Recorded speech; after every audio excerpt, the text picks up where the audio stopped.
पराक्रमी भक्त रक्षामणि भीम पराक्रमी भक्त रक्षामणि कोमल रूप रे रामगिरी राम राम गरे राम राम गरे रघु राम गरे राम गरे रघु राम गरे श्री राम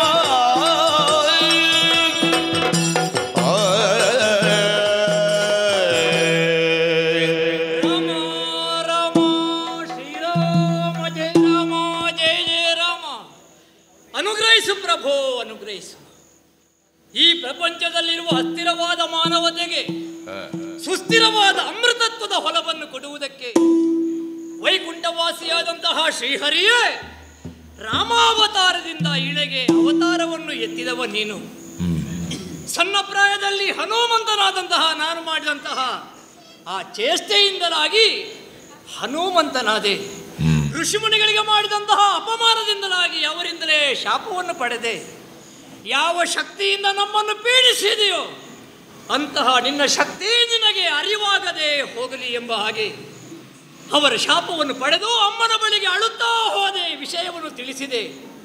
ಆವಾಗ ಅಮ್ಮ ಅಂಜನಾದೇವಿ ಹೇಳಿದಳು, ತೊಡಿಸುತ್ತಾ ಚಿನ್ನದ ಉಡುದಾರವನ್ನು ಕುಂಡಲವನ್ನು ನನಗೆ ತೊಡಿಸಿ, ನಾನು ತೊಡಿಸಿದಂತಹ ಈ ಆಭರಣಗಳು ಈ ಜನ್ನದಾರವೋ ಕೌಪೀನವೋ ಅಥವಾ ಕುಂಡಲವು ಯಾರಿಗೆ ಇದು ಕಾಣುತ್ತದೋ ಅವನೇ ನಿನ್ನನ್ನು ಉದ್ಧರಿಸುವಂತಹ ಮಹಾದೇವ, ನಿನ್ನ ಆರಾಧ್ಯ ಮೂರ್ತಿ, ಹೋಗ ಮಗನೇ ಎಂಬ ಹಾಗೆ ಅಮ್ಮ ಆಶೀರ್ವಾದ ಮಾಡಿದರು. ಅಂದಿನಿಂದ ಮೊದಲುಗೊಂಡು ರಾಮದರ್ಶನಕ್ಕೆ ಬೇಕಾಗಿ, ನನ್ನ ದೇವರನ್ನು ಕಾಣುವುದಕ್ಕೆ ಬೇಕಾಗಿ ಅದೆಷ್ಟೋ ಸಮಯದಲ್ಲಿ ಕಾದೆ. ಆ ನನ್ನ ಆಸೆ ಪಂಪಾ ಸರೋವರದಲ್ಲಿ ನೆರವೇರಿತು. ಬಂದಂತಹ ರಾಮ ಲಕ್ಷ್ಮಣರನ್ನು ಕಂಡಂತಹ ಸುಗ್ರೀವ ಯಾರು ಎಂಬ ಹಾಗೆ ತಿಳಿದುಕೊಂಡು ಬಾ ಅಂತ ಹೇಳಿದಾಗ ಮಾರುವೇಷದಲ್ಲಿ ಹೋದೆ. ನನ್ನನ್ನು ಕಂಡಾಗ ರಾಮದೇವರು ಹೇಳಿದ್ದೇನು, ಓ ಕುಂಡಲಧಾರಿಯೇ, ಓ ಜನ್ನಧಾರಿಯೇ ಅಂತ ಹೇಳಿದಾಗ ಅಂಜನಾದೇವಿ ಹೇಳಿದಂತಹ ನನ್ನ ಆರಾಧ್ಯ ಮೂರ್ತಿ ರಾಮ ಎಂಬ ಹಾಗೆ ಗೊತ್ತಾಯಿತು. ಅವರನ್ನೇ ಶರಣು ಬಂದೆ. ಅಂದಿನಿಂದ ಮೊದಲುಗೊಂಡು ನನ್ನ ಬಾಳಿಗೆ ತಂದೆಯೂ ತಾಯಿಯೂ ಬಂಧು ಬಳಗವು ಸರ್ವಸ್ವವು ಶ್ರೀರಾಮ ಅಂತ ನಾನು ಭಾವಿಸಿದೆ. ದಾಸೋಹಂ ಕೋಶಲೇಂದ್ರಸ್ಯ ಅನ್ನುವ ಮಾತನ್ನು ಒಪ್ಪಿಕೊಂಡು ರಾಮದಾಸನಾಗಿ ರಾಮ ಬಂಟನಾಗಿ ಶ್ರೀರಾಮನ ಸೇವೆಯನ್ನು ಮಾಡುವುದಕ್ಕೆ ಉದ್ಯುಕ್ತನಾಗಿ ಹನುಮಂತನ ಯೋಗ್ಯತೆ ಗೊತ್ತಾದದ್ದೇ ರಾಮ ದರ್ಶನದ ಬಳಿಕ. ಆದರೆ ಆ ಬಳಿಕ ನಡೆದಂತಹ ಕಥೆಗಳು ಸುಗ್ರೀವ ಸಖ್ಯವೋ ವಾಲಿ ವಧೆಯೋ, ಸುಗ್ರೀವನಿಗೂ ರಾಮದೇವರಿಗೂ ಆದಂತಹ ತುಲ್ಯಾರಿ ಮಿತ್ರತ್ವವೋ, ನಿನ್ನ ಕಷ್ಟವೇ ನನ್ನ ಕಷ್ಟ, ನನ್ನ ಕಷ್ಟವೇ ನಿನ್ನ ಕಷ್ಟ ಎಂಬ ಹಾಗೆ ಹೇಳಿಕೊಂಡು ವಾಲಿಯನ್ನು ನಿಗ್ರಹಿಸಿದ ಬಳಿಕ ರಾಮದೇವರ ಮಡದಿಯಾದಂತಹ ಸೀತಾದೇವಿಯನ್ನು ಹುಡುಕಬೇಕು ಎಂಬ ಹಾಗೆ ಸುಗ್ರೀವಾಜ್ಞೆಯಾಯಿತು ನಮಗೆ. 77 ಕೋಟಿ ಕಪಿನಾಯಕರು 4 ಪಂಗಡವನ್ನು ಮಾಡಿದೆವು. ಒಬ್ಬರು ಉತ್ತರಕ್ಕೆ, ದಕ್ಷಿಣಕ್ಕೆ, ಪೂರ್ವಕ್ಕೆ, ಪಶ್ಚಿಮಕ್ಕೆ ಎಂಬ ಹಾಗೆ ವಿಂಗಡಣೆಯನ್ನು ಮಾಡಿ ನಮ್ಮ ಒಡೆಯ ನಮ್ಮನ್ನು ಕಳುಹಿಸಿಕೊಟ್ಟ. ಆ ದಕ್ಷಿಣ ದಿಕ್ಕಿನಲ್ಲಿರುವಂತಹ ಕಪಿಗಳಲ್ಲಿ ನಾನು ಕೂಡ ಒಬ್ಬ. ನಮಗೆ ಹಿರಿಯನಾಗಿ ನಮಗೆ ಸಲಹೆಗಾರರಾಗಿ ಜಾಂಬವ ದೇವರು ನಮ್ಮ ಜೊತೆಯಲ್ಲಿದ್ದರು. ಆರಾಧ್ಯ ಮೂರ್ತಿಯಾದ ರಾಮದೇವರ ಮಡದಿಯನ್ನು ಹುಡುಕುವುದಕ್ಕೆ ಬೇಕಾಗಿ ಹೋದೆವು. ದೇಶ ದೇಶಗಳನ್ನು ನಾವು ಸಂಚಾರ ಮಾಡಿದೆವು. ಸ್ವಯಂ ಪ್ರಭೆಯ ಪಟ್ಟಣವನ್ನು ಸೇರಿದೆವು.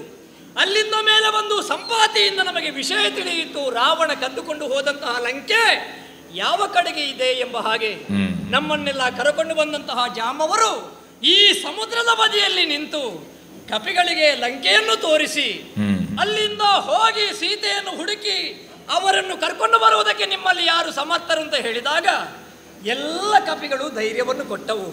ಆದ್ರೆ ನಾನು ಮಾತ್ರ ದೂರದಲ್ಲೇ ಕುಳಿತಿದ್ದೆ.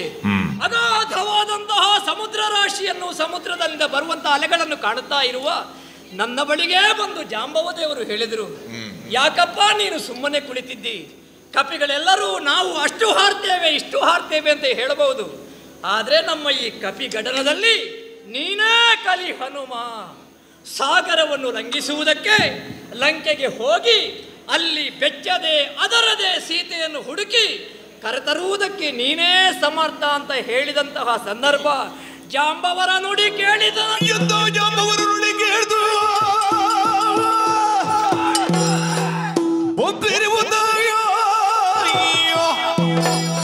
ಅಜನಂದನಿಗೆ ಕೈ ಮುಗಿಯುತ್ತಾಕ್ಷಣವೇ ತೆರಳಿದ ಬಗೆ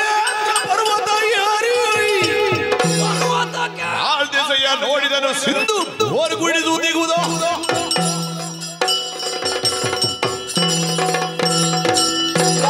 ದೇವರು ಹೇಳಿದ ಮಾತುಗಳನ್ನು ಕೇಳುವಾಗ ಯಾವುದೋ ಒಂದು ಉಲ್ಲಾಸ ಉತ್ಸಾಹ ನನ್ನ ದೇಹದಿಂದ ಹೊರಹೊಮ್ಮುವುದಕ್ಕೆ ಸಾಧ್ಯವಾಯಿತಲ್ಲ. ನನಗರಿವಾಗದೇ ಇದ್ದಂತಹ ನನ್ನ ದೇಹದ ಶಕ್ತಿ ಜಾಂಬದೇವರು ಹೇಳಿದಾಗ ನಮಗೆ ಅರಿವಾಯಿತು. ಸಮುದ್ರವನ್ನು ದಾಟಿ ಲಂಕೆಯನ್ನು ಪ್ರವೇಶ ಮಾಡಿ ಸೀತಾದೇವಿಯನ್ನು ಹುಡುಕುವುದಕ್ಕೆ ನಾನು ಸಮರ್ಥನಿದ್ದೇನೆ ಎಂಬಂತ ಆತ್ಮವಿಶ್ವಾಸ ಧೈರ್ಯ ನನ್ನ ಪಾಲಿಗಾಯಿತು. ಆದುದರಿಂದಲೇ ಅಜರಂಧ್ರನಾದಂತಹ ಜಾಂಬವ ದೇವರಿಗೆ ಮೊದಲಾಗಿ ವಂದಿಸಿಕೊಂಡಿದ್ದೇನೆ. ಅಸಾಮಾನ್ಯವಾದ ಅಭೇದ್ಯವಾದ ಕಾರ್ಯವನ್ನು ಮಾಡುವುದಕ್ಕೆ ಹೊರಟವ ಹನುಮಂತ ದೇವರದೇ ಬೇಕು ಎಂಬ ಕಾರಣಕ್ಕೆ ಬೇಕಾಗಿ ಸಮುದ್ರಕ್ಕೆ ಇಳಿದೆ. ಭೂತ ಭವ್ಯ ಭವಾತ್ಮಕಗಳಿಗೆ ಕರ್ಮಸಾಕ್ಷಿಯು ಜಗಚ್ಚಕ್ಷುವಾದಂತಹ ಭಗವಾನ್ ಸೂರ್ಯನಾರಾಯಣನಿಗೆ ಅರ್ಘ್ಯವನ್ನು ಕೊಟ್ಟವನಿದ್ದೇನೆ. ಯೋಗ ಸಾಧನೆಯಿಂದಲೇ ಭಾರವಾದಂತಹ ನನ್ನ ದೇಹವನ್ನು ಯೋಗ ಮಾರ್ಗದಲ್ಲಿ ಹಗುರವಾಗಿಸಿದ್ದೇನೆ. ಅಜನಂದನನಿಗೆ ಕೈ ಮುಗಿದು ಸಮುದ್ರವನ್ನು ಹಾರಬೇಕು ಅಂತಾದ್ರೆ ಕೆಳಗಲ್ಲ ಯಾರ್ತಾನ ಮೇಲೆ.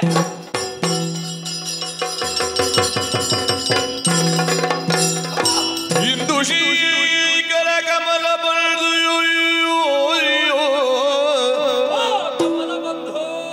ಇಂದು ಶ್ರೀಕರ ಕಮಲ ಬಂಧು ಶಚಿಪತಿ ಲಕ್ಷ್ಮೀ ಸ್ಕಂದ ಶಾರದಿ ಗಣಪ ಗೌರಿ ಮುಖ ಸುರರದ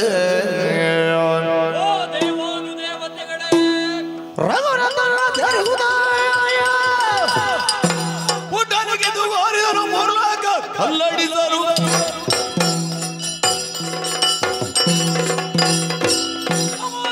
ಸಾಧನೆಯನ್ನು ಮಾಡುವುದಕ್ಕೆ ಹೊರಟಂತಹ ಹನುಮಂತನಿಗೆ ಎಲ್ಲವರ ಆಶೀರ್ವಾದವೂ ಬೇಕು. ನಾನು ಮಾಡುವಂತಹ ಈ ಕಾರ್ಯದಲ್ಲಿ ವಿಘ್ನ ವಿಡ್ಡೂರಗಳು ಬಾರದ ಹಾಗೆ ವಿಘ್ನ ನಿವಾರಕನಾದಂತಹ ಮಹಾಗಣಪತಿಯನ್ನು ಪ್ರಾರ್ಥಿಸಿದೆ. ಮಾತ್ರ ಅಲ್ಲ, ಇಂದ್ರಿಯಾಭಿಮಾನಿ ದೇವತೆಯಾದಂತಹ ದೇವೇಂದ್ರ, ಉಳಿದ ದಿಕ್ಪಾಲಕರು ನಿಮ್ಮ ಶಕ್ತಿ ಸಾಮರ್ಥ್ಯ ನನ್ನ ಭುಜದಂಡೆಗಳಲ್ಲಿ ಹರಿದು ಬರಲಿ ಎಂಬ ಹಾಗೆ ದೇವತೆಗಳಿಗೂ ಕೂಡ ವಂದಿಸಿಕೊಂಡಿದ್ದೇನೆ. ಸೃಷ್ಟಿಕರ್ತನಾದಂತಹ ಬ್ರಹ್ಮದೇವ, ಲಯಾಧಿಕಾರಿಯಾದ ಪರಮೇಶ್ವರ, ಮಹಾಗಣಪತಿ, ಷಣ್ಮುಖ, ಮಾತ್ರ ಅಲ್ಲ ತ್ರಿಶಕ್ತಿಗಳು, ಶಾರದಾದೇವಿ, ಲಕ್ಷ್ಮೀದೇವಿ, ಪಾರ್ವತಿ ಮೊದಲಾದಂತಹ ದೇವರುಗಳನ್ನೆಲ್ಲ ಧ್ಯಾನಿಸಿದೆ. ನನ್ನ ಆರಾಧ್ಯ ಮೂರ್ತಿಯಾದಂತಹ ರಾಮಭದ್ರ, ಮರ್ಯಾದಾ ಪುರುಷೋತ್ತಮ ಆ ಪ್ರಭು ಶ್ರೀರಾಮಚಂದ್ರಮನನ್ನು ಮನಸ್ಸಿನಲ್ಲಿಯೇ ಧ್ಯಾನಿಸುತ್ತಾ ಜಾಂಬವರಿಗೆ ಮತ್ತೊಮ್ಮೆ ವಂದಿಸಿ, ನನ್ನ ತಂದೆ ತಾಯಿಗಳನ್ನು ಮನಸ್ಸಿನಲ್ಲಿಯೇ ಧ್ಯಾನಿಸಿ ಊಟ ನೆಗೆದು ಮೂರು ಲೋಕ ತಲ್ಲಣಿಸುವ ಹಾಗೆ ಹಾರಬೇಕಲ್ಲ.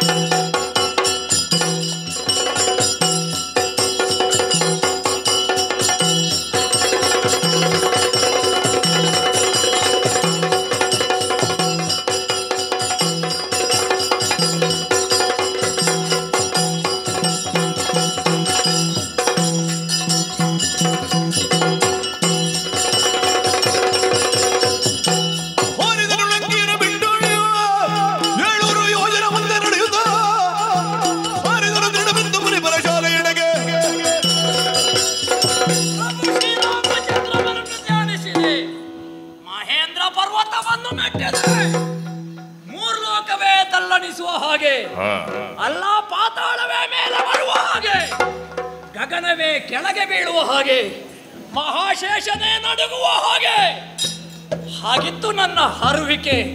ಹಾರಿದೆ ಹಾರಿದೆ ಸಮುದ್ರದಲ್ಲೇ ಮುಂದೆ ಮುಂದೆ ಲಂಘಿಸುವ ಕಾಲಕ್ಕೆ. ಏನದು ವಿಶೇಷ? ಒಂದು ಪರ್ವತ ಎಲ್ಲಿಂದಲೋ ನನ್ನ ಬಳಿಗೆ ಬಂತಲ್ಲ. ಯಾರು ಅಂತ ಕೇಳಿದೆ. ನಾನು ಮೈನಾಕ ಪರ್ವತ. ಒಂದು ಕಾಲದಲ್ಲಿ ನಿನ್ನಯ್ಯನಾದಂತಹ ವಾಯುದೇವನಿಂದಲೇ ನಾನು ಅನುಗ್ರಹವನ್ನು ಪಡೆದವ. ಮೊದಲೆಲ್ಲ ಪರ್ವತಗಳಿಗೆ ರೆಕ್ಕೆಗಳಿತ್ತಂತೆ, ಮನಸ್ಸು ಬಂದಲ್ಲಿಗೆ ಹಾರುವುದಕ್ಕೆ ಸಾಧ್ಯವಾಗುತ್ತಿತ್ತು.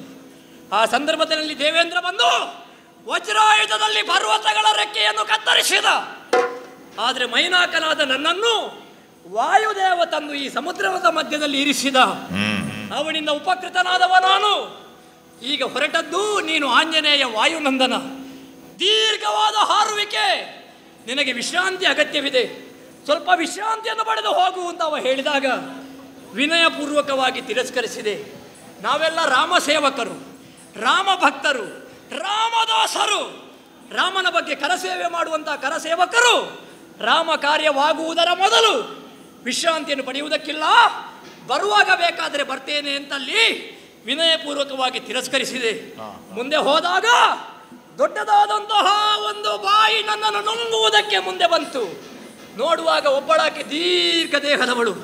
ಅವಳು ಬೆಳೆದಳು, ನಾನು ಬೆಳೆದೆ, ಅವಳು ಬೆಳೆದಳು. ಇದ್ದಕ್ಕಿದ್ದ ಹಾಗೆ ಸೂಕ್ಷ್ಮ ರೂಪವನ್ನು ತಾಳಿ ಅವಳ ಹೊಟ್ಟೆಯ ಒಳಗೆ ಹೋದೆ, ಹೊರಗೆ ಬಂದೆ. ಆಗ ಯಾರು ಅಂತ ಕೇಳಿದಾಗ ಗೊತ್ತಾಯಿತು, ನಾಗಗಳ ತಾಯಿಯಂತೆ ಸುರಸಾದೇವಿ. ಯಾಕೆ ಹೇಗೆ ಮಾಡಿದೆ ಅಂತ ಕೇಳಿದ್ರೆ, ಮುಂದೆ ನಿನಗೆ ಬರುವಂತಹ ಅಪಾಯವನ್ನು ತಪ್ಪಿಸುವುದಕ್ಕೆ ನೀನೆಷ್ಟು ಸಮರ್ಥ ಅನ್ನುವುದನ್ನು ಪರೀಕ್ಷೆ ಮಾಡುವುದಕ್ಕಾಗಿ ನಾನು ಹೀಗೆ ಮಾಡಿದೆ. ಮುಂದೆ ಹೋದಾಗ ಸಿಂಹಿಕೆ ಅನ್ನುವಂತಹ ರಕ್ಕಸಿಯೊಬ್ಬಳು ಸಿಗುತ್ತಾಳೆ, ಅವಳಿಂದ ನನಗೆ ಯಾವುದೇ ದುಸ್ಥಿತಿ ಆಗಬಾರದು, ಹೋಗು ಶುಭವಾಗಲಿ ಎಂಬ ಹಾಗೆ ನಾಗಗಳ ಸಹಾಯ ಅಂತ ಸುರಸಿ ಆಶೀರ್ವಾದ ಮಾಡಿದಳು. ಮತ್ತು ಮುಂದೆ ಹೋದಾಗ ಒಂದು ನೆರಳು ನನ್ನನ್ನು ಸೆಳೆಯಿತು. ನೋಡುವಾಗ ಸುರಸೆ ಹೇಳಿದ ಸಿಂಹಿಕೆ, ಅವಳು ಬೆಳೆದಳು, ನಾನು ಬೆಳೆದೆ. ನನ್ನ ಸೂಕ್ಷ್ಮ ರೂಪವನ್ನು ತಾಳಿ ಅವಳ ಹೊಟ್ಟೆಯ ಒಳಗೆ ಹೋಗಿ ಅಲ್ಲಿಂದಲೇ ಬೆಳೆದೆ ಬೆಳೆದೆ ಬೆಳೆದೆ ಸಿಂಹಿಕೆಯ ಉರವನ್ನು ಬಗೆದು ಹೊರಗೆ ಬಂದೆ. ಇನ್ನು ತಡ ಇಲ್ಲ, ಮುಂದೆ ಮುಂದೆ ಹಾರಿದೆ. ಹಾರಿ ಹಾರಿ ಸಮುದ್ರವನ್ನು ದಾಟಿ ಒಂದು ಭೂಪ್ರದೇಶವನ್ನು ಬಂದು ಸೇರಿದೆ. ಬಂದದ್ದು ಹೌದು, ಎಲ್ಲಿಗೆ ಅಂತ ಗೊತ್ತಾಗುವುದಿಲ್ಲ. ಲಂಕೆಗೆ ಅಂತ ನಾನು ಹಾರಿದ್ದು, ಸುವರ್ಣ ಲಂಕೆ ಕಾಣುವುದಿಲ್ಲ. ಹಾರಿದ್ದು ಕಡಿಮೆ ಆಯ್ತೋ ಹೆಚ್ಚಾಯ್ತೋ ಅಂತ ಗೊತ್ತಿಲ್ಲ. ಊರ ಹೊಲವನ್ನು ತಿಳಿಯದೆ ಹಪಹಪಿಸುವ ಕಾಲಕ್ಕೆ ಒಬ್ಬಳು ಋಷಿಗಳನ್ನು ನಾನು ಕಂಡೆ, ತೃಣವಿಂದ ಮಹರ್ಷಿಗಳು. ಅವರ ಬಳಿಗೆ ಹೋದೆ. ಸ್ವಾಮಿ, ಲಂಕೆ ಅನ್ನುವುದು ಎಲ್ಲಿದೆ? ರಾವಣನ ಠಾಣ್ಯ, ಅಲ್ಲಿಗೆ ನಾನು ಹೋಗಬೇಕು. ಹನುಮಂತ ಅಂತ ನನ್ನ ಹೆಸರು, ಹಾಗಾಗಿ ಲಂಕೆ ಇರುವ ಜಾಗವನ್ನು ತೋರಿಸ್ತೀರಾ ಅಂತ ನಾನು ಕೇಳಿದರೆ, ಕುರುಡನ ಕೈಗೆ ಕನ್ನಡಿ ಯಾಕೆ, ಕೆಳವನಿಗೆ ಪರ್ವತ ಹತ್ತುವಂತಹ ಹುಚ್ಚು ಯಾಕೆ, ನಿನಗೆ ಲಂಕೆಗೆ ಹೋಗುವಂತಹ ವಿಷಯ ಯಾಕೆ ಅಂತ ನನ್ನನ್ನು ಪ್ರಚುರಪಡಿಸಿದರು. ಆವಾಗ ಹೇಳಿದೆ, ರಾಮದಾಸ ನಾನು, ಆಂಜನೇಯ, ಹನುಮಂತ, ವಾಯುಪುತ್ರ, ಅಂಜನೇಯ ಮಗ, ರಾಮ ಸೇವೆಗೆ ಬೇಕಾಗಿ ಹೊರಟಿದ್ದೇನೆ ಎಂಬ ಹಾಗೆ ಹೇಳಿದಾಗ ಸಂತೃಪ್ತರಾದಂಥ ಅವರು, ಲಂಕೆಯನ್ನೇನೋ ತೋರಿಸಬಹುದು, ಆದರೆ ತಪಸ್ಸಲ್ಲಿ ಕುಳಿತಂತಹ ನನ್ನ ದೀರ್ಘಕಾಲದ ತಪಸ್ಸಿನಿಂದ ನನ್ನ ಕೇಶಗಳೆಲ್ಲವೂ ಪಾತಾಳದಲ್ಲಿ ಹುದುಗಿ ಹೋಗಿದೆ, ಎದ್ದು ನಿಲ್ಲುವುದಕ್ಕಾಗುವುದಿಲ್ಲ ಹನುಮಂತ. ಒಂದು ವೇಳೆ ನನ್ನನ್ನು ಎಬ್ಬಿಸಿದ್ರೆ ಲಂಕೆಯನ್ನು ನಿನಗೆ ತೋರಿಸ್ತೇನೆ ಅಂತ ಹೇಳಿದರು. ರಾಮನನ್ನು ಧ್ಯಾನಿಸಿದೆ. ನನ್ನ ಎರಡು ಕೈಗಳಲ್ಲಿಯೂ ಅವರ ಗಲ್ಲವನ್ನು ಹಿಡಿದು ಎತ್ತಿದೆ. ಮೇಲೆ ನಿಂತಹ ತೃಣಬಿಂದು ಋಷಿಗಳು ಹೇಳಿದ್ರಲ್ಲ, ರಾಮದಾಸನಾದಂತಹ ನೀನು ಉತ್ಸಾಹದಲ್ಲಿ ಹಾರಿದ್ದು ಹೆಚ್ಚಾಯಿತು, ಲಂಕೆಯನ್ನು ಬಿಟ್ಟು 700 ಯೋಜನ ಮುಂದೆ ಹಾರಿದ್ದಿ. ಒಂದು ಸಂತೃಪ್ತಿ ನಮಗೆ, ಹಾರುವುದು ಕಡಿಮೆ ಆಗಲಿಲ್ಲ. 700 ಯೋಜನ ಮುಂದೆ ಹಾರಿದೆ.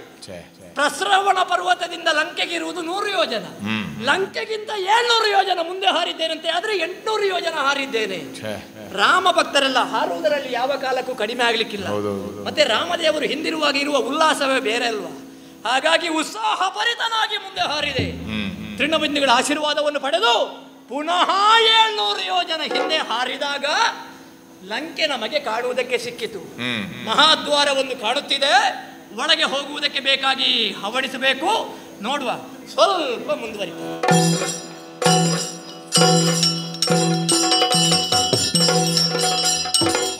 ರಾತ್ರಿ ತಿರುಗಾಡುವ ವೇಳ್ಯಾದ ಪದೋಲವಿ ಬಲ್ಲಿದ ತಳ್ಳಿದ ತರ ತಡೆದಡುಯೋ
ರಾಷ್ಟ್ರಕ್ಕೆ ಯಾರು ಅಂತ ಕೇಳಿ ಬಲ್ಲಿರಿ. ರಾವಣೇಶ್ವರ ಇಲ್ಲಿ ಅರಸ. ಹೌದು. ಈ ಕನಕಲಕ್ಕಿಯಲ್ಲಿ ಒಬ್ಬಳು ರಕ್ಷಕಿ ಇದ್ದಾಳೆ. ಅವಳ ವಿಷಯ ಗೊತ್ತಿಲ್ವ ನಿಮಗೆ? ಯಾರ ವಿಷಯವೇ ಗೊತ್ತಿಲ್ವೋ? ಲಂಕಾಲಕ್ಷ್ಮಿ ಎಲ್ಲಿದ್ದಾಳೆ? ಇದು ಒಳ್ಳೆ ಕಥೆ ಆಯ್ತಲ್ಲ. ನಾನೇ ಮಾತನಾಡ್ತಾ ಇದ್ದೇನೆ, ನನ್ನಲ್ಲಿಯೇ ನೀವು ಎಲ್ಲಿದ್ದಾಳೆ ಅಂತ ಕೇಳಿದ್ರೆ ಹೇಗೆ? ಹೌದಾ? ನಾನೇ. ಯಾರಿದು? ಕನಕಲಕ್ಕಿಯನ್ನು ರಕ್ಷಣೆ ಮಾಡುವವಳು. ನನ್ನ ರಕ್ಷಣೆಯಿಂದಾಗಿ ಈ ಕನಕಲಕ್ಕೆ ಭದ್ರವಾಗಿದೆ. ರಾವಣೇಶ್ವರ ಏನೂ ತಲೆಬಿಸಿ ಇಲ್ಲದೆ ಅಲ್ಲಿ ರಾಜಕೀಯ ಮಾಡ್ತಾ ಇದ್ದಾನೆ. ಆಮೇಲೆ ಅವರ ಒಡ ಹುಟ್ಟಿದವ ತಮ್ಮ ಅವ ನಿದ್ದೆ ಬಿಟ್ಟರೆ ಬೇರೆ ಏನಾದ್ರೂ ಮಾಡ್ತಾನ? ಅದಿಲ್ಲ. ಮತ್ತೊಬ್ಬರಿಗೆ ಪೂಜೆ ಕೆಲಸ ಮಾತ್ರ, ಬೇರೆ ಯಾವ ಕೆಲಸವೂ ಅವರಿಗೆ ಗೊತ್ತಿಲ್ಲ. ಈ ಬಂಗಾರದ ಲಕ್ಕೆ ಉಳಿಬೇಕು ಅಂತಾದ್ರೆ ಕಾರಣ ನಾನು ಲಂಕಾ ಲಕ್ಷ್ಮಿಯಾಗಿದ್ದೇನೆ. ಒಂದು ಸುತ್ತು ಬಂದು ಯಾರಾದ್ರೂ ವೈರಿಗಳು ಬಂದಿದ್ದಾರೆ ಅಂತ ನೋಡಿದ್ರೆ ಯಾವ ವೈರಿಗಳು ಇತ್ತ ಕಡೆ ಸುಳಿಯುವುದಿಲ್ಲ. ಯಾಕಾಗಿ?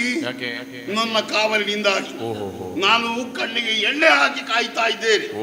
ಹಾಗಾಗಿ ರಾವಣನಿಗೂ ಏನು ಕಷ್ಟ ಇಲ್ಲ, ನನಗೂ ಏನು ತೊಂದರೆ ಇಲ್ಲ. ಹಾಗೆ ಒಂದು ಸುತ್ತು ಬಂದು ಲಂಕೆಯ ಹೆಬ್ಬಾಗಿಲನ್ನು ಬಂದು ಸೇರಿದ್ದೇನೆ. ಮೇಲೆ ನೋಡಿದ್ರೆ ಮಧ್ಯರಾತ್ರಿಯ ಕಾಲ.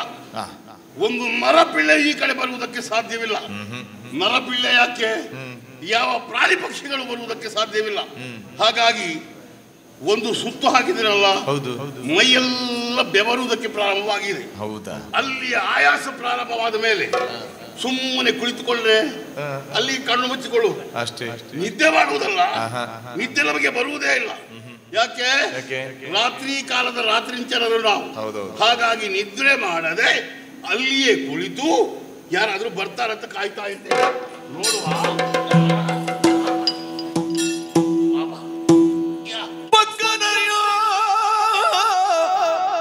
ಲಂಕಾ ಪಟ್ಟಣದೊಳಗಿಲ್ಲ ಪೊಕ್ಕನ ಪೊಕ್ಕನ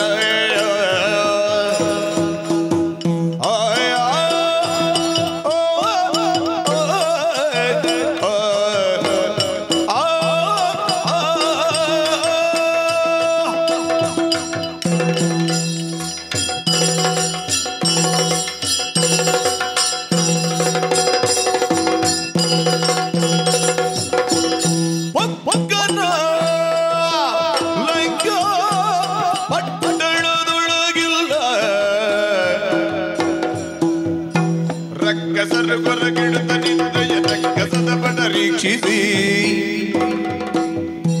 ರಕ್ಕಸರ ಪುರಗಿಳು ದರಿದ್ರಿಯ ಕಂಡದ ಬಡರಿಗಿಸಿ ಪುಕ್ಕನ ಲಂಕ ಪಟ್ಟಣದ ಒಳಗಿಲ್ಲ ಪುಕ್ಕದ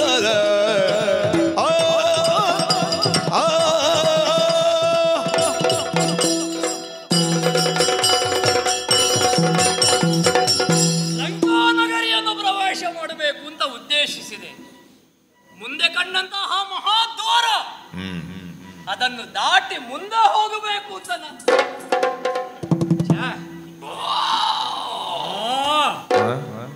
ಮಹಾದ್ವಾರದಲ್ಲಿ ಒಂದು ಪರ್ವತವೇ ಮಲಗಿದ ಹಾಗೆ, ದೀರ್ಘ ದೇಹದವಳು ಒಂದು ದೊಡ್ಡ ಪರ್ವತವೇ ಬಿದ್ದ ಹಾಗೆ ಬಿದ್ದಿದ್ದಾಳಲ್ಲ. ಹತ್ತಿರ ಹೋಗುವಾಗ ವಾಸನೆ ಹೊಡಿತದೆ. ನೋಡುವುದಕ್ಕೆ ನಮಗೆ ಸುವರ್ಣ ಲಂಕೆ ಅಂತ ಹೇಳ್ತೇವೆ. ಹೆಸರು ಮಾತ್ರ ಸುವರ್ಣ, ಇದರ ಒಳಗೆ ಹೋದಾಗ ಕೊಳಕು ನಾರ್ತದೆ. ಇವಳದು ಅವಸ್ಥೆ, ಅವಳ ವಸ್ತ್ರವು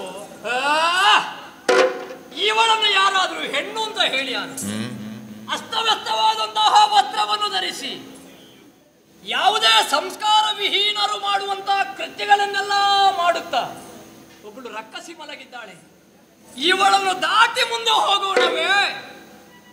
ರಕ್ಕಸಿ ಆದ್ರೂ ಇವಳಲ್ಲಿ ಒಂದು ಪರಮಾತ್ಮ ಅನ್ನುವುದು ಇದೆಯಲ್ಲ, ಪರಮಾತ್ಮನಿಗೆ ನಾವು ದ್ರೋಹ ಮಾಡಬಾರ್ದು. ಎಂತದೊಂದು ಗೊರಕೆ. ಹಾಗಿದ್ರೆ ಇವಳನ್ನು ಎಬ್ಬಿಸಬೇಕಾಯ್ತಲ್ಲ.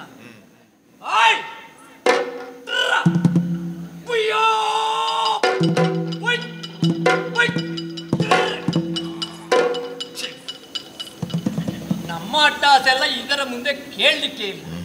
ಏನು ಮಾಡುವ? ಹಾಗಿದ್ರೆ ಒಂದು ಕೆಲಸ, ನನ್ನಿಂದಾಗದೆ ಹೋದ್ರೆ ನನಗೆ ಸಹಾಯಕ್ಕೆ ಬೇಕಾಗಿ ನನ್ನ ತಮ್ಮ ಇದ್ದಾನಲ್ಲ. ತಮ್ಮ ಯಾರು? ನಮ್ಮ ಬಾಲ. ಈ ಬಾಲನಿಗೆ ಒಂದು ಕೆಲಸ ಕೊಡ್ಬೇಕು. ಈ ಮಲಗಿದವರಿಗೆ ನಿದ್ರಾಭಂಗ ಆದ್ರೆ ಎಚ್ಚರ ಆಗುತ್ತದೆ. ನೋಡುವ, ನನ್ನ ಬಾಲವನ್ನು ಇವಳ ಕಿವಿಗೆ ಹಾಕಿ ಇವಳ ನಿದ್ರೆ ಬಿಡಿಸ್ತೇನೆ. ನೋಡುವ, ಯಾಳು ಯಾಳು ಯಾಳು.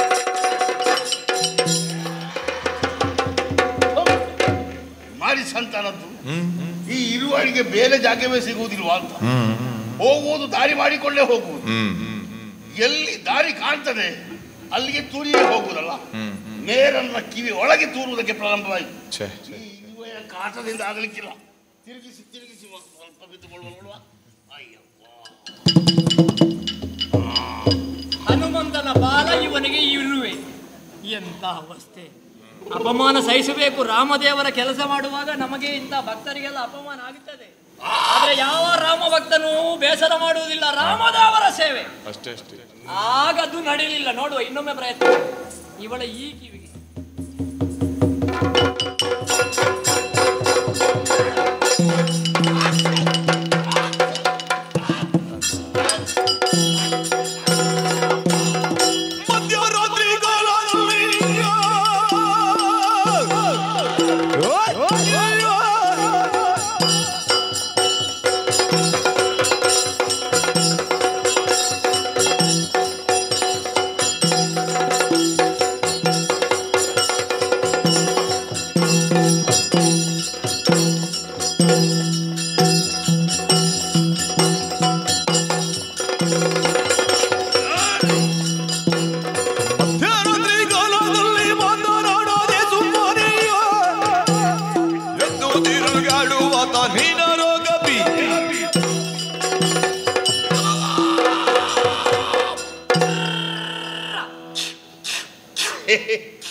ಮಾಡಿ ಸಂತಾನದವು ಬೇರೆ ಸ್ವರನೇ ಬರುವುದಲ್ಲ ನಿನಗೆ? ಅದೇ ಬರುವುದು.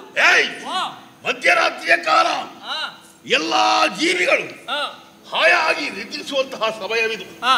ಈ ಹೊತ್ತಿನಲ್ಲಿ ಯಾವ ರೀತಿ ಎಚ್ಚರಗೊಳಿಸಿದ್ರು ಯಾರಿಗೂ ಎಚ್ಚರ ಆಗುವುದಿಲ್ಲಪ್ಪ. ಅಂತದ್ರಲ್ಲಿ ನೀನೊಬ್ಬ ತಿರುಗಾಡುವುದಕ್ಕೆ ಪ್ರಾರಂಭ ಮಾಡಿದ್ಯಲ್ಲ, ನೀನೊಬ್ಬಂತ ಹೇಳುವುದಕ್ಕಿಂತಲೂ ಏನೋ ವಿಚಿತ್ರವಾಗಿ ಕಾಣ್ತಾ ಇದೆ. ಏ ಮಂಗ, ಈ ರೀತಿಯಾಗಿ ತಿರುಗುತ್ತಾ ಇದೆಯಲ್ಲ, ಯಾರೋ ನೀನು? ಎಲ್ಲಿಂದ ಬಂದೆ? ಯಾಕೆ ಬಂದೆ? ನಿದ್ದೆ ಬರುವುದಿಲ್ವೇನೋ ನಿನಗೆ? ಏನಾಗಿದೆ ನಿನಗೆ?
ನೀನು ಮಂಗ ಅಂತ ಹೇಳುವಾಗ ಬೇಸರ ಆಗುವುದಿಲ್ಲ ನನಗೆ. ಯಾಕೆ?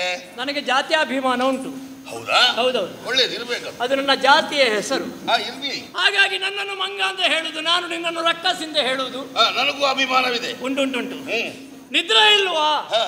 ಮಧ್ಯರಾತ್ರಿ ಯಾಕೆ ನಿದ್ದೆ ಮಾಡುವುದಿಲ್ಲ ನೀನು? ಕೆಲವರೆಲ್ಲ ರಾತ್ರಿ ಹೊತ್ತಿನಲ್ಲಿ ನಿದ್ರೆ ಮಾಡುದು, ಹೌದು. ಕೆಲವರೆಲ್ಲ ಹಗಲು ಹೊತ್ತಿನಲ್ಲಿ ನಿದ್ರೆ ಮಾಡುದು. ರಾತ್ರಿ ದುಡಿಬೇಕಾಗ್ತದೆ. ಅನಿವಾರ್ಯವಾಗಿ ಹಗಲು ಹೊತ್ತಿನಲ್ಲಿ ಮಲಗಬೇಕಾಗಿದೆ. ಹೌದು. ಕೆಲವರು ಈ ರಕ್ಕಸರನ್ನೆಲ್ಲ ಹೇಳುವುದೇನು, ನಿಶಾಚರರು ಅಂತ ಹೇಳುದು. ಹೌದು. ರಕ್ಕಸರೆಲ್ಲ ಬೆಳಗ್ಗೆ ಹಗಲು ಹೊತ್ತಿನಲ್ಲಿ ನಿದ್ರೆ ಮಾಡುವ ಕ್ರಮ ಇಲ್ಲ, ರಾತ್ರಿಯ ಹೊತ್ತಿನಲ್ಲೇ ತಿರುಗಾಡುದು. ಬೇಟೆ ಸಿಗುವುದೇ ರಾತ್ರಿ, ಹಗಲಿಗೆ ಸಿಗುವುದಿಲ್ಲ ಅಲ್ವಾ? ಇಲ್ಲಿ ವ್ಯತ್ಯಾಸ ಆಯ್ತು ನೋಡು. ಏನದು? ನಾನು ಹಗಲು ಮಲಗಬೇಕಾಗಿದ್ದವ, ಅಲ್ಲ ರಾತ್ರಿ ಹೊತ್ತು ಮಲಗಬೇಕಾಗಿದ್ದವ. ನೀನು ಹಗಲು ಮಲಗಬೇಕಾದವಳು. ನೀನು ನಿಶಾಚರಿ, ರಾತ್ರಿ ಸಂಚಾರ ಮಾಡುವುದು ಸರಿ ನಿನ್ನ ಉದ್ಯೋಗ. ಹಾಗಿದ್ರೆ ಹಗಲು ಹೊತ್ತಿನಲ್ಲಿ ಮಲಗಬೇಕಿತ್ತು. ನಾನು ಹಗಲು ತಿರುಗಾಡುವವ ರಾತ್ರಿ ಹೊತ್ತಿನಲ್ಲಿ ಮಲಗಬೇಕಿತ್ತು. ರಾತ್ರಿ ಮಲಗಬೇಕಾದ ನಾನು ತಿರುಗುತ್ತಿದ್ದೇನೆ, ರಾತ್ರಿ ಎಚ್ಚರದಲ್ಲಿರಬೇಕಾದ ನೀನು ಮಲಗಿದ್ದಿ. ಯಾಕೆ ಯಾಕೆ ಯಾಕೆ ಗೊತ್ತಾ? ಈ ರಾತ್ರಿ ಕಾಲದಲ್ಲಿ ನಿದ್ರೆ ಮಾಡುವವರು ಹಾಯಾಗಿ ನಿದ್ರೆ ಮಾಡಲಿ, ಅವರನ್ನು ನಾನು ರಕ್ಷಣೆ ಮಾಡ್ತೇನೆ ಅಂತ ಹೊರಟವಳು ನಾನು. ನೀನ ರಕ್ಷಣೆ ಮಾಡುವವರೆಲ್ಲ ಮಲಗಿದ್ರೆ ಮತ್ತೆ ರಕ್ಷಣೆ ಮಾಡುದು ಯಾರು? ಮಲಗಿದ್ಯಾರು? ನೀನು. ಯಾವಾಗ? ಒಂದು ಗೊರಕ್ಕೆ ಹೊಡೆಯುತ್ತಿದ್ದಿ, ನನಗೆ ಯಾವುದನ್ನಾದ್ರೂ ಸಹಿಸ್ಲಿಕ್ಕಾಗ್ತದೆ. ಈ ಗೊರಕ್ಕೆ ಶಬ್ದ ಉಂಟಲ್ಲ. ಯಾವಾಗ? ಯಾರು ಹೇಳಿದ್ದು ಗೊರಕೆ ಅಂತ? ನಿನಗೆ ಗೊತ್ತಾಗ್ಲಿಲ್ಲಲ್ಲ? ನಿದ್ದೆ ಮಾಡುವವರಿಗೆ ಯಾರಿಗೂ ಗೊತ್ತಾಗುದಿಲ್ಲ ಗೊರಕೆ. ಹತ್ತಿರ ಇದ್ದವರಿಗೆ ಅವರ ಪರಿಸ್ಥಿತಿ ದೇವರೇ ಗತಿಯಪ್ಪ. ಹತ್ತಿರ ಇದ್ದವರೇ ಹೇಳ್ಬೇಕಂತೆ ಗೊರಕೆ ಹೊಡಿತೀನಿ. ನಿಮ್ಮಲ್ಲಿ ಎಷ್ಟೆಷ್ಟೆಲ್ಲ ಗೊರಕೆ ಹೊಡೆಯೋರಿದ್ದಾರೆ, ವಿಧ ವಿಧವಾದಂತಹ ಗೊರಕೆಗಳಿದ್ದಾರೆ. ಮತ್ತೆ ಈ ತುಂಬಾ ದಪ್ಪ ಆದ್ರೆ ಉಂಟಲ್ಲ ಗೊರಕೆ ಬರುವುದು ಹೆಚ್ಚು, ಕಡಿಮೆ. ನಿನಗೆ ಸ್ವಲ್ಪ ಸಪುರಾಗ್ಲಿಕ್ಕೆ ಸಂಕಟವಾಗಿ. ಎಲ್ಲಿಂದ ಸಪುರ ಆಗುವುದು? ಗಾಳಿ ಹೋಗ್ಲಿಕ್ಕೆ ಜಾಗ ಇಲ್ಲದಾಗ ಗೊರಕೆ ಪ್ರಾರಂಭ ಆಗುವುದು. ತುಂಬಾ ಸಪುರ ಆದ್ರೆ ನಮಗೂ ಕಷ್ಟವೇ. ಹೌದೌದು, ಕಷ್ಟ ಅಲ್ಲ, ಇದೇ ಒಳ್ಳೇದು. ಕರ್ಮ ಅದು ಒಳ್ಳೇದು. ನಿನಗೆ 4 ಹೆಜ್ಜೆ ಹೋಗ್ಲಿಕ್ಕೆ ಈಗ ಹೋಗ್ಬೇಕು. ನಾನು 700 ಯೋಜನೆ ಆರ್ತೇನೆ, ಈಗಲೂ ಆರ್ತೇನೆ ನಾನು ಅಂತ.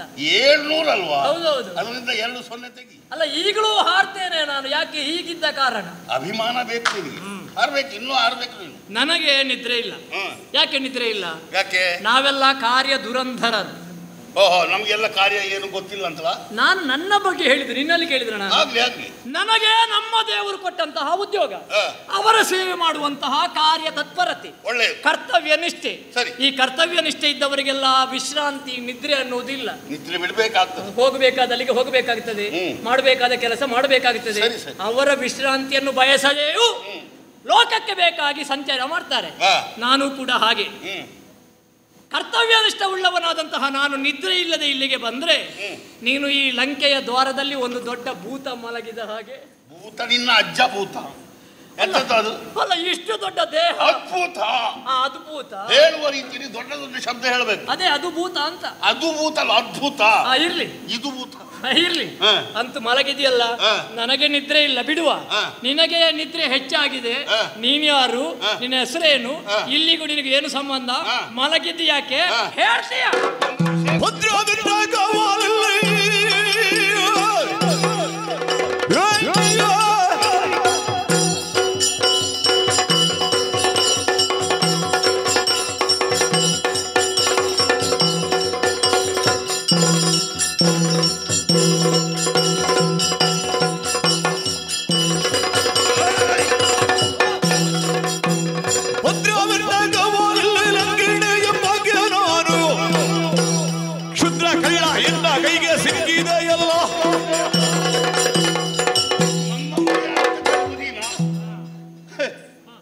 ನೀನು ಹೊರಗಿಂದ ಬರುವಾಗ ಯಾರು ಹೇಳಿಲ್ವೇನ ಇಲ್ಲಿಯ ವಿಷಯ?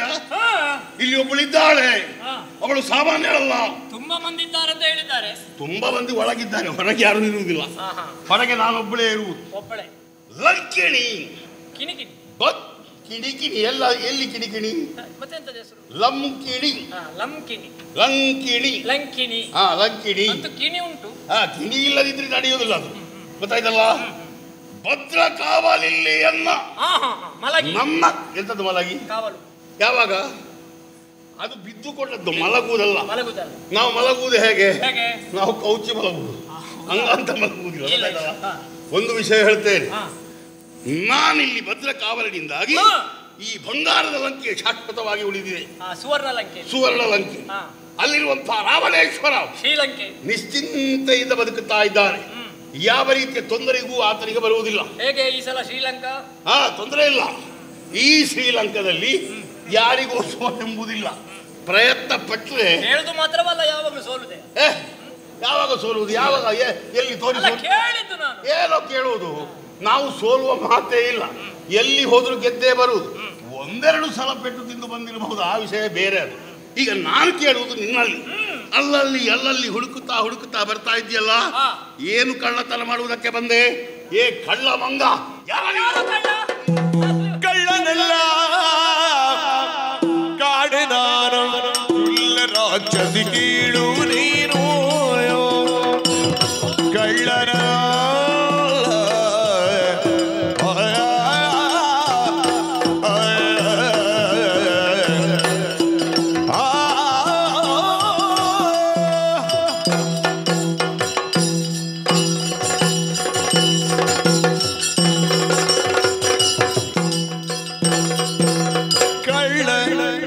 ಕಡೆ ನಾನು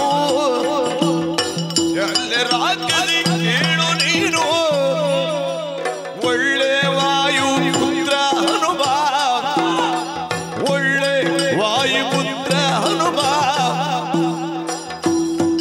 ಎನ್ನ ಬೆದರು ಒಳ್ಳೆ ವಾಯುಪುತ್ರ ಹನುಮ ಎನ್ನ ಬೆದರು ಕಳ್ಳನೆಲ್ಲ ಕಾಡನಾರು ಕುಳ್ಳರ ಕಸಿ ಕೀಳು ನೀನು ಹನುಮಾದ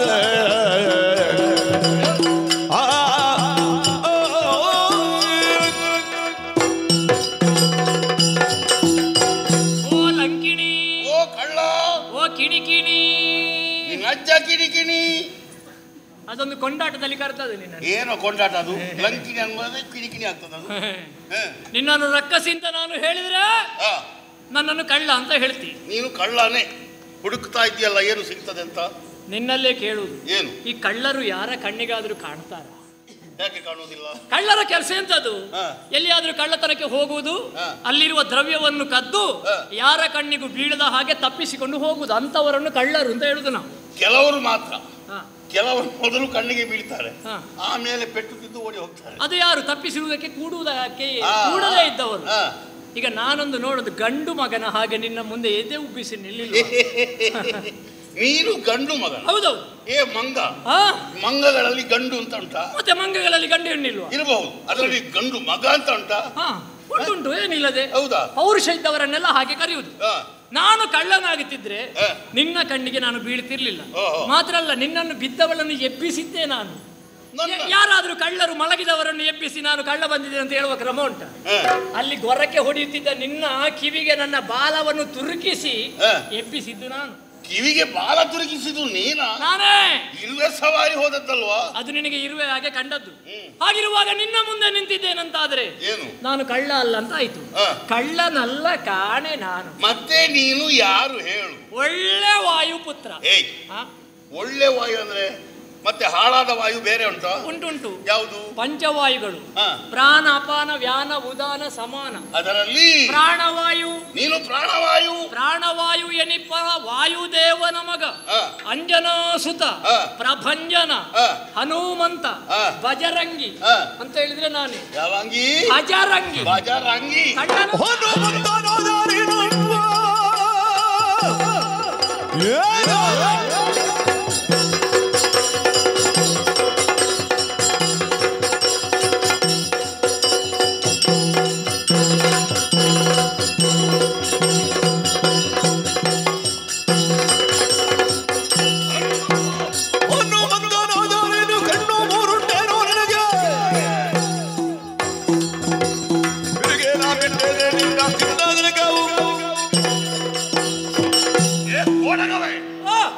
ಯಾರು ನೀನು ಅಂತ ಕೇಳಿದ್ರೆ ಒಳ್ಳೆ ವಾಯುಪುತ್ರ ಹನುಮಂತನಾದರೇನು? ಆಂಜನೇಯ. ಕಣ್ಣು ಮೂರುಂಟೇನು ನಿನಗೆ? ನಮ್ಮ ಕುಲದೇವರಾದಂತಹ ಪರಮೇಶ್ವರ, ಅವನಿಗೆ 3 ಕಣ್ಣಿದೆ. ಆ 3ನೇ ಕಣ್ಣನ್ನು ಅವ ಬಿಟ್ಟಂತಾದ್ರೆ ಲೋಕವೇ ಸುಟ್ಟು ಹೋಗ್ತದೆ. ಅಂತದ್ದರಲ್ಲಿ ಬಹಳ ಹೆಮ್ಮೆಯಿಂದ ಹೇಳಿಕೊಳ್ತಾ ಇದೆಯಲ್ಲ. ಈಗ 3 ಕಣ್ಣು ತೋರಿಸಿದ್ರೆ ನನ್ನನ್ನು ಒಪ್ಪಿಕೊಳ್ತೀಯ ನೀನು? 3 ಕಣ್ಣ ಹೌದು. ತೋರಿಸ್ತೀಯಾ? ತೋರಿಸು ನೋಡುವ. ನಿನಗೆ ಲೆಕ್ಕ ಗೊತ್ತುಂಟಾ? ಖಂಡಿತ. ಹೌದಾ? 1 ಹಾಗಿದ್ರೆ ಲೆಕ್ಕ ಮಾಡು. 1 ನಾನು ಹೇಳ್ತೇನೆ. 1 2 3 ತೋರಿಸಿದ್ದನ್ನೇ ತೋರಿಸುವುದೇನೋ ಬಾಲಪಾಠವಾದು. 3 ಆಗ್ಲಿಲ್ವಾ? ಆಗ್ಲಿಲ್ಲ. 2. ಹೌದಾ? ಈಗ ಲೆಕ್ಕ ಮಾಡು. 1 2 ನೀನು ಇದನ್ನೆಲ್ಲ ತೋರಿಸಿ ಲೆಕ್ಕ ಮಾಡಿ ಕೇಳುವುದಲ್ವಾ? ಅದು ಕಣ್ಣಾಗ್ತದ? ಯಾರು ಹೇಳಿದ್ದು? ಯಾರು ಹೇಳಿದ್ದು? ನಿನಗೆ 3 ಕಣ್ಣು ಬೇಕಲ್ಲ? 3 ಕಣ್ಣಾದ್ರೆ ಅಂಥದ್ದೆಲ್ಲ ಕಣ್ಣಲ್ಲ. ತ್ರಿನೇತ್ರ ಪರಮೇಶ್ವರನಿಂದ ಹಾಗೆ ಇರಬೇಕಿತ್ತು. ಅಂಥದ್ದು ಏನೂ ಇಲ್ಲ ನಿನ್ನಲ್ಲಿ. ಯೋಗ್ಯತೆ ದೊಡ್ಡವನಲ್ಲ. ಏ ಮಂಗ, ನಿನ್ನ ನೀ ಕ್ಷಣ ಬಾಲ ಹಿಡಿದು ನೆಲ ಕಪ್ಪಳಿಸುವಾಗ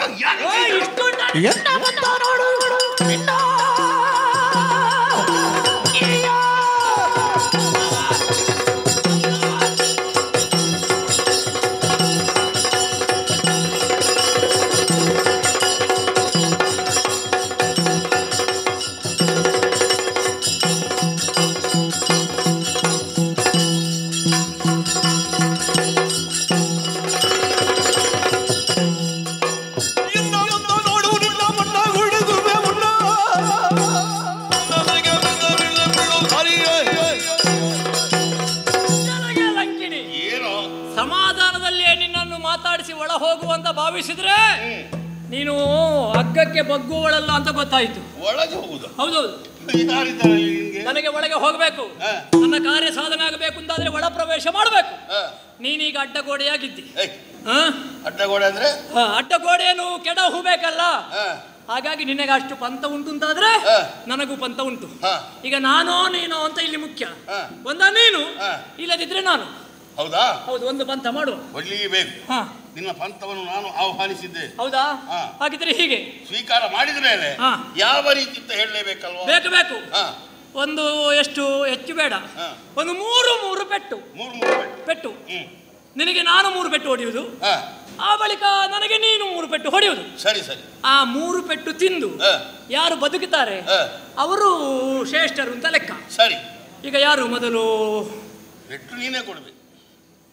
ಮೊದಲು ನೀನು ಕೊಟ್ರೆ ಏನಾಗುತ್ತದೆ ಗೊತ್ತಾ? ಆಮೇಲೆ ನಾನು ಕೊಟ್ಟರೆ ನೀನು ಸತ್ತೇ ಹೋಗ್ತು. ಇಲ್ಲ. ಮೊದಲು ನಾನು ಕೊಟ್ಟರೆ ನೀನು ಸತ್ತು ಹೋದ್ರೆ ಇಂಥದ್ದೊಂದು ಉಂಟು ಅಂತ ಹೇಳಲಿಕ್ಕೆ ಜನ ಇಲ್ಲಲ್ಲ. ಮತ್ತೊಂದುಂಟು, ನಾನು ಮೊದಲು ಪೆಟ್ಟು ಕೊಟ್ರೆ ನಿನ್ನ ಆಶೆ ಅಲ್ಲಿಗೆ ಉಳಿಯುತ್ತದೆ. ಯಾವುದು? ಈಗ ನಮ್ಮಲ್ಲಿ ಆದ ಒಪ್ಪಂದ ಏನು?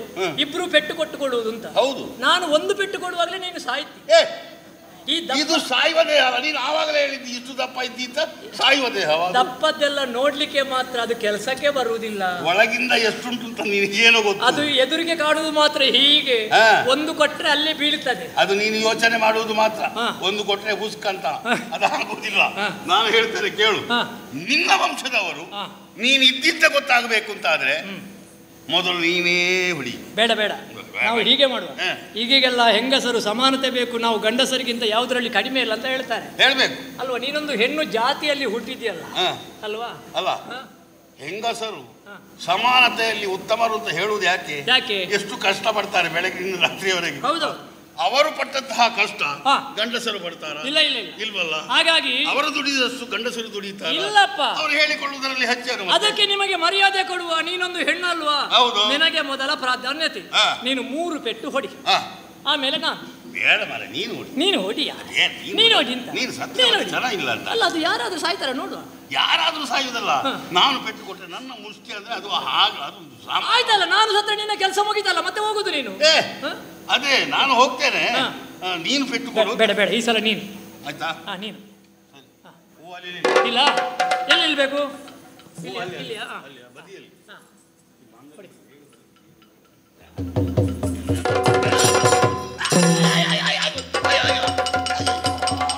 ಹೊಡ್ತೀಯಾ? ಎಲ್ಲಿಗೆ ಹೊಡಿಯುವುದು ಮಾರೆ?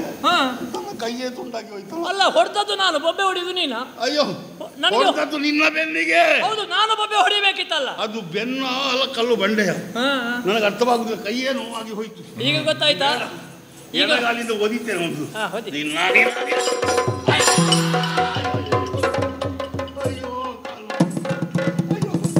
ಮೊದಲೇ ನೋವಿತ್ತು, ಈಗ ಲಂಕಿನಿ ಹೊಡೆದಾಯ್ತಾ? ಆಯ್ತು. 2 ಆಯ್ತು. 2 ಆಯ್ತಾ? ನನಗೆ ಗೊತ್ತೇ ಆಗ್ಲಿಲ್ಲ. ನಿನಗೆ ಯಾವುದು ಗೊತ್ತಾಗುದಿಲ್ಲ. ನೀನು ಮಂಗನ ಅಥವಾ ಬೇರೆ ಏನು? ನಿನಗೆ 2 ಪೆಟ್ಟು ಕೊಟ್ಟರು ಗೊತ್ತಾಗ್ಲಿಲ್ವಲ್ಲ? ಬೇಗ ನಿನ್ನ ಹರಕೆ ತೀರಿಸು ಬೇಗ. ಹೌದಾ? ನಿನಗೆ ಈ ರೀತಿ ಅಲ್ಲ, ಪೆಟ್ಟು ಒಂದೇ ಆಗಬೇಕು. ಬಾ ತೋರಿಸು, ಬಾ ಬಾ. ಕೊಡು.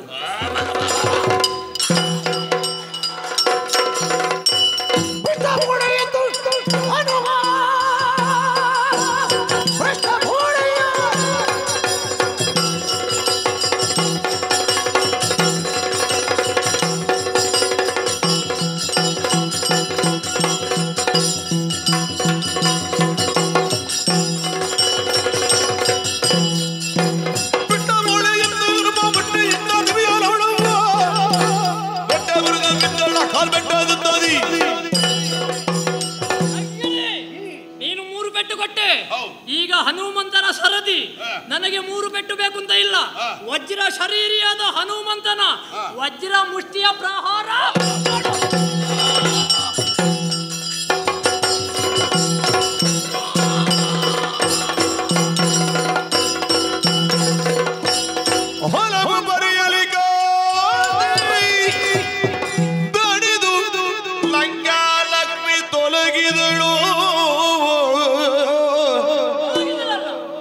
ರಾವಣಗೆ ಬಾಳ್ದು ದುರ್ದಿಶೀನು ಬಳಿಕ ಹನುಮಂತ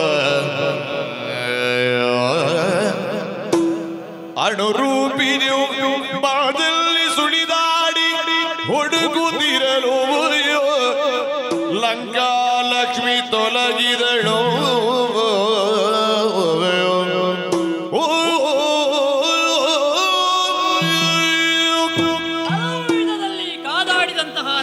ಲಕ್ಷ್ಮಿ ನನ್ನ ವಜ್ರ ಪ್ರಹಾರಕ್ಕೆ ದರೆ ಗುಳಿದಳಲ್ಲ, ಅವಳು ಉರುಳಿದ್ದೇ ತಡ.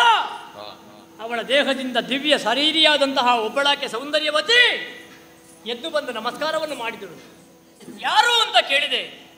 ಅಶ್ವಿನಿ ನಾಮಕಳಾದಂತಹ ಗಂಧರ್ವ ಸ್ತ್ರೀಯಂತೆ. ಹಿಂದೆ ಬ್ರಹ್ಮಕಪಾಲ ಪ್ರಸಂಗದಲ್ಲಿ ಭಿಕ್ಷಾಟನೆಗೆ ಬಂದಂತಹ ಪರಮೇಶ್ವರನಿಗೆ ಪ್ರಚಾರಿಸಿದಾಗ ಅವರು ಕೊಟ್ಟದು ಶಾಪ, ರಕ್ಕಸಿಯಾಗಿ ಹುಟ್ಟು. ಮತ್ತೆ ಕ್ಷಮೆ ಕೇಳಿದಾಗ ಹನುಮಂತನ ವಜ್ರ ಪ್ರಹಾರದಿಂದ ನನಗೆ ಮೋಕ್ಷ ಅಂತ ಹೇಳಿದ್ದಾರೆ. ಹಾಗಾಗಿ ಈ ಹೊತ್ತಿನಲ್ಲಿ ನನ್ನ ಶಾಪ ವಿಮೋಚನೆಯಾಯಿತು. ಇಲ್ಲಿಯವರೆಗೆ ಲಂಕಾ ಲಕ್ಷ್ಮಿಯಾಗಿ ಮೆರೆದವಳು ನಾನು, ಈಗ ಲಂಕಾ ಲಕ್ಷ್ಮಿ ಹೋಗುತ್ತಿದ್ದಾಳೆ ಅಂತ ಹೇಳಿದಳು. ಪ್ರಪಂಚದ ದೇವರು ಶ್ರೀರಾಮಚಂದ್ರಮ, ಮಹಾವಿಷ್ಣುವಿನ ಅವತಾರ. ಅವನ ಮಡದಿಯಾದ ಲಕ್ಷ್ಮೀದೇವಿಯನ್ನು ಕದ್ದುಕೊಂಡು ಬಂದಂತಹ ಈ ರಕ್ಕಸ ರಾವಣ, ಜಗತ್ತಿಗೆ ಲಕ್ಷ್ಮಿಯಾದ ಸೀತೆಯನ್ನು ಕದ್ದು ತಂದಂತಹ ಇವನಿಗೆ ಲಂಕಾ ಲಕ್ಷ್ಮಿ ಒಲಿಯುವುದಕ್ಕುಂಟೆ. ರಾವಣಗೆ ಬಂತು ದುರ್ದಶೆ ಅನ್ನುವುದರಲ್ಲಿ ಸಂದೇಹ ಇಲ್ಲ. ಇನ್ನು ಹೀಗಲ್ಲ, ಅನುರೂಪವನ್ನು ತಾಳಿ ಲಂಕೆಯನ್ನು ಪ್ರವೇಶ ಮಾಡಿ ಸೀತಾದೇವಿಯನ್ನು ಹುಡುಕಬೇಕು.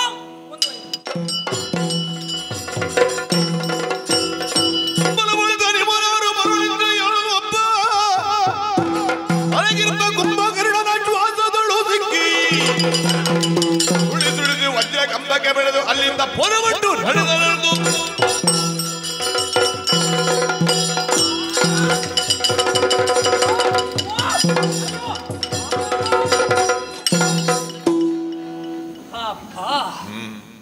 ಬೇಕ ಸೂಕ್ಷ್ಮ ರೂಪ. ಸೂಕ್ಷ್ಮ ರೂಪವನ್ನು ತಾಳಿದೆ. ಯಾವ ರೂಪ ಅಂತ ಕೇಳಬೇಡಿ, ಅಂತೂ ಯಾರ ಕಣ್ಣಿಗೂ ಬೀಳದ ಹಾಗೆ ಒಂದೊಂದೇ ಅಂತಃಪುರವನ್ನು ಪ್ರವೇಶ ಮಾಡಿದೆ. ಒಂದು ಅಂತಃಪುರವನ್ನು ಪ್ರವೇಶ ಮಾಡಿದ್ದೆ ತಡ, ಯಾವುದೋ ಒಂದು ಗುಹೆಯ ಒಳಗೆ ಹೋದ ಅನುಭವ. ದುರ್ನಾಥ ಅಲ್ಲಿಂದ ಹೊರಗೆ ಬಂದು ವಜ್ರ ಕಂಬಕ್ಕೆ ಬಡಿದೆ. ಮತ್ತೆ ಪುನಃ ಒಳಗೆ ಹೋದೆ. ಒಂದು 5-6 ಸಲ ಹೋದಾಗ ನನಗೆ ಗೊತ್ತಾಯ್ತು, ಇನ್ನು ಈ ರೂಪ ಬೇಡ ಅಂತ ಹೇಳಿ ಮೊದಲಿನ ರೂಪವನ್ನು ತಾಳಿದೆ. ನಾನು ಒಳಗೆ ಹೋದದ್ದು ಎಲ್ಲಿಗೆ? ಕುಂಭಕರ್ಣನ ಮೂಗಿನ ಒಳಗೆ. ಅಯ್ಯೋ ಹೊಲಸೆ, ಆ ದುರ್ನಾಥ ಸಹಿಸುವುದಕ್ಕಾಗುವುದಿಲ್ಲಪ್ಪ. ಅವ ಮಲಗಿದ್ದಾನೆ, ಅವನಿಗೆ ದೀರ್ಘಕಾಲದಲ್ಲಿ ನಿದ್ರೆ. ಇಂತಹ ಕುಂಭಕರ್ಣ ಇರುವಂತಹ ಜಾಗದಲ್ಲಿ ಲಕ್ಷ್ಮಿ ಸೀತಾದೇವಿಯನ್ನು ಹುಡುಕಿದ್ರೆ ಅವರು ಸಿಗುವುದಕ್ಕುಂಟ? ಇಲ್ಲಿ ಹುಡುಕಿದ್ರೆ ಇಲ್ಲ. ನೋಡುವ, ಮುಂದುವರಿತೇನೆ.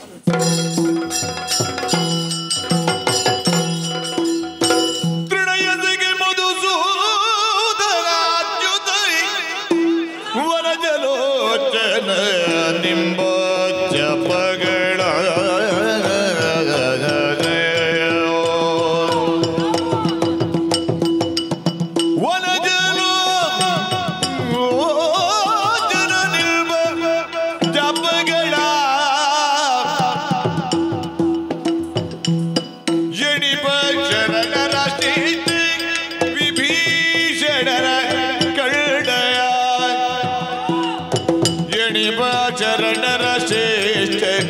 ವಿಭೀಷಣನ ಕಡ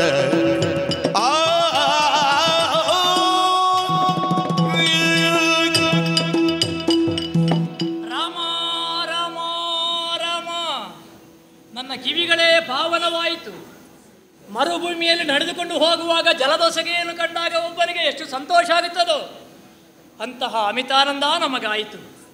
ಲಂಕೆಗೆ ಬಂದ ಮೇಲೆ ಭೀಕರವಾದ ಶರೀರ, ದುರ್ನಾತ ಹೊಂದಿದ ದೇಹ, ಅಸ್ತವ್ಯಸ್ತವಾಗಿ ಬಿದ್ದುಕೊಂಡಂತಹ ರಕ್ಕಸರ ಪ್ರಲಾಪಗಳು, ರೋದನಗಳು ಇದನ್ನೇ ಕೇಳ್ತಾ ಇದ್ದವ ನಾನು. ಆದರೆ ಈ ಅಂತಃಪುರವನ್ನು ಪ್ರವೇಶ ಮಾಡಿದರೆ ರಾಮಧ್ಯಾನ. ರಾವಣನ ಲಂಕೆಯಲ್ಲಿ ಒಬ್ಬ ಪರಮ ವೈಷ್ಣವ ಇದ್ದಾನನ್ನುವುದರಲ್ಲಿ ಸಂದೇಹ ಇಲ್ಲ.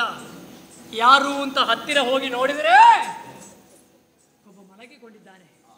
ಅವನ ದೇಹದ ರೋಮ ರೋಮಗಳಲ್ಲಿಯೂ ರಾಮ ರಾಮ ರಾಮ ಎಂಬಂತಹ ನಾಮಸ್ಮರಣೆ ಕೇಳ್ತಾ ಇದೆ.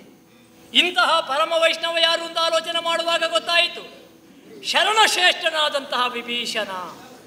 ಆಗುವುದಕ್ಕೆ ಒಂದೇ ತಾಯಿಯ ಮಕ್ಕಳು, ಒಬ್ಬ ರಕ್ಕಸರಾದರೆ ಇವ ಪರಮ ವೈಷ್ಣವ. ಅಂತಹ ರಾಮಧ್ಯಾನ ಮಾಡುವಂತಹ ಪರಮ ವೈಷ್ಣವನಾದ ವಿಭೀಷಣನ ಅಂತಃಪುರದಲ್ಲಿ ಸೀತಾದೇವಿಯನ್ನು ರಾವಣ ಖಂಡಿತ ಇರಿಸುವುದಕ್ಕಿಲ್ಲ. ಎಲ್ಲ ಪುರವನ್ನು ಶೋಧನೆ ಮಾಡಿದೆ. ಇನ್ನು ಉಳಿದದ್ದು ರಾವಣನ ಅಂತಃಪುರ ಮಾತ್ರ. ಅದನ್ನು ಬಿಡಬಾರದು. ಒಳ ಪ್ರವೇಶ ಮಾಡ್ತೇನೆ, ಒಳ ಪ್ರವೇಶ ಮಾಡ್ತೇನೆ. ವಲ್ಲಭೆಯನೊಡಗೂಡಿ ರಾವಣ, ವಲ್ಲಭೆಯನೊಡಗೂಡಿ ರಾವಣ, ಚೆಲುವ ಮಂಚದ ಮೇಲೆ ಮಲಗಿರೆ, ಬಲ್ಲದನೊಂದ ಕಂಡು ಮೊಲದಲ್ಲಿ ಬಳಲುತ್ತೇನೋ. ರಾವಣನಂತಪುರವನ್ನು ಸೇರಿದೆ. ವಿಶಾಲವಾದಂತಹ ಕೋಣೆ, ಸ್ವರ್ಣದಿಂದ ಅಲಂಕೃತವಾದಂತಹ ಪರ್ಯಂಕ. ಆ ಪರ್ಯಂಕದ ಮೇಲೆ ಆಜಾನುಬಾಹುವಾದಂತಹ ರಾವಣ ಮಲಗಿದ್ದಾನೆ. ದೀರ್ಘ ದೇಹ, ಹಣೆಯಲ್ಲಿ ಶೈವ ಸಂಪ್ರದಾಯದ ಹಾಗೇ ಭಸ್ಮವನ್ನು ನೇಪಿಸಿದ್ದಾನೆ. ನೆರಿಗೆಯೇ ಹೋಗದೇ ಇದ್ದಂತಹ ವಸ್ತ್ರವನ್ನು ಧರಿಸಿದ್ದಾನೆ.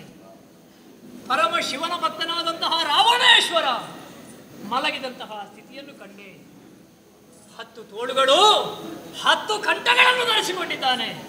ಹಾಗಿದ್ರೆ ಇವನ ಅಂತಃಪುರದಲ್ಲಿ ಇವ ಮಲಗಿದ್ದಾನಂತಾದ್ರೆ ಇವನ ಪಕ್ಕದಲ್ಲಿ ಮತ್ತೊಬ್ಬಳಿದ್ದಾಳಲ್ಲ, ಯಾರು ಅಂತ ನೋಡಬೇಕಾಗಿದೆ.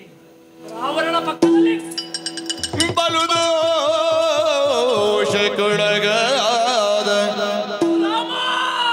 ಪಾಪಿ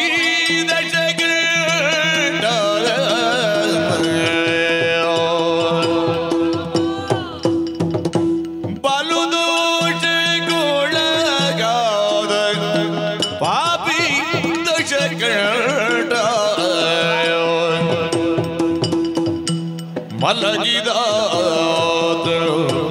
ಇವಳು ವೈದೇಹಿ ತಾನೇ, ಕಲಿಯೋಯ್ತು ರಾಘವಗೆ ಕೋತಿ ಇವಳಿರುದ, ಕಲಿಯೋಯ್ತು ರಾಘವಗೆ ಕೋತಿ ಇವಳಿರುದ, ಕೆಲವಿಲ್ಲ ಮುಳ್ದೆ ಮಗೆ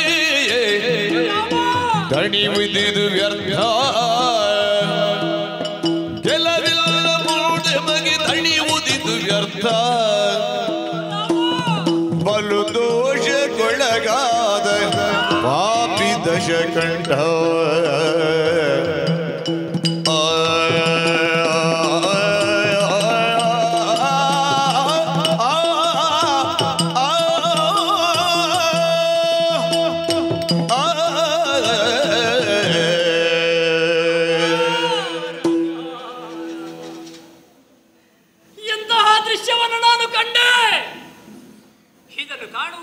ಹನುಮಂತನ ಕಣ್ಣುಗಳೆರಡು ಕುರುಡಾಗಿ ಹೋಗುತ್ತಿದ್ದರೆ ಎಷ್ಟೋ ಒಳ್ಳೆದಾಗುತ್ತಿತ್ತು. ರಾಮ ಸುರಣರ ಭುಜಂಗಮ ಭುವನದಲ್ಲಣ ದಶವದನ ಎಂಬ ನೆಗಳತೆಗೆ ಪಾತ್ರನಾದವ.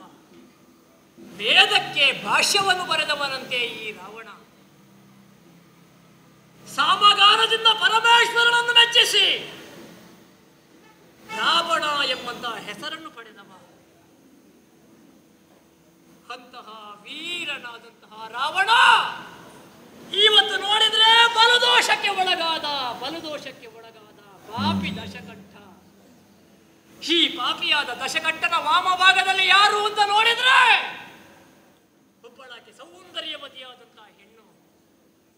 ಅವಳ ಮುಖ ಲಕ್ಷಣವನ್ನು ಕಂಡಾಗ ಇವಳು ಅನ್ಯಲಲ್ಲ, ರಾಮದೇವರ ಮಡದಿಯಾದಂತಹ ವೈದೇಹಿ ಸೀತಾದೇವಿ ರಾವಣನ ವಾಮ ಭಾಗದಲ್ಲಿ ಮಲಗಿದ್ದಾಳೆ. ಅಯ್ಯೋ ದುರ್ದಶೆ! ರಾಮದೇವರ ಬಿಡಿದಾದ ಬಟ್ಟೆಗೆ ಒಬ್ಬಳು ಕಪ್ಪು ಚುಕ್ಕೆ ಈ ಸೀತೆ ಅನ್ನುವುದರಲ್ಲಿ ಸಂದೇಹವೇ ಇಲ್ಲ. ಒಂದು ಕಾಲದಲ್ಲಿ ತಂದೆಯ ಮಾತನ್ನು ಉಳಿಸುವುದಕ್ಕೆ ರಾಮದೇವರು ವನವಾಸಕ್ಕೆ ಹೊರಟಾಗ ನೀವಿಲ್ಲದೆ ಇರುವಂತಹ ಅಯೋಧ್ಯೆಯೇ ನಮಗೆ ಕಾಡು, ನೀವಿರುವ ಕಾಡೇ ನನಗೆ ಅಯೋಧ್ಯೆ ಅಂತ ಭಾವಿಸಿ ಸರ್ವ ಸಂಪತ್ತನ್ನು ಬಿಟ್ಟು ರಾಮನ ಜೊತೆಯಲ್ಲಿ ನಾರುಮಡಿಯನ್ನು ಹುಟ್ಟಿ ಬಂದವಳಂತೆ ಸೀತಾದೇವಿ. ಒಂದಲ್ಲ ಎರಡಲ್ಲ 13 ವರ್ಷ ವನವಾಸದಲ್ಲಿ ರಾಮದೇವರ ಸೇವೆಯನ್ನು ಮಾಡಿದಂತಹ ಜಾನಕಿ ಅವಳನ್ನು ರಾವಣ ಅಪಹರಿಸಿಕೊಂಡು ಬಂದಾಗ ರಾವಣನ ಶ್ರೀಮಂತಿಕೆಗೆ, ಸುವರ್ಣ ಲಂಕೆಯ ಶ್ರೀಮಂತಿಕೆಗೆ ಮರುಳಾಗಿ ರಾವಣನ ವಾಮ ಭಾಗವನ್ನು ಅಲಂಕಾರ ಮಾಡಿದಳೆ. ಈ ಸೀತೆಗೆ ಬೇಕಾಗಿ ಪ್ರಸ್ರವನ ಪರ್ವತದಲ್ಲಿ ಬಿಸಿಯಾದ ಹೊಯ್ಗೆಯ ಮೇಲೆ ರಾಮ, ಲಕ್ಷ್ಮಣ, ಸುಗ್ರೀವ, ಜಾಂಬವಾದಿ ಕಪಿಗಳು ಹಪಹಪಿಸುತ್ತಾ ಇರುವುದು ಈ ಸೀತೆಗೆ ಬೇಕಾಗಿ. ಸ್ವರ್ಗ, ಮರ್ತ್ಯ, ಪಾತಾಳ ಅನ್ನುವಂತಹ ತ್ರಿಭುವನವನ್ನು ಹುಡುಕುತ್ತಾ ನಾವು ಸಂಚಾರ ಮಾಡಿದ್ದು ಈ ಸೀತೆಗೆ ಬೇಕಾಗಿ. ರಾಮದೇವರು ಆಹಾರವನ್ನು ತ್ಯಜಿಸಿ ಹಗಲು ಇರಳು ಸೀತೆ ಸೀತೆ ಎಂಬ ಹಾಗೆ ಪರಿತಪಿಸ್ತಾ ಇರುವುದು ಈ ಸೀತೆಗೆ ಬೇಕಾಗಿ. ಇವಳನ್ನು ಕಂಡಂತಹ ನನ್ನ ಜೀವನ ವ್ಯರ್ಥ ಅನ್ನುವುದರಲ್ಲಿ ಸಂದೇಹವೇ ಇಲ್ಲ. ಒಬ್ಬನಾದ ಮಗ ತನ್ನ ತಾಯಿಯನ್ನು ಕಳಕೊಂಡಾಗ ಅವಳು ಇಂತಹ ಕಡೆಯಲ್ಲಿ ಇದ್ದಾಳೆ ಅನ್ನುವಂತಹ ವಿಷಯ ಗೊತ್ತಾಗಿ ತಾಯಿಯನ್ನು ಕಾಣುವುದಕ್ಕೆ ಓಡೋಡಿಕೊಂಡು ಬಂದಂತಹ ಮಗ ತನ್ನ ಹೆತ್ತ ತಾಯಿ ಪರಪುರುಷರ ಶಯ್ಯೆಯಲ್ಲಿದ್ರೆ ಆ ಮಗನಿಗೆ ಯಾವ ಚಿಂತೆ ಬರ್ತದೋ ಅದುವೇ ಚಿಂತೆ ನನಗಾಗಿ ಹೋಯಿತು. ರಾಮದೇವರ ಚಾರಿತ್ರ್ಯಕ್ಕೆ ಕಳಂಕವನ್ನು ತಂದಂತಹ ಈ ಪಾಪಿಯಾದ ದಶಕಂಠನನ್ನು ನಾನು ಒಂದು ವೇಳೆ ಕೊಂದೇ ಅಂತಾದರೂ ಕೂಡ ರಾಮದೇವರ ಚಾರಿತ್ರ್ಯ ಮತ್ತೆ ಮರಳಿ ಬರುವುದಕ್ಕುಂಟೆ. ರಾಮ ರಾಮ ತರಗರಿಸಿ ಮನದೊಳಗೆ ತನ್ನೊಡೆಯ ರಾಮ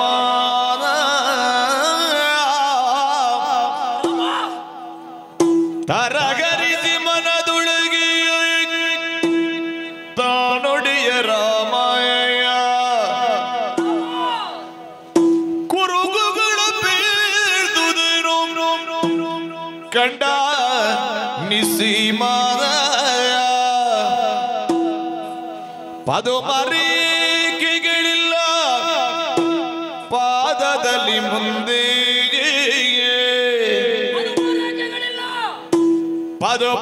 ಪದಮರೇಖೆಗಳಿಲ್ಲ ಪಾದದಲ್ಲಿ ಮುಂದೆ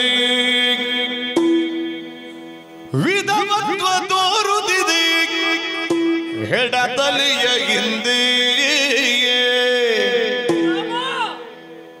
ಮಜ್ಜಲಾಜನ ನೋಡಿ ಬಲ ತೊಡೆಯುಳಿಲ್ಲದ ಅಚ್ಯುತನ ಸತಿ ಇವಳು ಸರ್ವತಾ ಅಲ್ಲ.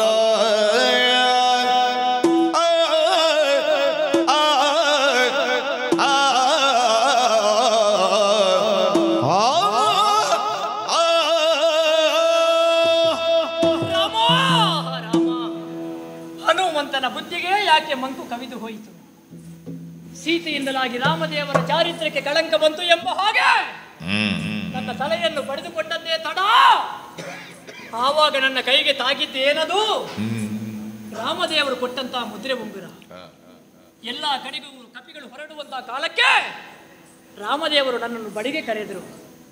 ಒಂದು ವೇಳೆ ಸೀತೆಯನ್ನು ನೀನು ನೋಡಿದ್ರೆ ಗುರುತಕ್ಕೆ ಬೇಕಾಗಿ ಮುದ್ರೆ ಉಂಗುರ ಇರಲಿ ಎಂಬ ಹಾಗೆ ನನ್ನ ಕೈಗೆ ಕೊಟ್ಟಿದ್ದರು. ರಾಮದೇವರ ಮುದ್ರೆ ಉಂಗುರ ನನ್ನ ಕೈಗೆ ತಾಗಿದ್ದೇ ತಡ. ಅವರು ಹೇಳಿದಂತಹ ಗೌಪ್ಯವಾದಂತಹ ವಿಷಯ. ಒಬ್ಬ ತಂದೆಯಾದವ ತನ್ನ ಮಗನಲ್ಲಿಯೂ ತನ್ನ ಹೆಂಡತಿಯ ಗೌಪ್ಯ ಕುರುಹನ್ನು ಹೇಳುವುದಿಲ್ವಂತೆ. ಆದರೆ ರಾಮದೇವರು ನನ್ನಲ್ಲಿ ಹೇಳಿದ್ದಾರೆ. ನನ್ನನ್ನು ಮಗನಿಗಿಂತಲೂ ಹಿರಿದಾದ ಪ್ರೀತಿಯನ್ನು ಕಂಡವರು. ಹಾಗಿದ್ರೆ ಅಂತಹ ಕುರು ಇವಳಲ್ಲಿ ಉಂಟೆ ಅನ್ನುವುದನ್ನು ನಾನು ನೋಡಬೇಕಲ್ಲ. ಬ್ರಹ್ಮಚಾರಿಯಾದಂತಹ ನಾನು ಹೆಣ್ಣಿನ ದೇಹವನ್ನು ನೋಡಬಾರದು. ಆದರೆ ರಾಮದೇವರಿಗೆ ಬೇಕಾಗಿ ಇವಳನ್ನು ನೋಡದೇ ಉಪಾಯವಿಲ್ಲ. ಪರಸ್ತ್ರೀಯ ದೇಹವನ್ನು ಕಂಡಾಗ ಮಗುವಿನ ಭಾವನೆ ಅವನಿಗಿರಬೇಕಂತೆ. ಹಾಗಾಗಿ ಮಗು ಅನ್ನುವಂತಹ ಭಾವನೆಯಿಂದ ಈ ಹೆಣ್ಣಿನ ದೇಹವನ್ನು ನೋಡಬೇಕಾಗಿದೆ.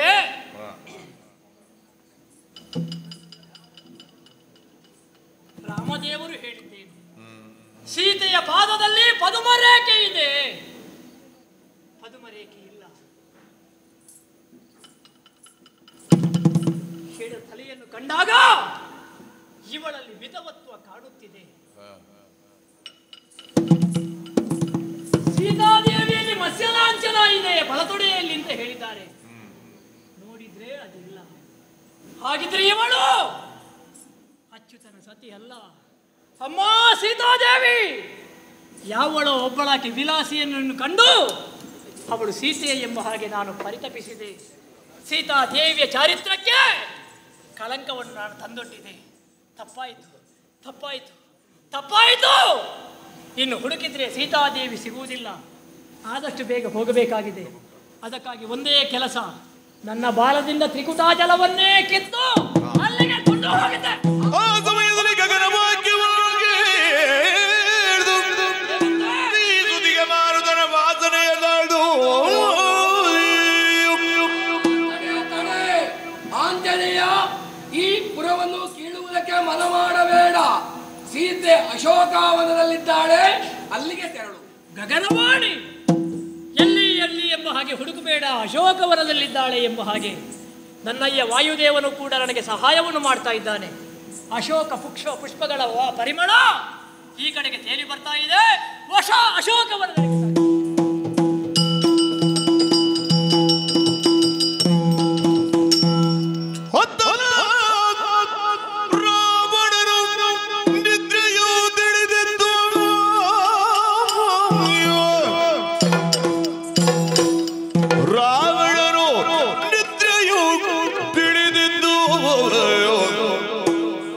ಮಧ್ಯರಾತ್ರಿಯ ವೇಳೆಯಲ್ಲಿ ಕಾಮಾತುರನಾಗಿ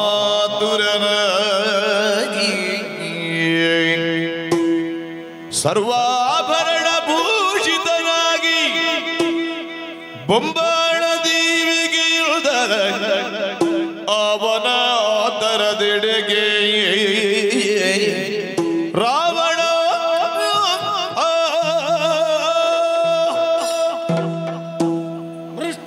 ಭೋಜನವನ್ನು ಮುಗಿಸಿ ಹಂಸತೂಲಿಕಾ ತಲ್ಪದಲ್ಲಿ ಪವಡಿಸಿದ್ದೆ.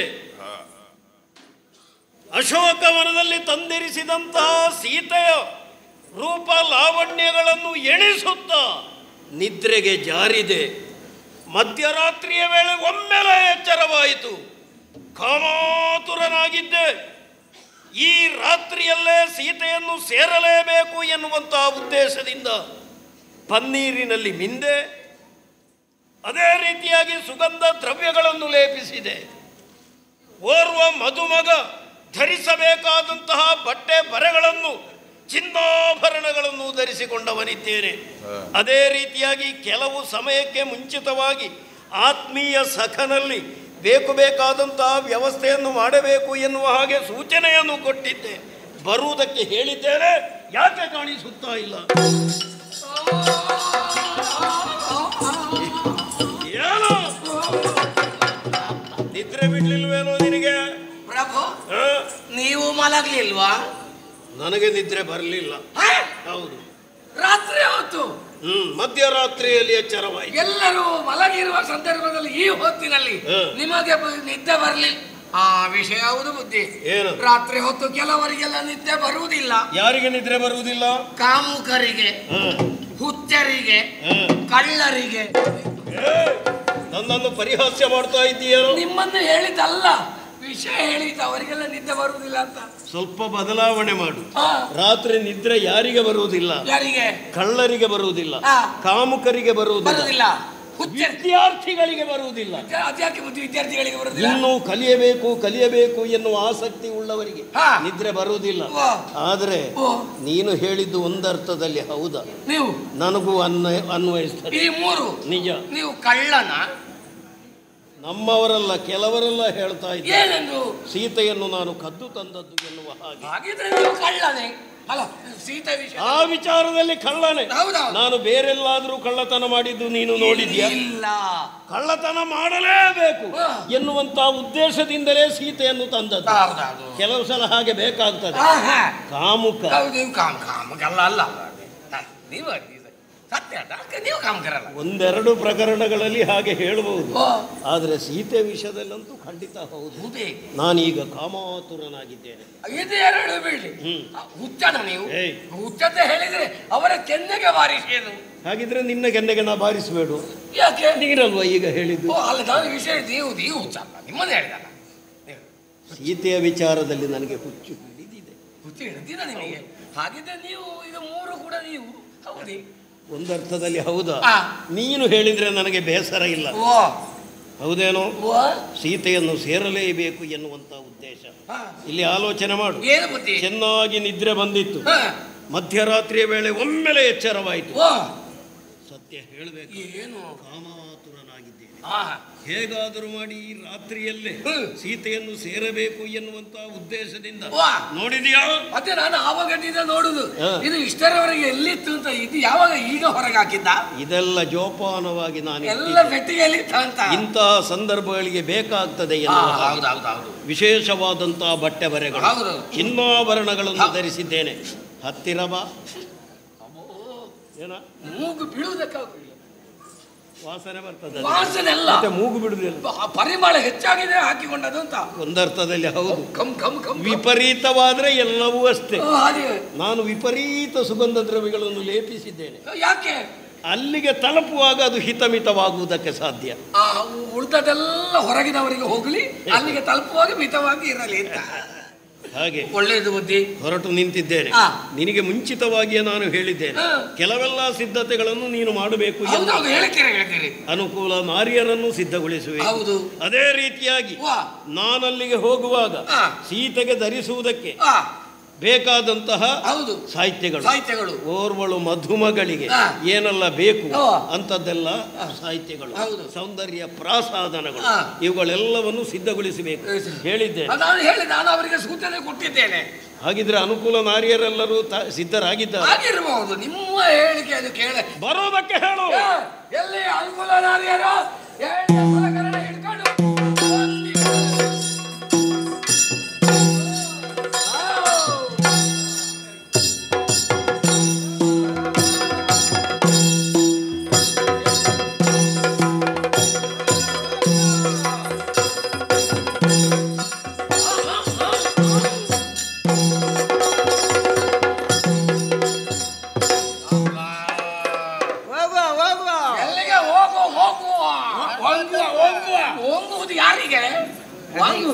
ಇಳಿತಾ ಉಂಟು.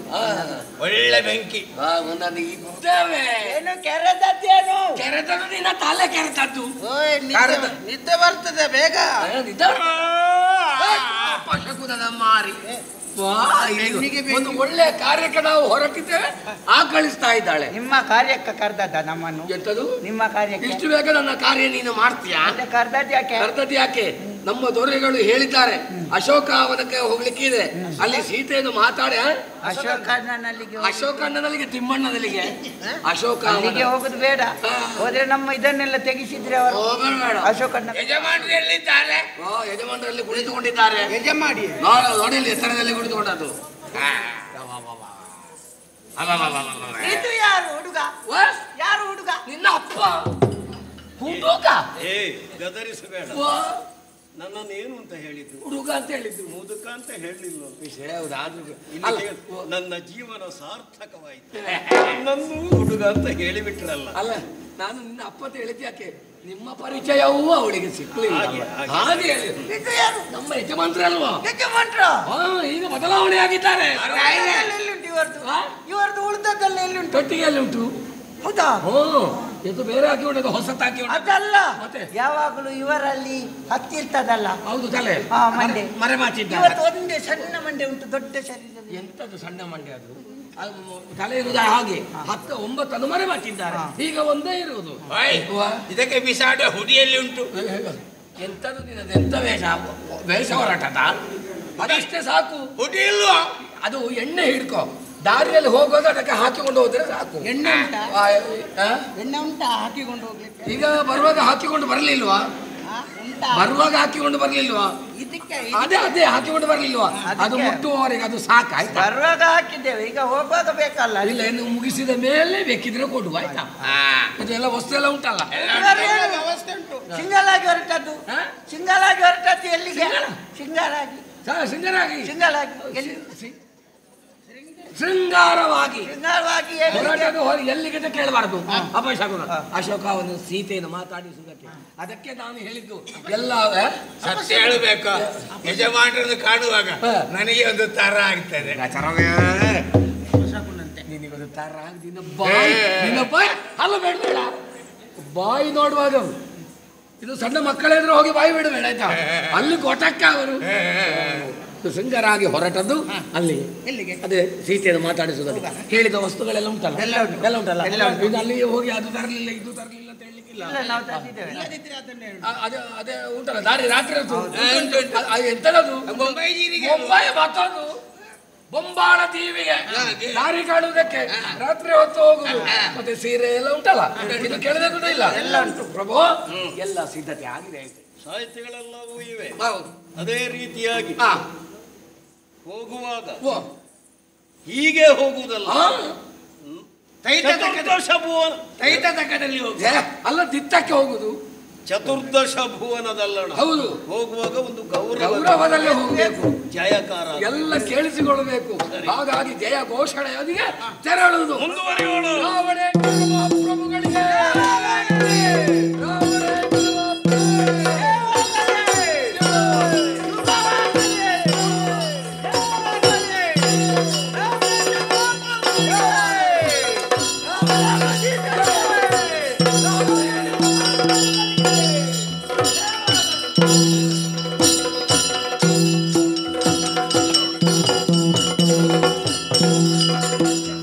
ಶಿಂಶಿಪಾಯ ಮರನಡಿಯ ಕುಳಿತು ರಾಘವನ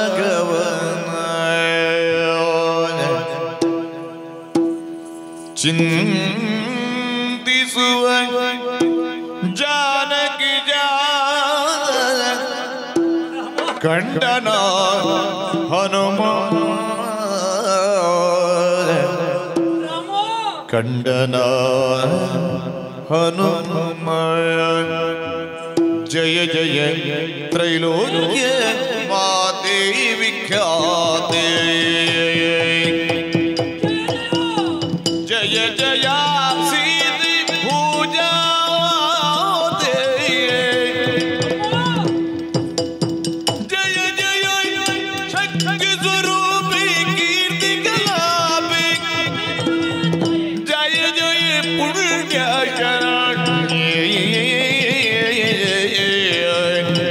ಜಯ ಜಯ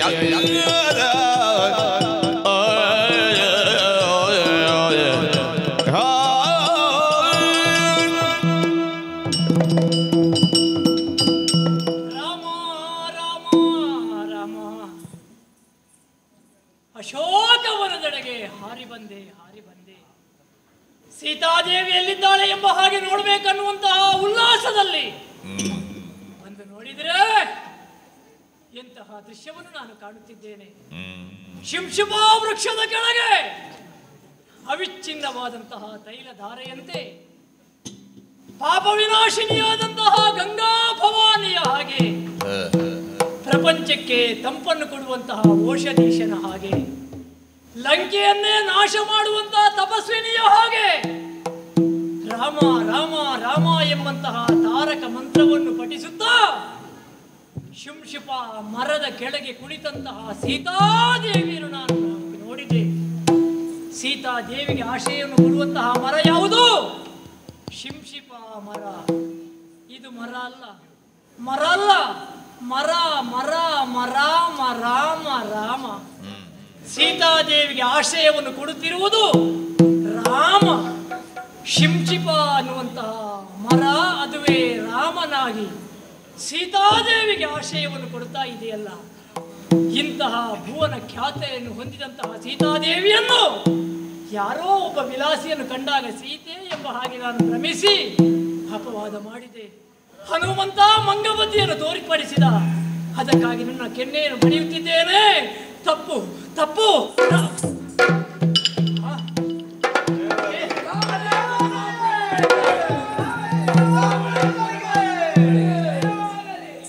ಮಧ್ಯರಾತ್ರಿಯ ಸಮಯ, ಏನದು ಕೇಳುವುದು? ರಾವಣೇಶ್ವರನಿಗೆ ಜಯವಾಗಲಿ, ಶುಭವಾಗಲಿ ಅಂದ್ರೆ ಹೊಗಳು ಭಟರು ರಾವಣೇಶ್ವರನ ಹೊಗಳುವಿಕೆಯನ್ನು ಮಾಡುತ್ತಿದ್ದಾರೆ. ಬಹುಶಃ ರಾವಣನಿಗೆ ಹುಚ್ಚು ಪ್ರಾರಂಭ ಆಗಿದೆ ಮಧ್ಯರಾತ್ರಿಯಲ್ಲಿ. ಈ ಕಡೆಗೆ ಬರ್ತಾನಂತಾದ್ರೆ ಸೀತಾದೇವಿಯನ್ನು ಒಲಿಸಿಕೊಳ್ಳುವುದಕ್ಕೆ ಇರಬೇಕು. ಬಂದವ ಏನು ಮಾಡ್ತಾನೆ ಅನ್ನುವಂತಹ ವಿಚಾರವನ್ನು ತಿಳಿಯಬೇಕು. ಹೋಗುವುದಲ್ಲ, ಸೂಕ್ಷ್ಮ ರೂಪವನ್ನು ತಾಳಿ ಈ ಮರದಲ್ಲಿ ಅವಿತಿರ್ತೇನೆ.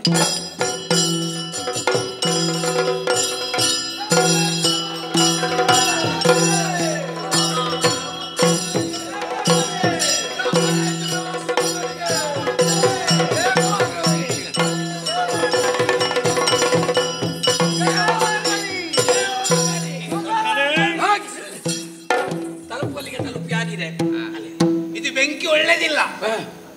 ಒಳ್ಳೇದಿಲ್ವಾ? ನಂದಿಸು. ಸುಲಭದಲ್ಲಿ ನಂದು ಪುಗೆ ಪುಗೆ ಅಂತ ಹೇಳ್ತಾ ಉಂಟು. ಪುಗೆ ಪುಗೆ ಅಲ್ಲ, ಉಖೆ. ಎಲ್ಲರೂ ಇವರನ್ನು ಕೊಂಡಾಡು. ಸಖನೆ ವಸ್ತುಗಳನ್ನು ಪಾದದ ಮೂಲದಲ್ಲಿಟ್ಟು ಹೊಗಳುವುದಕ್ಕೆ ಎಲ್ಲ ತಂದಿದ್ದೀರಲ್ಲ, ಗಂಟೆ ಎಲ್ಲ ಹೊತ್ತುಕೊಂಡು ಬಂದಿದ್ದೀರಲ್ಲ, ಎಲ್ಲ ಸೀತೆಯ ಪಾದ ಬುಡದಲ್ಲಿ ಇರಿಸಿ. ನೀವೆಲ್ಲ ಕುಡಿದುಕೊಂಡದ್ದು ಮಲಗಲಿಕ್ಕಿಲ್ಲ. ಇದನ್ನು ಬರುವುದಕ್ಕೆ ಹೇಳಿದ್ರು, ಮಲಗುವುದಕ್ಕ ಮತ್ತೆಂತ ಮಾಡುದು? ಅದನ್ನು ಗಂಟೆಲ್ಲ ಅಲ್ಲಿ ಇಡಿಯುತ್ತ. ಅಂತರ ಇರ್ಲಿ, ಅಂತರ. ಒಬ್ಬೊಬ್ಬರೇ ಕಾಣಿಕೆ ಒಪ್ಪಿಸಿ. ಆಯ್ತು, ಹೋಗೋ, ನಮ್ಮದಾಯ್ತು. ಎಲ್ಲಿಗೆ ಹೋಗುದೆಲ್ಲಿಗೆ? ಈಗ ಅಲ್ಲಿ ಇರಿಸಿದ್ದೀರಿ, ಹೌದು ಹೌದು. ಅದು ಏನು ಅಂತ ಹೇಳಬೇಡ. ನಿಮ್ಮನ್ನು ತರುವುದಕ್ಕೆ ಮಾತ್ರ ಹೇಳಿದಲ್ಲ, ಕೇಳಲಿಲ್ಲ. ಕೇಳುವುದಕ್ಕೆ ಇಲ್ಲ. ಅವಳು ಈ ಕಡೆ ನೋಡುವುದಿಲ್ಲ. ಕೇಳದೆ ಹೇಳಿದ್ರೆ ಅಧಿಕ ಪ್ರಸಂಗ ಇಲ್ಲ, ಈ ಪ್ರಸಂಗದಲ್ಲಿ ಅಧಿಕ ಪ್ರಸಂಗ ಇಲ್ಲ. ಅವಳು ರಾಮ ರಾಮ ಅಂತ ಹೇಳ್ತಾ ಇದ್ದಾಳೆ. ಈಗ ಆ ಮನಸ್ಸನ್ನು ತಿರುಗಿಸ್ಬೇಕು. ಈಗ ಎಂತಾರೆ ರಾಮ ಧ್ಯಾನವನ್ನು ಬಿಟ್ಟು ಎಲ್ಲುಂಟು ಬೆತ್ತದು ಮನಸ್ಸು ತಿರುಗಿಸ್ತೇನೆ. ಈಗ ಎಂತ ತಿರುಗಿಸ್ಬೇಕು, ಅವಳ ಮನಸ್ಸನ್ನು ತಿರುಗಿಸಬೇಕು ಅಂತ. ತಲೆಯನ್ನು ತಿರುಗಿಸ್ಬೇಕು. ತಲೆನಲ್ಲ, ಮನಸ್ಸನ್ನು. ಆ ರಾಮ ಧ್ಯಾನ ಬಿಡಬೇಕು. ನಮ್ಮ ದೊರೆಗಳ ಬಗ್ಗೆ ವಿಷಯವನ್ನು ಹೇಳಬೇಕು. ಅವರ ಹೊಗಳಿಕೆ ಈಗ ನಮಗೆ ಮೊನ್ನೆ ಬಾಯಿಪಾಠ ಮಾಡ್ಲಿಕ್ಕೆ ಹೇಳಿದ ಆ ವಿಷಯವ, ಅದನ್ನು ಆಗ್ಲೇ ಹೇಳಲಿಕ್ಕೆ ಆಗ್ಲಿಲ್ಲ. ಗೊತ್ತಿಲ್ಲ, ಪ್ರಾರಂಭ ನಾನೇ ಮಾಡ್ಲಿಕ್ಕಲ್ಲ.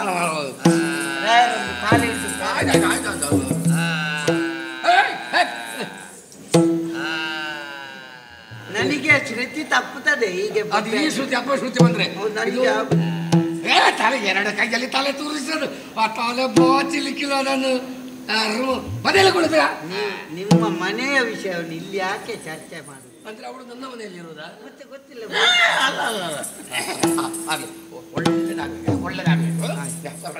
ಎಲ್ಲಿಂದ ಪ್ರಾರಂಭ ಮಾಡುದು? ಪ್ರಾರಂಭ ಮಾಡುದು ಅವರು ಮೊದಲು ಪ್ರಾರಂಭಿಸಲಿ, ಆಮೇಲೆ ನೀವು ಪ್ರಾರಂಭ. ಆಯ್ತು, ಹಾಗಾದ್ರೆ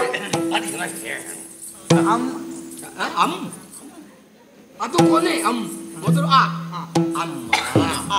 ಅಮ್ಮ ಅಮ್ಮ ಅಮ್ಮ ಅಮ್ಮಲ್ಲ, ಜೋರ್ ಮಾಡಿದ್ರೆ ಆಗ್ತದೆ.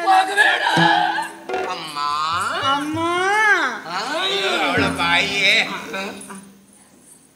ನಿನ್ನ ಬಾಯಿ ಹೇಗುಂಟು ಅವಳ ಬಾಯಿಯನ್ನು ಹೇಳುವುದಕ್ಕೆ? ಮಾತಾಡ್ಲಿಕ್ಕಿಲ್ಲ, ಅವಳಿಗೆ ಅವಕಾಶ ಕೊಡಬೇಕು. ಮತ್ತೆ ನನಗೆ ತಪ್ಪುತ್ತದೆ. ನಾನು ಅಂದಾಜು ಮಾಡಿ ಮಾತಾಡುದು. ಬಾಯ್ಪಾಠ ಮಾಡಿದ್ರೆ ಕಷ್ಟದಲ್ಲಿ ಅದನ್ನು ತಪ್ಪಿಸುವುದು ಬೇಡ.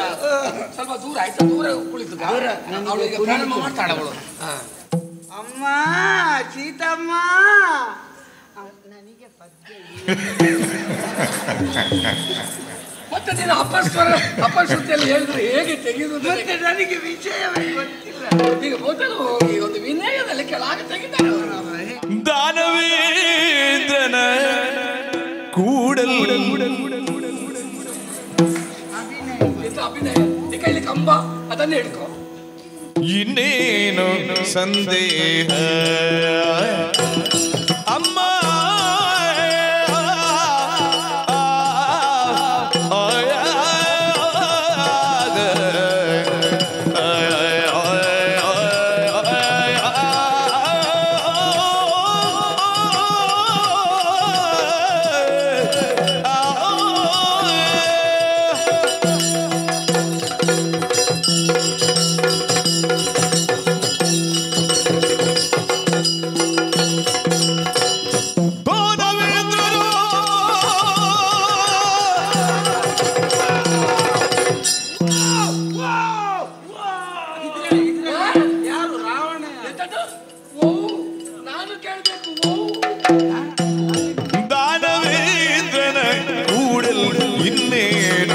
ಸಂದೇಹ ಇನ್ನೇನು ಸಂದೇಹ ಜಾನಕಿ ಸುಮ್ಮನೆ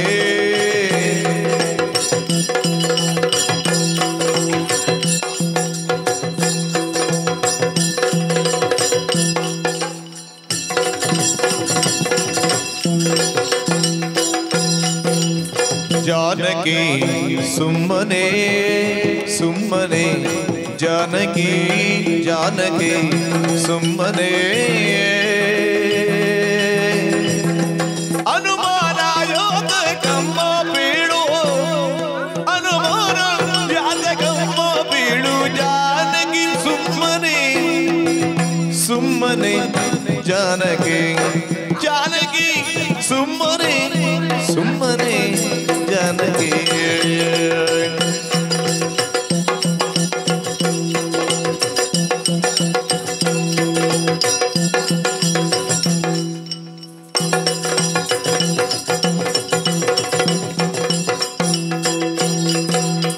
ರಾಮನೆಂಬ ಧ್ಯಾನ ಬಿಟ್ಟು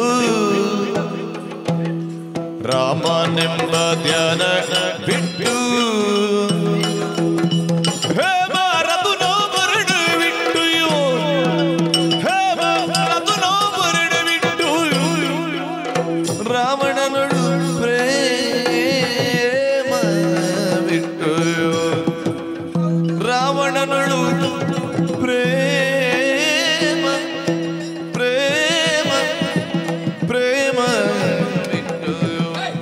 ಮನಸ್ಸಿನ ಭೇದ ಬಿಟ್ಟು ನೀ ಮನಸ್ಸಿನ ಭೇದ ಬಿಟ್ಟು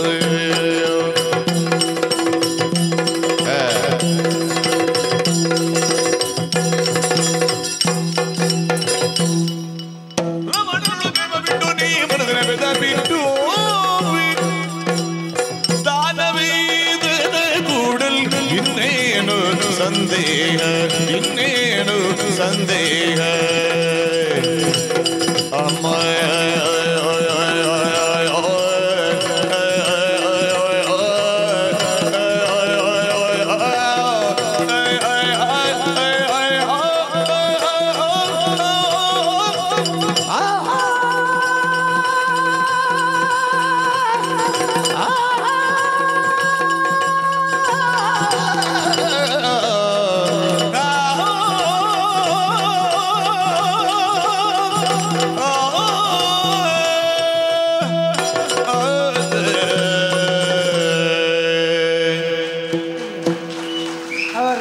ಕಾಲಿಡಬೇಕು ಅಂತ ಹೇಳ್ತಿದ್ರೆ ಮೊದಲೇ ಕಾಲಿಡದಕ್ಕೆ ನಿಲ್ಲಿಸಿದ್ದಿಲ್ಲ ನಿಲ್ಲಿಸಿದ್ದಿಲ್ಲ ಮೊದಲು ನೀರು ನಿಲ್ಲಿಸಬೇಕಿತ್ತು. ಮತ್ತೆ ನನಗೆ ಇದು ಬೇಡ ಇತ್ತು. ಮತ್ತೆ ಬಂದದ್ದು ಯಾಕೆ?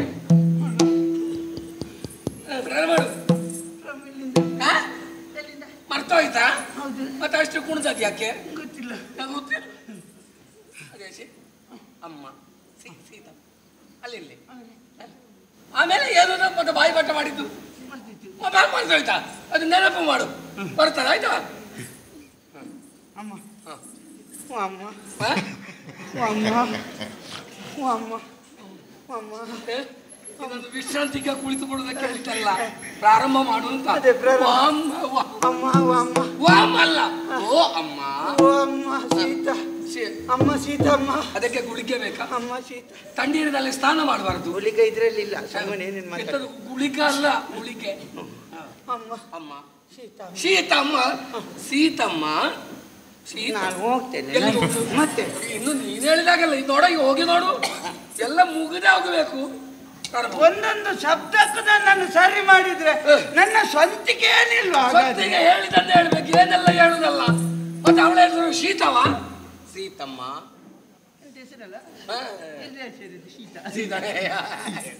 ಅಮ್ಮ ಸೀತಮ್ಮ. ಅಮ್ಮ ಓ ಸೀತಮ್ಮ. ಎಷ್ಟು ಸಲ ಹೇಳಿದ್ರು? ಸಾಕೊಮ್ಮೆ ಸಾಕು ಸೀತಮ್ಮ. ನಾನು ಆಗದಿಂದ ಕರೀತಾ ಇದ್ದೇನಮ್ಮ. ನಾವೆಲ್ಲ ಸೇರಿ ಈಗ ಇಲ್ಲಿಗೆ ಬಂದಿದ್ದೇವೆ. ಹೌದೌದು. ಆದ್ರೂ ನಿಮಗೆ ಕಂಡಿದಂತ ಗೊತ್ತಿಲ್ಲ ನಮಗೆ. ಕಾಣ್ಬೋದು. ನಿಮ್ಮ ಕತ್ತನ್ನು ನೆಲಕ್ಕೆ ಒತ್ತಿ, ನೆಲಕ್ಕೆ ಕತ್ತನ್ನು ನೆಲಕ್ಕೆ ಒತ್ತಿ. ಎಲ್ಲಿಂದ ಕತ್ತು ಕೆಳಗೆ ಕೆಳನೋಟ ನೆಲ ನೋಟಕರಾಗಿ ಆಗದಿಂದ ಎಂತದ ಬಾಯಿಯಲ್ಲಿ ಮಾಮ ಅಂತ ಹೇಳಿದಲ್ಲ. ರಾಮ ಅಂತ ಹೇಳುದು. ಮಾಮ ಅಲ್ಲ, ಮಾಮ ಅಂತ ಹೇಳಿದ್ರೆ ನಿನಗೆ ಅದೆಲ್ಲ ಯಾಕೆ? ಈಗ ಇಲ್ಲಿರುವ ವಿಷಯ ಮಾತ್ರ. ನನ್ನಲ್ಲಿ ಯಾರಾದ್ರೂ ಕೇಳಿದ್ರೆ ಹೇಳ್ಬೇಕು. ಅದು ಮತ್ತೆ ಹೇಳ್ತಾರೆ. ಅಲ್ಲಿಗೆ ರಾಮ. ಅಮ್ಮ ಆಗದು ರಾಮ ರಾಮ ರಾಮ ಅಂತ ಹೇಳ್ತಾ ಇದ್ದೀರಮ್ಮ. ಅಮ್ಮ ನಾವಿವತ್ತು ಬಂದದ್ದು ದೊಡ್ಡ ಕಾರ್ಯಕ್ರಮ. ನಮ್ಮ ಎಲ್ಲಿ ಮುಗಿಸಿ ಬಂದದ್ದು? ಅಲ್ಲ, ಇದು ಕಾರ್ಯಕ್ರಮ, ದೊಡ್ಡ ಕಾರ್ಯಕ್ರಮ. ಈ ಸಲ ಏನಾದ್ರೂ ಮಾಡಿ ನಿಮ್ಮ ಮನಸ್ಸನ್ನು ಅವರಾಜ್ಯ ತಿರುಗಿಸುವುದಕ್ಕೆ ಅಂತ ನಾವು ಬಂದದ್ದು. ಏನಾದ್ರೂ ಮಾಡಿ ಅಲ್ಲ, ಒಳ್ಳೆಯದನ್ನೇ ಮಾಡಿ. ಏನಾದ್ರೂ ಮಾಡಿದ್ರೆ ಕಲ್ಲು ಬರುವ ವರ್ಷ ಇರ್ಲಿಕ್ಕಿಲ್ಲ ಇಲ್ಲಿ. ಮಾಡುದನ್ನೇ ಮಾಡು.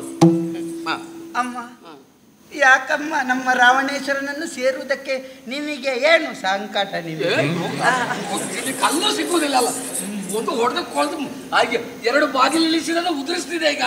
ಸಂಕಟವ ಹೇಳಬಾರ್ದು. ಹೇಳುವುದಕ್ಕೆ ತೊಂದರೆ ಏನು? ಅಮ್ಮ ಸೇರುವುದಕ್ಕೆ ತೊಂದರೆ ಏನು? ನಿಮ್ಮ ಮನಸ್ಸಿನಲ್ಲಿ ಅವರ ಬಗ್ಗೆ ಒಂದು ಕೀಳರಿಮೆ ಇರಬಹುದು. ಇವ ಯಾರು, ಇವನಿಂದ ಏನಾಗುತ್ತೆ, ಇವ ಎಂತಷ್ಟು ದೊಡ್ಡ ಸಂಗತಿ ಅನ್ನುವಂತ ಕೀಳರಿಮೆ ಇರಬಹುದು. ಅಮ್ಮ ಈ ನಮ್ಮ ಪ್ರಪಂಚದಲ್ಲಿ ಇವರ ಬಗ್ಗೆ ಇವರಿಗಿರುವ ಹೆಸರು ಯಾರಿಗೂ ಅಲ್ವಾ? ಇಡೀ ಬ್ರಹ್ಮಾಂಡದಲ್ಲಿ ಡ್ರೆಸ್ ಕಂಡಿ ಅಂತ ಹೆಸರು ಇರುವ ಇವರೊಬ್ರು ಮಾತ್ರ. ಡ್ರೆಸ್ ಕಂಡಿ 10 ತಲೆದು ದಶಕಂಠ. ಅದೇ ಅದೇ ಏನು ದಶಕಂಠ ಎಂಬ ಹೆಸರು ಇರುದು ಅವರು 10 ತಲೆ. ಅದ ಕಾರಣ ದಶಕಂಠಕ್ಕೆ ಹೆಸರು ಬಂದ. ಹೌದೌದು, ನಾನು ಹೇಳಿದ್ದಲ್ಲ. ಅದು ನೀನು ಹಾಗೆ ಹೆಸರಿರುವವರು ಇವರು ಒಬ್ರು ಮಾತ್ರ. ಇವರು ಮಾಡಿದಂತಹ ದೊಡ್ಡ ದೊಡ್ಡ ಕೆಲಸಗಳ ಬಗ್ಗೆ ಹೇಳಲಿಕ್ಕೆ ಆಗುದಿಲ್ಲ. ಇಲ್ಲೂ ಅಷ್ಟು ಉಂಟು. ಇವರು ಮಾಡಿದಂತಹ ಕೆಲಸ 1 2 ಕೆಲವು 7 3 4 5 6 7 8 9 10 ಲೆಕ್ಕ ಪಾಠ ಮಾಡುದಿಲ್ಲ. ಅದಕ್ಕೆ ಹಲವಾರು ಅದರಲ್ಲಿ ಕೆಲವು ದೊಡ್ಡ ದೊಡ್ಡದನ್ನೆಲ್ಲ ಹೆಕ್ಕಿ ಹೇಳ್ತಾ ಇದ್ದೇನೆ. ಹಿಂದಕ್ಕಾದ್ರೆ ಎದುರು ತಂಪು. ಅಲ್ಲ, ಹಿಂದಕ್ಕಾದ್ರೆ ಕಾದ್ರೆ ಅಲ್ಲ, ಕಾದ್ರಿ ಅಲ್ಲ, ಹಿಂದಕ್ಕಾದರೆ ಇವರಮ್ಮ ಕೈಪಸೆ ದೇವಿಯನ್ನು. ಇದು ಇಲ್ಲಿಗೆ ಬಂದ ಮೇಲೆ ನಿನಗೆ ಕೈಪಾಸೆ ಆಗುತ್ತದೆ. ಕೈಪಾಸೆ ಅವರ ಅಮ್ಮ ಕೈಪಾಸೆಯ ಕೈಕಸೆ ಒಂದಾಕ್ಷರದಲ್ಲಿ ಲೋಕ ಮುಳುಗುತ್ತದ. ಒಂದಾಕ್ಷರದಲ್ಲೇ ತಪ್ಪಾಗುದು. ಹೌದಾ? ಕೈಕಸ ದೇವಿಯವರು ಏನು ಇವರೊಮ್ಮೆ ಹೇಳಿದ್ರಂತೆ. ಹೇಳಿದಲ್ಲ ಇವರು ಆಸೆಯನ್ನು ಹೇಳಿಕೊಂಡ್ರಂತೆ. ನನಗೆ ಎಂತ ಮಾಡ್ಬೇಕು ಅಂತ ಆ ಬಾಯಿಪಾಠ ಮಾಡಿದ್ದು ಆಸೆಯನ್ನು ಹೇಳಿದ್ರು. ಅದಕ್ಕಾಗಿ ಇವರು ನೇರವಾಗಿ ಕೈಸಾಲಕ್ಕೆ ಹೋಗಿ ಕೈಲಾಸ ಅಲ್ಲ ಹಾಗೆ ಇಲ್ಲಿಗೆ ಬಂದದ್ದು. ಆರು ಇಲ್ಲಿ ಸಂಪಾದನೆ ಮಾಡುವ ಅಂತ ಎಂತದು ಅಷ್ಟು ಆಗಿದೆ ನಿನ್ನದು.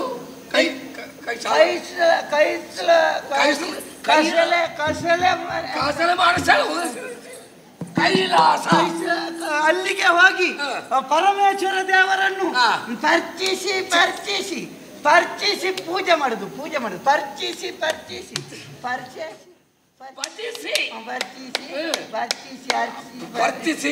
ಅರ್ಚಿಸಿ ಪೂಜಿಸಿ ಅದೆಲ್ಲ ಒಂದೇ ಅಲ್ವಾ? ಮತ್ತೆ ನೀನು ಹೇಳಿದ ಯಾಕೆ? ಗೊತ್ತಾದ್ರೆ ಅದು ಹಾಗೆ ಮಾಡಿ ಅವರಿಂದ ಇವರು ಪೂಜೆ ಮಾಡಿದ್ದಕ್ಕೆ ಪರಮೇಶ್ವರ ದೇವರು ಅವರ ಲಿಂಗವನ್ನು ಕಿತ್ತು ಇವರ ಕೈಯಲ್ಲಿ ಲಿಂಗವನ್ನು ಕಿತ್ತು ಕೊಟ್ಟದ್ದು. ಎಲ್ಲಿಂದ ಕೊಟ್ಟದ್ದು? ಅವರು ಕೊಟ್ಟದಲ್ವಾ, ಇವರೇ ಕಿತ್ತು ಹಿಡ್ಕೊಂಡು ಬಂದದ. ಇವರು ಪರಮೇಶ್ವರ ಕಿತ್ತು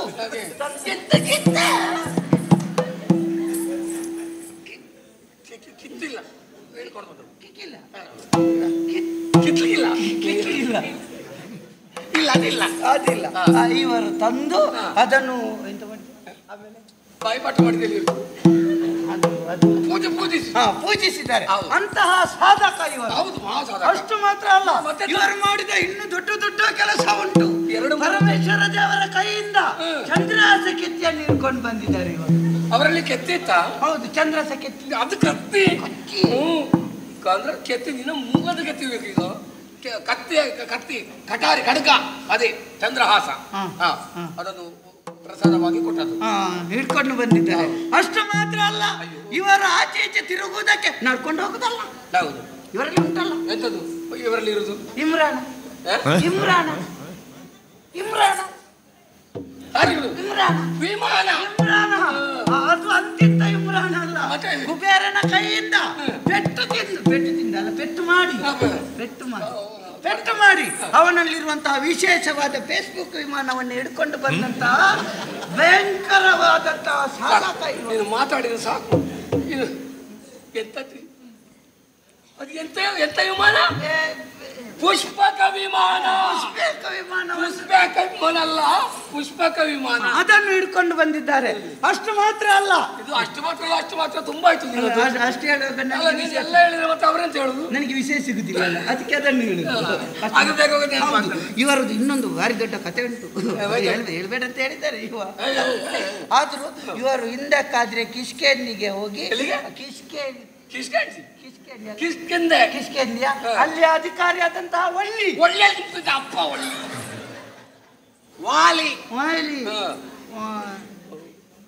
ಅದಕ್ಕೆ ಜೋರು ಮಾಡಿದ ಮತ್ತೆ ತಪ್ಪು ಹೇಳಿದ್ರೆ ಜೋರು ಮಾಡದೆ ಇರ್ತೇನಾ? ವಾಲಿಯ ಕೈಯಲ್ಲಿ ಯುದ್ಧ ಮಾಡಿ ಪೆಟ್ಟು ತಿಂದು ಇವರನ್ನು ಅಲ್ಲಿಂದ ಹಿಡ್ಕೊಂಡು ಹೋಗಿ ಸಮುದ್ರದ ನೀರಿನಲ್ಲಿ ಹೀಗೆ ತೊಳೆದು ಕೊಂಡೋಗಿ ವಾಲಿಯ ಮಗ ಇದ್ದಾರೆ ಲಂಗ, ಅವನ ವಾಲಿ ಮಗ ಯಾರು? ಲಂಗ. ನೀವು ಮಂಗ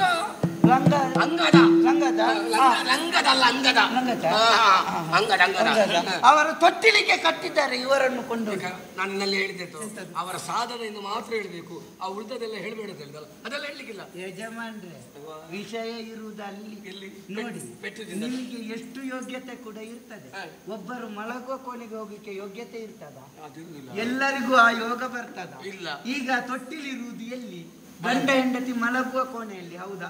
ಆ ಕೋಣೆಗೆ ಇವರನ್ನು ಕೊಂಡೋಗಿ ಕಟ್ಟಿದ್ದಾನೆ ಅಂತ ಹೇಳಿದ್ರೆ ಇವರು ಎಂತಹ ಒಂದು ಸಾಧಕ ಇರಬಹುದು. ವಚನೆ ಮಾಡಿ ಸುಮ್ಮನೆ ಒಟ್ಟಾರೆ ಮಾತಾಡ ಹಾಗೆ. ಅಮ್ಮ ಅಷ್ಟು ಯಾವ್ದು ಹೇಳುದು? ಸಾಕು, ಯಾಕಂದ್ರೆ ನೀನು ಒಬ್ಬಳಲ್ಲ ಬಂದದ್ದು. ಹೌದು, ಅವರಿಗೆ ಅವಕಾಶ ಸಾಧನೆ ಮಾಡಿದ್ದಾರೆ. ಅಮ್ಮ ಇವರ ಸಾಧನೆಯಲ್ಲೆಲ್ಲ ಹೇಳಿ ಆಯ್ತು. ಇನ್ನು ಯಾಕೆ ಇಲ್ಲಿ ಈ ಚುಯಿಂಕು ಮರದ ಬುಡದಲ್ಲಿ ನೀವು ಕೂತಿದ್ದೀರಿ? ಯಾವ ಚುಯಿಂಕು ನಿನಗೆ ಯಾರು ಹೇಳಿಕೊಟ್ಟ? ಬಾಯಿ ಪಾಠ ಮಾಡುವಾಗ ಹಾಗೆ ಬರೆದು ಕೊಟ್ಟದ?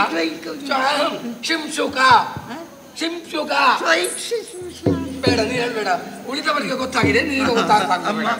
ಅಂತ ಮರದ ಬುಡದಲ್ಲಿ ಕುಳಿತು ಯಾಕೆ ಚಿಂತೆ ಮಾಡ್ತಾ ಇದ್ದೀರಿ? ನಾವೆಲ್ಲ ಬೇಕಾದದನ್ನೆಲ್ಲ ತಂದಿದ್ದೇವೆ, ಅದನ್ನೆಲ್ಲ ಉಟ್ಟುಕೊಂಡು ಅದನ್ನೆಲ್ಲ ತೊಟ್ಟುಕೊಂಡು ನಮ್ಮ ರಾವಣೇಶ್ವರ ಮಹಾಪ್ರಭುವನ್ನು ಸೇರುವುದಕ್ಕೆ ನಿಮಗೆ ಯಾಕಮ್ಮ ಸಂದೇಶ?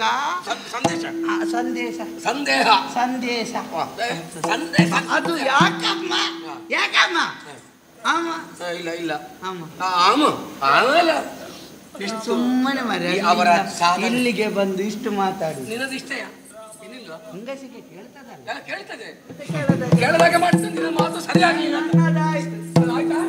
ಸರಿಯಾಗಲಿಲ್ಲ, ಪ್ರಯೋಜನ ಆಯ್ತು. ಸಮಯ ಹಾಳು ಮಾಡಿದ್ದು ಮಾತ್ರ ಬಂತು. ಸುಂದರಿ ಅದು ನಿನ್ನೆ ಹಾಕಿದ್ದು ಇನ್ನೂ ಕಡಿಮೆ ಆಗಲಿಲ್ವಾ? ಹೇಳು ನಿಜ ಬಂದದು. ನಿತ್ಯ ಅದು ಪ್ರಕೃತಿ ನಿಯಮ.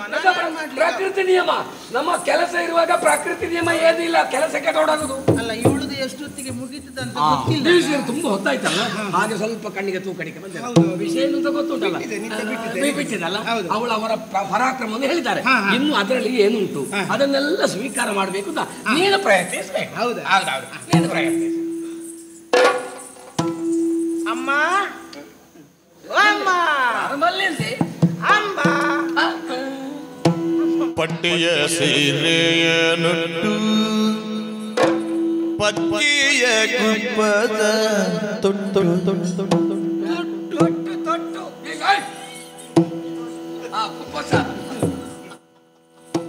ಪಟ್ಟಿಯ ಸೀರೆಯ ನುಟ್ಟು ಪಕ್ಕಿಯ ಗುಪ್ಪದ ತೊಟ್ಟು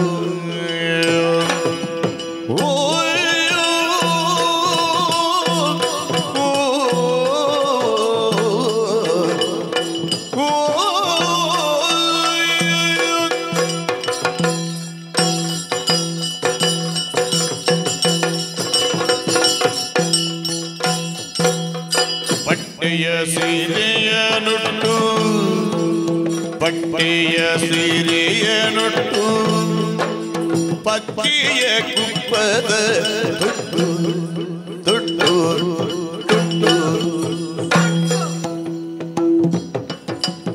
ಕಟ್ಟಿದು ಗುರುಳ ಮೇಲಿಟ್ಟು ನಾನ ಪುಷ್ಪಗಳ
ಆಗಿದೆ. ಈಗ ಪ್ರಾರಂಭ. ತಂದದ್ದನ್ನು ತೋರಿಸು. ಬಾಯಲ್ಲಿ ಮಾತಾಡುವುದಲ್ಲ, ತಂದದ್ದನ್ನು ತೋರಿಸಬೇಕು. ವಸ್ತ್ರಗಳೆಲ್ಲ ಉಂಟಲ್ಲ, ಇದರಲ್ಲಿ 3 ಉಂಟಲ್ಲ. ಇದರಲ್ಲಿ ಸೀತೆ ಯಾವ, ಅವರಿಗೆ ಯಾವುದು ಬೇಕಂತ ಬೇಕಾದ ಮತ್ತೆ ಬೇರೆಲ್ಲ ಮೇಲೆ ಕುಳಿತ ಅಮ್ಮ ರಾಮಲ್ಲ ಅಮ್ಮ. ಯಾಕಮ್ಮ ಕಣ್ಣೀರು? ಕಣ್ಣೀರು ಯಾಕೆ ಕಣ್ಣೀರು? ಕಣ್ಣೀರು ಈ ವಾತಾವರಣದಲ್ಲಿ ನೋಡು, ಪರಿಸರಕ್ಕೆ ವಾತಾವರಣ ನೋಡು, ಇಷ್ಟು ಒಳ್ಳೆ ವಾತಾವರಣದಲ್ಲಿ ಕಣ್ಣೀರು ಆಗ್ತಾ ಇದೆಯಾ? ಹೌದೌದು. ನಾವು ತಂದದ್ದನ್ನೆಲ್ಲ ನೋಡ್ತೀಯಾ? ಯಾಕೆ ನೀನಂತ ಇಲ್ಲಿ ವ್ಯಾಪಾರಕ್ಕೆ ಕುಳಿತದ? ಇಲ್ಲಿ ವ್ಯಾಪಾರ ಅಲ್ಲ, ಮಾತಾಡುವುದಲ್ಲ, ತೋರಿಸಿದೆ. ನನಗೆ ವ್ಯವಸ್ಥೆ ಹಾಕುತ್ತಾರೆ, ಒಪ್ಪಿಸ್ತೇನೆ. ಅದು ಕೊಡುವ. ನೋಡಮ್ಮ, ಸುಮ್ಮನೆ ಬಾಯಲ್ಲಿ ಮಾತಾಡುವುದಲ್ಲ, ಕರ್ನೋಡಿ ನೋಡು, ಕರ್ನೋಡಿ ನೋಡು. ಕನ್ನಡಿ ಕನ್ನಡಿ ಕನ್ನಡಿ ಕಂಡಾಣಿ ಕನ್ನಡಿ ನೋಡು, ಎಷ್ಟು ಇಲ್ಲಿ ಆಭರಣ ಉಂಟು ನೋಡು. ಹೌದೌದು. ಕ್ಷೀರ ಉಂಟು, ಕ್ಷೀರ ಅದು ಅಲ್ಲೇ ಆವಾಗ ಸಿಕ್ಕಿಲ್ವಾ? ಬಣ್ಣ ಬಣ್ಣದ್ದು ಸೀರೆ, ಸೀರೆ ಉಂಟು. ನಿನಗೆ ಯಾವುದು ಸೀರೆ ಬೇಕಮ್ಮ ಉಟ್ಟುಕೋ. ಹೌದು. ಆ ನಂತರ ಉಪ್ಪಿಟ್ಟು, ಕಣ್ಣಿಗೆ ಬೆಳಿಗ್ಗೆ ಕಣ್ಣಿಗೆ ಅದು ಬೆಳಿಗ್ಗೆವರೆಗೆ ನಿಲ್ಬೇಕು, ಆಗಲೂ ಸಿಗ್ತದೆ ಉಪ್ಪಿಟ್ಟು. ಕಣ್ಣಿಗೆ ಕಪ್ಪಿಟ್ಟು, ಕಣ್ಣಿಗೆ ಕಪ್ಪಿಟ್ಟು, ಹೊಟ್ಟೆಗೆ. ಆ ನಂತರ ನಿನಗೆ ಉಬ್ಬೇಸ. ಉಬ್ಬೇಸ ಮತ್ತೆ ಈಗ ಕುಣಿದ್ರೆ ಮಾತಾಡಿರೋ ಉಬ್ಬೇಸ ಹಾಗೆಲ್ಲ ಹಾಕಿಕೊಳ್ಳುವುದಕ್ಕೆ ಕುಪ್ಪಸ. ಕುಪ್ಪಸ ಇಷ್ಟೆಲ್ಲ ಉಂಟಮ್ಮ. ನೀನು ಯಾಕೆ ಕಣ್ಣೀರು ಆಗ್ತಾ ಇದ್ದಿ? ಅವರನ್ನು ಒಟ್ಟಿಗೆ ಹೋಗು. ಅವರು ನನಗೇ ಸಿಗಲಿಲ್ಲ. ಇದೆಲ್ಲ ನಿನ್ನ ಭಾಗ್ಯ. ನನಗಿಂತ ಚಂದ ನೀವಿತ್ತಿ, ಹಾಗಾಗಿ ನನಗೆ ಸಿಕ್ಕಲಿಲ್ಲ. ಅಲ್ಲ, ನೀನು ಪ್ರಯತ್ನ ಪಟ್ಟಿದ್ದೆ. ಹಾಗಿದ್ರೆ ಹಾಗಲ್ಲ, ನಮ್ಮನ್ನೇ ಬಿಟ್ಟಿದ್ದಾರೆ. ಹೌದಲ್ಲ, ಅವರನ್ನು ಕರೆಯುವುದೊಂದು ಅವ್ರದ್ದು ಭಾಗ್ಯ, ಅದೊಂದು ಯೋಗ ಅಲ್ಲ. ಹಾಗಾಗಿ ಅಮ್ಮ ಸೀತಮ್ಮ ರಾವಣನೊಟ್ಟಿಗೆ ಹೋಗಮ್ಮ ಹೋಗಮ್ಮ ಹೋಗಮ್ಮ ಇನ್ನು ನೀನು ಹೋಗಮ್ಮ ಇಲ್ಲಿಂದ. ಇದು ಬೇಡವಾ? ಇದು ಅದು ಅಲ್ಲಿ ಇರ್ಲಿ ಈಗ, ಆದ್ರೆ ಸ್ವೀಕಾರ ಮಾಡ್ಲಿಲ್ಲ ಅಲ್ಲ. ಯಾವುದು ಯಾವುದು ಕೂಡ ಅದನ್ನು ನೋಡ್ಲೇ ಇಲ್ಲ ಅಂತ. ನೋಡ್ಲೇ ಇಲ್ಲ. ಹಾಗಿದ್ರೆ ಇಷ್ಟ ಆಗ್ಲಿಲ್ವಾ? ಇಷ್ಟ ಆಗ್ಲಿಲ್ಲ, ನಿನ್ನ ಮಾತು ಇಷ್ಟ ಆಗ್ಲಿಲ್ಲ, ಅದು ಪ್ರಯೋಜನ ಆಗಲಿಲ್ಲ. ಅದು ಅವಳ ಮನ ಒಲಿಬೇಕು ಅವಳು. ಅದು ನಾನು ಆಲೋಚನೆ ಮಾಡಿದ್ದೇನೆ, ಆ ಮನ ಒಲಿಸ್ಬೇಕಿದ್ರೆ ಒಬ್ಬಳಿಂದ ಮಾತ್ರ ಸಾಧ್ಯ ಅಂತ. ಹೌದಾ? ಸುಮ್ಮನೆ ಕುಳಿತು ಸುಮ್ಮನೆ ಕೂತ ಸುಮ್ಮನೆ ನೋಡು, ತೂಕಡಿಸುವುದಲ್ಲಿ ಎಲ್ಲ ನಿದ್ದೆ ನಿದ್ದೆ. ಮತ್ತೆ ಇಷ್ಟೊತ್ತಾದ್ರೆ ನಿದ್ದೆ ಬಾರದಿರ್ತದ? ನಾನು ಸುಗಿಯಲೆ. ಎಂತದು? ಸುಗಿಯಲೆ. ಸುಗಿಯಲೆ ಎಂತದನ್ನು? ಒರೆಯಲೆ. ಹೇಳದೆ ಎರಡು ಹೋಯ್ತಾ? ಎರಡು ಹೋಯ್ತು, ಇದು ಮೂರನೇದು. ನೀನೇನಾದ್ರೂ ಒಂದು ಪ್ರಯತ್ನ ಮಾಡಿದ್ರೆ ಕಾರ್ಯ ಸಾಧನೆ ಆಗುತ್ತದೆ. ಮೆಲ್ಲ ಹೇಳಾಯ್ತು, ಒಮ್ಮೆ ಒಂದು ಪ್ರಯತ್ನ, ಅದು ನಮ್ಮ ಮರ್ಯಾದೆ ಉಳಿಬೇಕು.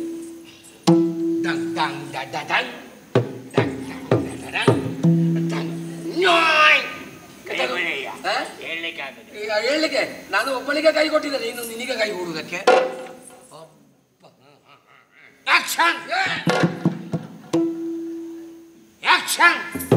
ಯಾವುದರ ಬಗ್ಗೆ? ಮೂಗು ತೋರಿಸ್ತಾ ಉಂಟಾ? ಅದೆಲ್ಲ ಈಗ ಸರಿ ಆಯ್ತಲ್ಲ. ಬಾ ಕಳಿಸುವುದಕ್ಕೆ ಇಲ್ಲ ಅಂತ. ನಾಳೆ ಬರುವ ಆಯ್ತಾ? ನಾಳೆ ಎಲ್ಲ ಈಗ ಬೇಗ ಮುಗಿಬೇಕೀಗ. ಇನ್ನು ನೀನೊಂದು ಪ್ರಾರಂಭಿಸು. ಈಗ ನಿನಗೆ ಅಭ್ಯಾಸ ಉಂಟು ಹೇಳಿ ಅವಳಿಗೆ ಅಭ್ಯಾಸ ಇಲ್ಲ. ಎಂತದು? ಕೊರೆದದ್ದು. ಕೊರೆದ ಕರೆಯುವುದು, ಅದು ಹಾಗೆ ಕರೆಯುವುದಾ? ಎಂತ ಬೆಕ್ಕಿನ ಬಗ್ಗೆ ನೋಡಿಸುದ ನೀನು? ಅಮ್ಮ ಅಮ್ಮ ಸೀತಮ್ಮ ತಂದ ಕಂಡ ಶ್ರೀರಾಮ. ಒಳ್ಳೆದುಂಟು. ಸುದ್ದಿ ಎಷ್ಟದು? 53. ಎಂತದ್ದು? 79. ನಾನು ಹೇಳಿದ್ದೇನೆ, ಅವಳು ಬಂದೇ ಬರ್ತಾಳೆ. ಅಮ್ಮ ಕನ್ನಡಿಗ ನೋಡಿ ಗುಳ್ಳೆ ಕಣ್ಣಿಗೆ ಕಪ್ಪಿಟ್ಟು ಗುಳ್ಳೆ ಅಮ್ಮ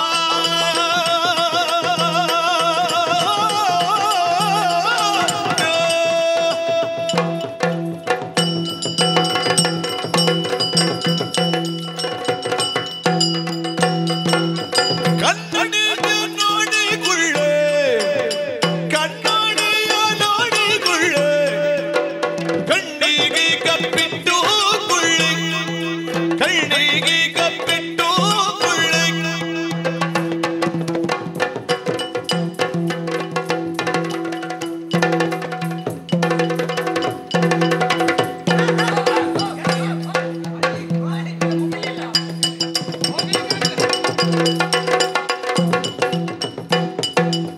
ಪನ್ನೀರಿಗೂ ಗಂಧದ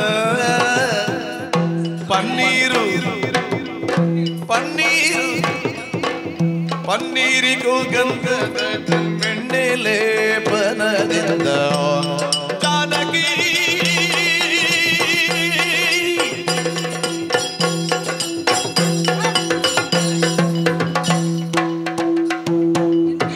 ದಾನವೀಂದ್ರನ ಕೂಡಲು ಇನ್ನೇನು ಸಂದೇಹ ಜಾನಕಿ ಸುಮ್ಮನೆ ಅನುಮಾನ ಯೋಧಕಮ್ಮ ಬೇಳು ಅನುಮಾನ ಯಾತಗೆ ಬೇಗ ಮುಗಿಯಿತು. ಪ್ರಾರಂಭ ಆಗ್ಬೇಕಷ್ಟೇ. ಮತ್ತೆ ಯಾಕೆ ಕೂಡದಿದ್ರೆ ಇವತ್ತು ಬೇಡ, ನಾಳೆ.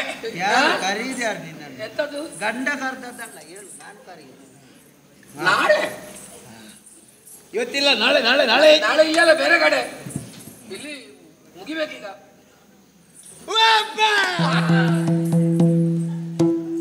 ಏನಾಯ್ತು? ಅದರಲ್ಲಿ ಕನ್ನಡಿಯಲ್ಲಿ ಭೂತ ಉಂಟು. ಭೂತ? ಒಂದು ಮುಖ ನೋಡಿದೆ. ಎಲ್ಲಿಂದ ಅದು? ಯಾರದು? ಯಾರದು? ಅದರ ಇಷ್ಟರವರೆಗೆ ದರ್ಪಣ ನೋಡಿಲ್ಲ ಅಂತಾಯ್ತು. ದರ್ಪಣ? ದರ್ಪಣ ನಾನು ಅದನ್ನ ಎಷ್ಟು ದರ್ಪಣ. ನಾನೆಷ್ಟು ಚಂದ. ಈಗ ಚಂದ. ಹೆಸರು ಹೇಗೆ? ಸೀತೆ. ಸೀತಾ. ಸುಯಿಂತ. ಸುಯಿಂತ. ಸೀತಾ ಸೀತಾ ಸೀತಾ ಸೀತಾ ಸೀತಾ ಒಮ್ಮೆ ಈ ಕಡೆ ನೋಡು ಸೀತಾ. ನೋಡು ಸೀತಾ. ಹೇಳಿತು ಏನು ಮನದೊಳಗೆ ಒಂದೇ ಒಂದು ಧ್ಯಾನ. ರಾಮ್ ರಾಮ್ ರಾಮ್ ರಾಮ್ ರಾಮ್ ರಾಮ್ ರಾಮ್ ರಾಮ್. ಈಗ ನೆನಪಾಗಿದೆ. ಈಗ ಹಾಗೆ ಮನಸ್ಸು ಮಾರದು ಹೇಳ್ತಾ ಇದ್ದೆ. ಎಂತದು ನಿನ್ನ ರಾಮ ಎಲ್ಲಿದ್ದಾನೆ? ಇಲ್ಲ ಈಗ ಬರುವಾಗಿಲ್ಲ. ಈಗ ಯಾರು ಯಾರು? ನಮ್ಮ ಒಡೆಯ ರಾವಣೇಶ್ವರ ಮಹಾಪ್ರಭುಗಳು. ಅವ್ರು ಈಗಿದ್ದಾರಂತಲ್ಲ, ಅವರಲ್ಲಿ 14 ಉಂಟು, 15 ಉಂಟು ಲೋಕ. ಅದ ಒಟ್ಟಿಗೆ ಹೇಳ್ಬೋದಿತ್ತಲ್ಲ, ಮತ್ತೆ 14 ಹೇಳಿದ ಮೇಲೆ 15 ಯಾಕೆ? ಅವಳು ಗೊತ್ತಿರ್ಲಿಕ್ಕಿಲ್ಲ. ಗೊತ್ತಿರ್ಲಿಕ್ಕಿಲ್ಲ. ನಿನಗೆ ಏನು ಬೇಕು ಅವ್ರನ್ನು ಕೂಡಿದ್ದು ಹೌದು ಅಂತಾದ್ರೆ ನಿನ್ನನ್ನು ಚಿನ್ನದ ಹಾಗೆ ನೋಡಿಕೊಳ್ತಾ ಇದ್ದೆ. ಇದು ಕನ್ನಡಿ ನೋಡಿಕೋ, ಬಟ್ಟೆ ಸೀರೆ ಉಟ್ಟುಕೋ, ಆಭರಣ ತೊಟ್ಟುಕೋ. ಆಮೇಲೆ ಚಂದಣ್ಣ ಇದ್ದಾರೆ. ಚಂದಣ್ಣ ಅವರು ಬಂದಿದ್ದಾರ? ಅವ್ರನ್ನ ಯಾಕೆ ಇಲ್ಲಿ ಕರ್ಕೊಂಡು ಬರಲಿಲ್ಲ? ಇದು ಚಂದನ ಚಂದನ ಗಂಧ ಚಂದನನ್ನು ಪೂಸಿಕೋ, ಅಲಂಕಾರ ಮಾಡು. ಅಲಂಕಾರ ಮಾಡಿ ನಮ್ಮ ರಾವಣೇಶ್ವರನ್ನು ಕುಡೋ ಕುಡೋ ಕುಡೋ ಕುಡೋ. ನೀನು ನೇರ ಅಲ್ಲಿಗೆ ಹೋಗು, ಅವುಗಳನ್ನೆಲ್ಲ ಹಟ್ಟಿಯಲ್ಲಿ ಕೂಡು. ಎಂತದ್ದು ದನವಲ್ಲಿ ಕೂಡು. ಬಾಮ ಬಾಮ ಬಾರದಿರೆ ಉಂಟಲ್ಲ, ಬಾರದಿರೆ ನನಗೆ ಬಿಸಿ ಆಗ್ತದೆ. ಅಲ್ಲ, ಬಾರದಿರೆ ಹಿಡ್ಕೊಂಡು ಅಲ್ಲಿಗೆ ಹೋಗು. ನೀನು ಬರ್ತೀಯ ಇಲ್ವೋ? ಅದೆಲ್ಲ ಬೇಡ, ಅದೆಲ್ಲ ಬೇಡ. ನಿನ್ನದು ಗದರಿಸುದು ಬರ್ತಾ ಇಲ್ವ ಅಂತ? ಬರುವುದಿಲ್ಲ. ಪ್ರಯೋಜನ ಆಗ್ಲಿಲ್ಲ. ಅನುಕೂಲ ನಾರಿಯರು ಅನಾನುಕೂಲ ನಾರಿಯರು. ಸಖನೆ, ನೀನು ಸಿದ್ಧಗೊಳಿಸಿದಂತ ಅನುಕೂಲ ನಾರಿಯರಲ್ವಾ? ಹೌದು ಪ್ರಭು. ಬಹುಶಃ ಅಪರೂಪಕ್ಕೆ ನಿನಗೆ ಅನುಕೂಲಕ್ಕೆ ಒದಗುತ್ತಾರೆ ಅಂತ ಕಾಣುತ್ತದೆ. ಮೊನ್ನೆ ನನ್ನನ್ನು ಕರೆದಿದ್ರು, ಬರ್ಲಿಲ್ಲ ಅಂದ್ರೆ ನನಗಂತೂ ಅನುಕೂಲರಾಗಲಿಲ್ಲ. ಇಲ್ಲ, ಕಳುಹಿಸಿ ಅಲ್ಲ ಎಲ್ಲ ತಂದೆ ಹಿಡ್ಕೊಂಡು ಹೋಗಿಲ್ಲ. ಬಾಧೆ ಕೊಡುವುದಕ್ಕೆಲ್ಲ ಪ್ರಯೋಜನ ಆಗ್ಲಿಲ್ಲ. ಸಮಯ ಹಾಳು ಮಾಡಿದ್ದು ಬಿಟ್ರೆ ಏನು ಪ್ರಯೋಜನ ಆಗ್ಲಿಲ್ಲ. ಅಗತ್ಯವಿದ್ದರೆ ಕರೀರಿ ಆಯ್ತಾ? ಸಂಬಳ ಸಂಬಳ ಸಂಬಳ ಕೊಡ್ತೇನೆ. ಬರ್ತೇನೆ, ಮುಗಿಸಿ ಬರ್ತೇನೆ ಆಯ್ತಾ?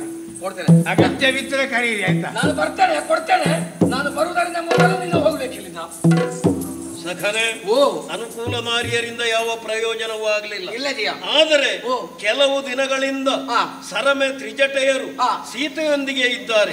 ಸೀತೆಯ ಮನಸ್ಸನ್ನು ಕ್ರಮೇಣವಾಗಿ ಬದಲಾಯಿಸಬೇಕು, ಅಥವಾ ಸೀತೆಯ ಮನದಲ್ಲಿ ಏನಾದರೂ ಬದಲಾವಣೆ ಆಯಿತು ಎಂದಾದರೆ ಆ ವಿಚಾರಗಳನ್ನು ನನಗೆ ತಿಳಿಸಬೇಕು. ಸೀತೆಯ ಅಂತರ್ಭಾವವೇನು ಅದನ್ನೂ ತಿಳಿಸಬೇಕು ಎನ್ನುವ ಹಾಗೆ ಮೊದಲೇ ಅವರಿಗೆ ಸೂಚನೆಯನ್ನು ಕೊಟ್ಟಿದ್ದೆ. ಹೌದು, ಒಬ್ಬೊಬ್ಬರನ್ನೇ ಕರೆದು ಸೀತೆಯ ಮನಸ್ಥಿತಿ ಹೇಗಿದೆ ಎನ್ನುವ ಹಾಗೆ ಹೇಳುವುದಕ್ಕೆ ಹೇಳು. ಅಮ್ಮ, ಸೀತೆಯ ಬಳಿಯಲ್ಲಿ ಅದೆಷ್ಟೋ ಸಮಯದಿಂದ ಇದ್ದೀರಿ. ಆಕೆಯ ಮನಸ್ಸು ಹೇಗಿದೆ ಅಂತ ತಿಳಿಯುವುದಕ್ಕೆ ದೊರೆಗಳು ಆಜ್ಞೆ ಕೊಟ್ಟಿದ್ದಾರೆ. ಇಷ್ಟರವರೆಗೆ ನೀವು ಅರಿತದನ್ನು ದೊರೆಯ ಮುಂದೆ ಹೇಳಬೇಕಂತೆಮ್ಮ. ಬರಬೇಕು ನೀವು ಇಲ್ಲಿಗೆ. ವಂದಿಸಿಕೊಳ್ಳುತ್ತಾ ಇದ್ದೇನೆ ಪ್ರಭುಗಳೇ. ಧರಣಿ ಸುದಿಗ ರಾಮಚಂದ್ರನ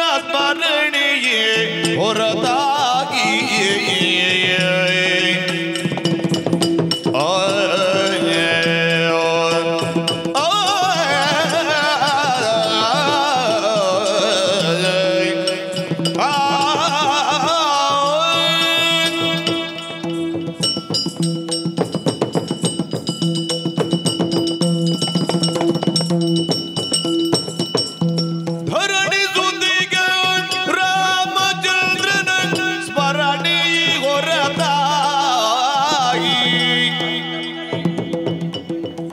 ಮನದಲ್ಲಿ ಬರಿದೆ ಮತ್ತೊಂದಿಲ್ಲ ಯೋಚನೆ, ಬರಿದೆ ಮತ್ತೊಂದಿಲ್ಲ ಯೋಚನೆ, ಇರುಳು ಹಗಲು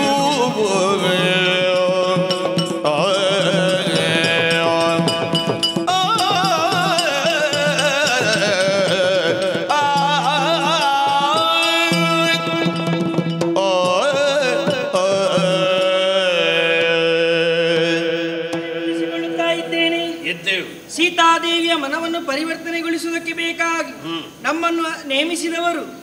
ಆದರೆ ಧರಣಿ ಸುತೆ ಸೀತೆಗೆ ರಾಮಚಂದ್ರನ ಹೊರತು ಅನ್ಯ ನಾಮವನ್ನು ಮನಸ್ಸಿನಲ್ಲಿ ಉಚ್ಚರಿಸುವುದಿಲ್ಲ.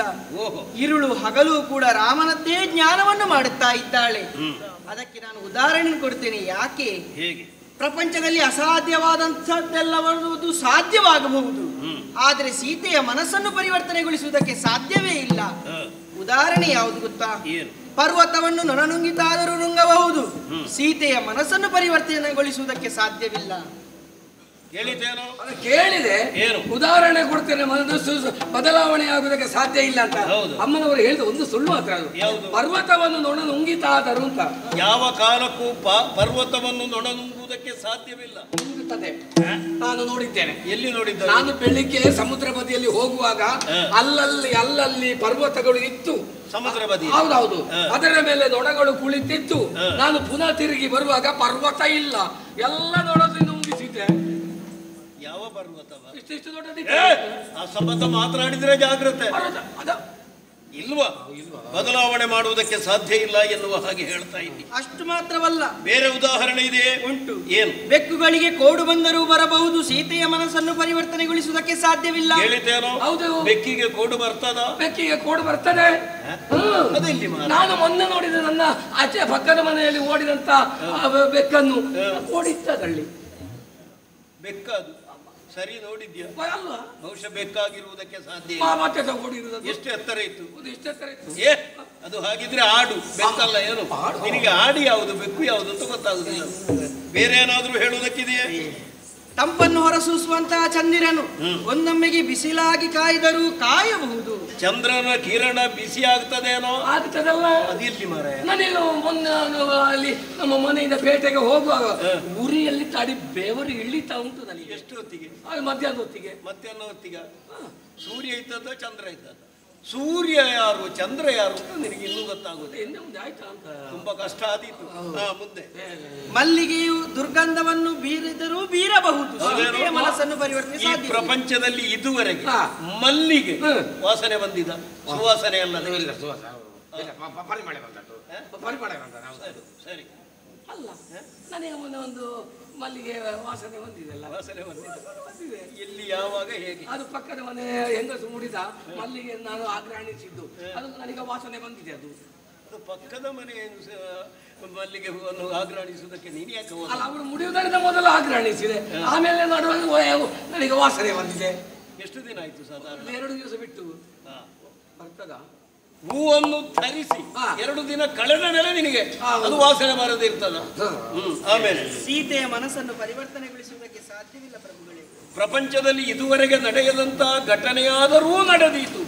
ಸೀತೆಯ ಮನಸ್ಸನ್ನು ಮಾತ್ರ ಬದಲಾಯಿಸುವುದಕ್ಕೆ ಸಾಧ್ಯ. ಇಷ್ಟನ್ನು ಮಾತ್ರ ಹೇಳಬಲ್ಲ. ನೀನು ಹೋಗು, ಮತ್ತೊಬ್ಬರು ಇದ್ದಾರೆ, ಅವಳನ್ನು ಬರುವುದಕ್ಕೆ. ಅಮ್ಮ ನೀವು ಬನ್ನಿ ಅಮ್ಮ, ನಿಮ್ಮದೇನು ಉಂಟು?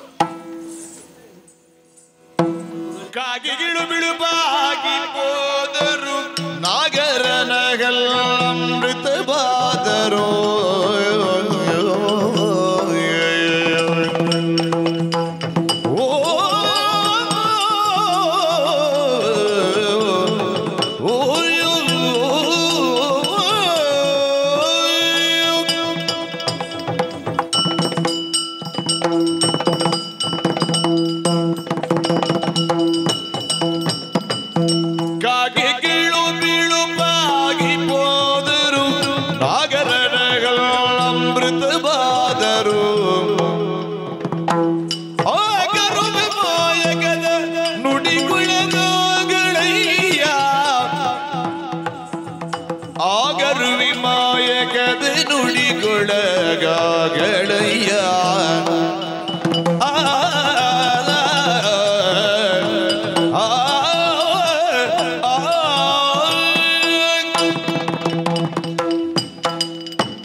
ಪ್ರಭುಗಳೇ, ಏನು ನಿಮ್ಮ ಅಪ್ಪನೇ ಹಾಗೆ ಸೀತಾ ಮಾತೆಯ ಮನಸ್ಸನ್ನು ಪರಿವರ್ತಿಸುವುದಕ್ಕೆ ಬೇಕಾಗಿ ನಾವು ಅದೆಷ್ಟೋ ಪ್ರಯತ್ನವನ್ನು ಪಟ್ಟೆವು. ಫಲ ಸಿಕ್ಕಿತೆ? ನಮ್ಮ ಪ್ರಯತ್ನವೆಲ್ಲ ವಿಫಲವಾಗಿ ಹೋಯಿತು. ಹೇಗೆ? ಇದಕ್ಕೆ ಒಂದೆರಡು ಉದಾಹರಣೆಯನ್ನು ನಾನು ಕೊಡುತ್ತಾ ಇದ್ದೇನೆ. ಹೇಳಿ. ಕಾಗೆ ಒಂದೊಮ್ಮೆಗೆ ಬಿಳಿಯಾದರೂ ಆಗಬಹುದು, ಆದರೆ ಸೀತಾ ಮಾತೆಯ ಮನಸ್ಸನ್ನು ಪರಿವರ್ತಿಸಲು ನಮ್ಮಿಂದ ಸಾಧ್ಯವಾಗಲಿಲ್ಲ. ಹೇಳಿದ್ದೇನೋ? ಎಲ್ಲಿಯಾದರೂ ಬಿಳಿ ಕಾಗೆ ಕಾಣುವುದಕ್ಕೆ ಸಿಗುತ್ತದ? ಎಲ್ಲ ಸುಳ್ಳು ಹೇಳುವುದಕ್ಕೆ ಕಲ್ತದಲ್ಲದೆ ಸತ್ಯ ಹೇಳುವವರು ಇಲ್ಲ. ಹಾಗಿದ್ರೆ ಕಾಗೆ ಬಿಳುಪಿದೆಯಾ? ಹಾಗಿದ್ರೆ ನೀವು ನೋಡಿಲ್ವೇ? ಇಲ್ಲವೇ ಇಲ್ಲ. ಎಲ್ಲಿ ಹೇಳು? ಹಾಗಿದ್ರೆ ನನ್ನ ಜೊತೆಯಲ್ಲಿ ಬಂದು ನಾನು ತೋರಿಸ್ತೇನೆ ಬಿಳಿ ಕಾಗೆ. ಎಲ್ಲಿ ತೋರಿಸುವುದು? ಗದ್ದೆ ಬದಿಯಲ್ಲಿ ಹೋಗುವಾಗ ಬಿಳಿ ಕಾಗೆಗಳು ಒಂದು ಕಾಡಲ್ಲಿ ಕೂಗು ಬಿಳಿ ಕಾಗೆಗಳು ಎಷ್ಟು ಬೇಕು? ಬೆಳಗ್ಗೆ ಕಾಣುವುದಕ್ಕೆ ಬಿಳಿ ಬಿಳಿ, ಅದರ ಕುತ್ತಿಗೆ ಹೇಗುಂಟು? ಉದ್ದಾಗಿ ಹೀಗುಂಟು. ಹೌದೇನು? ಕಾಗೆ ಯಾವುದು ಕೊಕ್ಕರೆ ಯಾವುದು ಅಂತ ಇನ್ನೂ ನಿನಗೆ ಗೊತ್ತಿಲ್ಲ. ಅದು ಕೊಕ್ಕರೆ ಏನು? ಕೊಕ್ಕರೆ ಕಪ್ಪಲ್ವಾ? ಕಾಗೆ ಬಿಳಿಯ ಹೌದು ಅಲ್ವೇನೋ? ಕಾಗೆ ಯಾವತ್ತೂ ಕಪ್ಪೆ. ಬೇರೆ ಏನಾದ್ರೂ ಹೇಳುವುದಕ್ಕಿದೆಯೇ ಪ್ರಭು? ನಾಗರ ಹಾವಿನ ವಿಷವು ಒಂದೊಮ್ಮೆಗೆ ಅಮೃತವಾದರೂ ಆಗಬಹುದು, ಆದರೆ ಸೀತಾಮಾತೆಯ ಮನಸ್ಸು ಪರಿವರ್ತನೆ ಆಗುತ್ತಾ? ಕಥೆ ನನಗೆ ನೆನಪಾಗ್ತಾ ಉಂಟು. ಏನು ಕಥೆ? ನಾಗರನ ಹಲ್ಲು ಅಮೃತವಾದರೂ ಸೀತೆ ನಾಗರನ ಹಲ್ಲು ಅಮೃತ ಆಗುತ್ತದೆ. ಆಯ್ತಾ? ನಾಗರನ ಹಲ್ಲು ಅಮೃತವಾಗುವುದು ಹೇಗೆ? ನಾಗ ಕಚ್ಚಿದ್ರೆ ಯಾರು ಉಳಿಲಿಕ್ಕಿಲ್ಲ. ಮತ್ತೆ ನಾನು ಉಳಿದತೆಗೆ ವಿಷಯ ತಲೆಗೆ ಕಚ್ಚಿದೆ. ಎಲ್ಲಿ? ನಾನು ಒಂದು ಕಾಲು ತೊಳೆಯುವುದಕ್ಕೆ ಹೊಳೆ ಬದಿಗೆ ಹೋದೆ. ಕಾಲು ತೊಳಿತಾ ಇರುವಾಗ ಒಂದು ನಾಗರ ಬಂದು, ನಾಗರ ಒಳ್ಳೆಯವಲ್ಲ, ಅದು ಒಳ್ಳೆಯವಲ್ಲ, ಅದೆಲ್ಲ ನಾಗರ. ಹೌದು, ಕಾಲು ತೊಳಿತಾ ಇರುವಾಗ ನನಗೆ ಕಚ್ಚಿದೆ. ನಾನು ಇಷ್ಟು ವರ್ಷ ಬದುಕಲಿಲ್ವಾ? ತೋಡಿದಲ್ಲಿ ಕಚ್ಚಿದ್ದು ನಾಗರ, ಅದು ಒಳ್ಳೆಯವಲ್ಲ. ನಿನಗೇನಾಗ್ಲಿಲ್ಲ? ನನಗೇನಾಗ್ಲಿಲ್ಲ. ಆ ನಾಗರಾವು ಏನಾಯ್ತು? ನಾಗರಾವು ಸತ್ತಿರ್ಬೋದು. ಯಾಕೆ? ಮತ್ತೆ ನಿನಗೆ ಕಚ್ಚಿದ್ರೆ ಸಾಯದೆ ಇರ್ತದೆ ಅಂದ್ರೆ ಅಷ್ಟು ನನ್ನಲ್ಲಿ ವಿಷ ಉಂಟಲ್ಲ? ನಾನು ಪರಿಹಾಸ್ಯಕ್ಕೆ ಹೇಳಿದ್ದು. ನಿನಗೆ ಕಚ್ಚಿದ್ದು ಒಳ್ಳೆ. ಮತ್ತೆ ಅದು ಒಳ್ಳೆ ಅಂತ ಹೇಳ್ತಾರೆ. ಒಳ್ಳೆ ಹಾವಲ್ಲ, ಒಳ್ಳೆ ನೀರೊಳ್ಳೆ. ನನಗೆ ಕಚ್ಚಿ ನೀರೊಳ್ಳೆ, ಅದು ಒಳ್ಳೆಯ. ಹೌದು, ಒಳ್ಳೆಯದು. ನೀರುಳ್ಳೆ ಕಚ್ಚಿದ್ರೆ ಯಾವತ್ತೂ ಸಾಯುವುದು. ಹಾಗಿದ್ರೆ ಸೀತೆಯ ಮನಸ್ಸನ್ನು ಯಾವ ಕಾರಣಕ್ಕೂ ಬದಲಾಯಿಸುವುದಕ್ಕೆ ಕಷ್ಟ ಆಯ್ತಲ್ಲ. ಅಮ್ಮ ನೀವು ಕೂತ್ಕೊಳ್ಳಿ. ಸಖನೆ ಹೇಳಿದಂತ ಮಾತುಗಳನ್ನು ಅರ್ಥೈಸಿಕೊಂಡೆಲ್ಲ. ಹೌದು ಪ್ರಭು. ಪ್ರಪಂಚದಲ್ಲಿ ಇದುವರೆಗೆ ನಡೆಯದಂತ ಘಟನೆಯಾದರೂ ನಡೆಯಬಹುದು. ಹೌದು. ಸೀತೆಯ ಮನಸ್ಸನ್ನು ಬದಲಾಯಿಸುವುದಕ್ಕೆ ಸಾಧ್ಯವಿಲ್ಲ. ಇಲ್ಲ. ನನ್ನ ಪ್ರಯತ್ನಗಳೆಲ್ಲವೂ ನಿಷ್ಫಲವಾಗಿ ಒಂದು ಮಾತುಂಟಲ್ಲ. ಯಾವುದು? ಹಾಳು ಮಾಡಿದ್ರೆ ಹಾಲು, ಹಾಲಲ್ವೇನ? ಹಾಳು ಹಾಳು. ಮಗ ಮಾಡಿದ್ರೆ ಮಜ್ಜಿಗೆ, ಮಗ ಮಾಡಿದ್ರೆ ಮಧ್ಯಮ, ತಾನು ಮಾಡಿದ್ರೆ ಉಪ್ಪಿನಕಾಯಿ. ಉತ್ತಮ. ಸ್ವರ್ಗ ಸಾಯಬೇಕು, ತಾನು ಪಡಿಬೇಕು. ಹಾಗಲ್ವೇನೋ? ತಾನು ಸಾಯಬೇಕು, ಸ್ವರ್ಗ ಪಡೆಯಬೇಕು. ಹಾಗಿದ್ರೆ ಇನ್ನೊಬ್ಬರನ್ನು ಅವಲಂಬಿಸುವುದಲ್ಲ, ಬೇಡ, ನಾನೇ ಪ್ರಯತ್ನ ಮಾಡ್ತೇನೆ. ಬುದ್ಧಿ.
ಚತುರ್ದಶ ಭುವನದಲ್ಲನಾದಂತಹ ರಾವಣೇಶ್ವರ ಈ ರೀತಿಯಾಗಿ ತನ್ನ ತನವನ್ನು ಮರೆತು ನಿನ್ನ ಸನಿಹಕ್ಕೆ ಬಂದು ದೈನ್ಯತೆಯಿಂದ ಬೇಡಿಕೊಳ್ಳುತ್ತಾನೆ ಎಂದಾದರೆ ಇದಕ್ಕೆ ಕಾರಣ ಏನು ಎನ್ನುವ ಹಾಗೆ ಸ್ವಲ್ಪ ಯೋಚಿಸು. ಆ ಮನ್ಮಥ ತನ್ನ ಕೈಯಲ್ಲಿರುವಂತಹ ಪಂಚಬಾಣಗಳನ್ನು ನನಗೆ ಪ್ರಯೋಗವನ್ನು ಮಾಡಿದ ದೆಸೆಯಿಂದಾಗಿ ನನ್ನ ಪರಿಸ್ಥಿತಿಯನ್ನು ನೀನೊಮ್ಮೆ ನೋಡು. ಕಾಮಾತುರನಾಗಿದ್ದೇನೆ, ಶರೀರ ಬಿಗುವಾಗಿದೆ, ಸಣ್ಣನೆ ಶರೀರ ಕಂಪಿಸುತ್ತಾ ಇದೆ, ನರಗಳಲ್ಲಿ ರಕ್ತದ ಓಟ ಹೆಚ್ಚಾಗಿದೆ. ನಿನ್ನನ್ನು ಬಯಸಿ ಈ ಮಧ್ಯರಾತ್ರಿಯ ಹೊತ್ತಿನಲ್ಲಿ ನಾನು ಬಂದಿದ್ದೇನೆ. ಸೀತಾ, ಖಂಡಿತವಾಗಿಯೂ ನನ್ನನ್ನು ನೀನು ತಿರಸ್ಕರಿಸಬಾರದು. ನನ್ನನ್ನೊಮ್ಮೆ ಸರಿಯಾಗಿ ನೋಡು. ಭದ್ರವಾದಂತಹ 20 ಭುಜಗಳು, 20 ಭುಜಗಳಿಂದ ನಿನ್ನನ್ನು ಭದ್ರವಾಗಿ ಆಲಿಂಗಿಸಿ ಅಪ್ಪುಗೆಯ ರುಚಿಯೇನು ಎನ್ನುವ ಹಾಗೆ ತೋರ್ಪಡಿಸುವುದಕ್ಕೆ ನಾನು ಸಿದ್ಧನಿದ್ದೇನೆ. ನನ್ನನ್ನು ನೀನು ಒಪ್ಪಿದೆ ಎಂದಾದರೆ ನೋಡಲ್ಲಿ ಚಪ್ಪರ ಮಂಚ, ಆ ಚಪ್ಪರ ಮಂಚದಲ್ಲಿ ನಾವಿರುವರು ಕುಳಿತು ಕಾಮನಾಟವನ್ನು ಆಡೋಣ. ನೋಡಲ್ಲಿ ತೂಗುಯ್ಯಾಲೆ, ನಾವಿರುವರು ಕುಳಿತು ಪ್ರಣಯ ಸಾಗರದಲ್ಲಿ ತೇಲೋಣ. ಅಷ್ಟು ಮಾತ್ರವಲ್ಲ, ರಾವಣೇಶ್ವರರ ಯೋಗ್ಯತೆಯನ್ನು ನೀನು ಅರ್ಥ ಮಾಡಿಕೋ. ವಿಶೇಷವಾದಂತಹ ವಿಮಾನ, ಪುಷ್ಪಕ ವಿಮಾನದಲ್ಲಿ ನಿನ್ನನ್ನು ಕುಳ್ಳಿರಿಸಿ ಇಡೀ ಪ್ರಪಂಚದ ಸುಂದರವಾದಂತಹ ದೃಶ್ಯಗಳನ್ನು ನಿನಗೆ ನಾನು ತೋರ್ಪಡಿಸುವುದಕ್ಕೆ ಸಿದ್ಧನಿದ್ದೇನೆ. ಸೀತಾದೇವಿ, ನೀನು ಮನ ಮಾಡಬೇಕು. ಏನು ಹೇಳ್ತೀರಿ ನೀವು? ಏನು ದೇವಿ? ಏನು ಗುಡಿಯಲ್ಲಿದ್ದಾಳ ಅವಳು ದೇವಿ ಅಂತ ಹೇಳಿ? ಅವಳನ್ನು ದೇವಿ ಎನ್ನುವ ಹಾಗೆ ಕರೆಯುವುದಕ್ಕೆ ಕಾರಣ ಏನು? ನಾನು ಯಾರು? ಪ್ರಪಂಚದ ದೇವ. ನಾನು ದೇವ ಎಂದಾದ ಮೇಲೆ ಅವಳನ್ನು ದೇವಿ ಎನ್ನುವ ಹಾಗೆ ಕರೆಯುವುದರಲ್ಲಿ ಅದರಲ್ಲಿ ಅಪರಾಧವೇನೂ ಇಲ್ಲ. ಆದರೆ ಏನು ಮಾಡೋಣ, ಇಷ್ಟೆಲ್ಲ ನಾನು ಮಾತನಾಡಿದರೂ ಕೂಡ ಆ ಕಡೆಯಿಂದ ಯಾವುದೇ ಒಂದು ಸ್ಪಂದನ ಇಲ್ಲ, ಮಾತನಾಡುತ್ತಾ ಇಲ್ಲ. ಏನು ಕಾರಣ ಆಗಿರ್ಬೋದು? ನಮ್ಮಷ್ಟಕ್ಕೆ ನಾವು ವಿಮರ್ಶೆ ಮಾಡುವುದಲ್ಲ, ಯಾಕೆ ಮಾತನಾಡುವುದಿಲ್ಲ ಎನ್ನುವ ಹಾಗೆ ಅವಳಲ್ಲೇ ಕೇಳೋಣ. ಮಾತನಾಡಬಾರದೇನೆ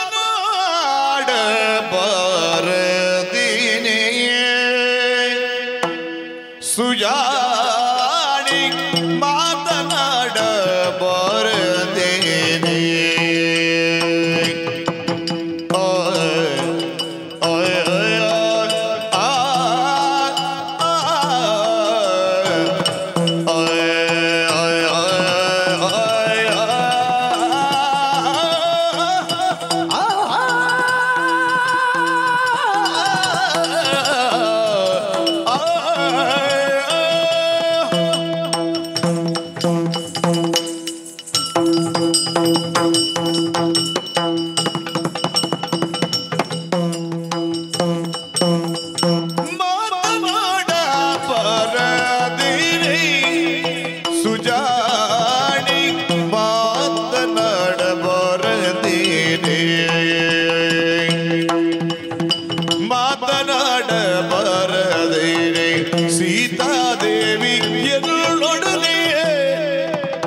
ಸೀತಾದೇವಿ ಎಲ್ಲೊಡನೆ ಪ್ರೀತಿಯಿಂದ ಸೋತು ಬಂದ ಈತನೆಂಬ ಕರುಣದಿಂದ, ಪ್ರೀತಿಯಿಂದ ಸೋತು ಬಂದ ನೀತನೆಂಬ ಕರುಣದಿಂದ, ಪ್ರೀತಿಯಿಂದ ಸೋತು ಬಂದ ನೀತನೆಂಬ ಕರುಣದಿಂದ,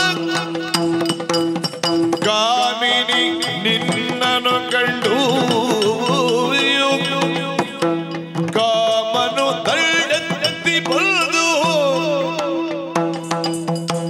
ಸಾವಧಾನದಿ ಬಿಲ್ಗೊಂಡು ಪ್ರೇಮದಿ ತಿಪ್ಪು ಸದ್ದು ಮಾಡಿದ, ಎಣೆದಗಿಡುವ ಸಾಮರ್ಥ್ಯದಿ ಗುರಿಯ ನೋಡಿದ, ತೆಪ್ಪ ಛೇಂಗರಿಸಿ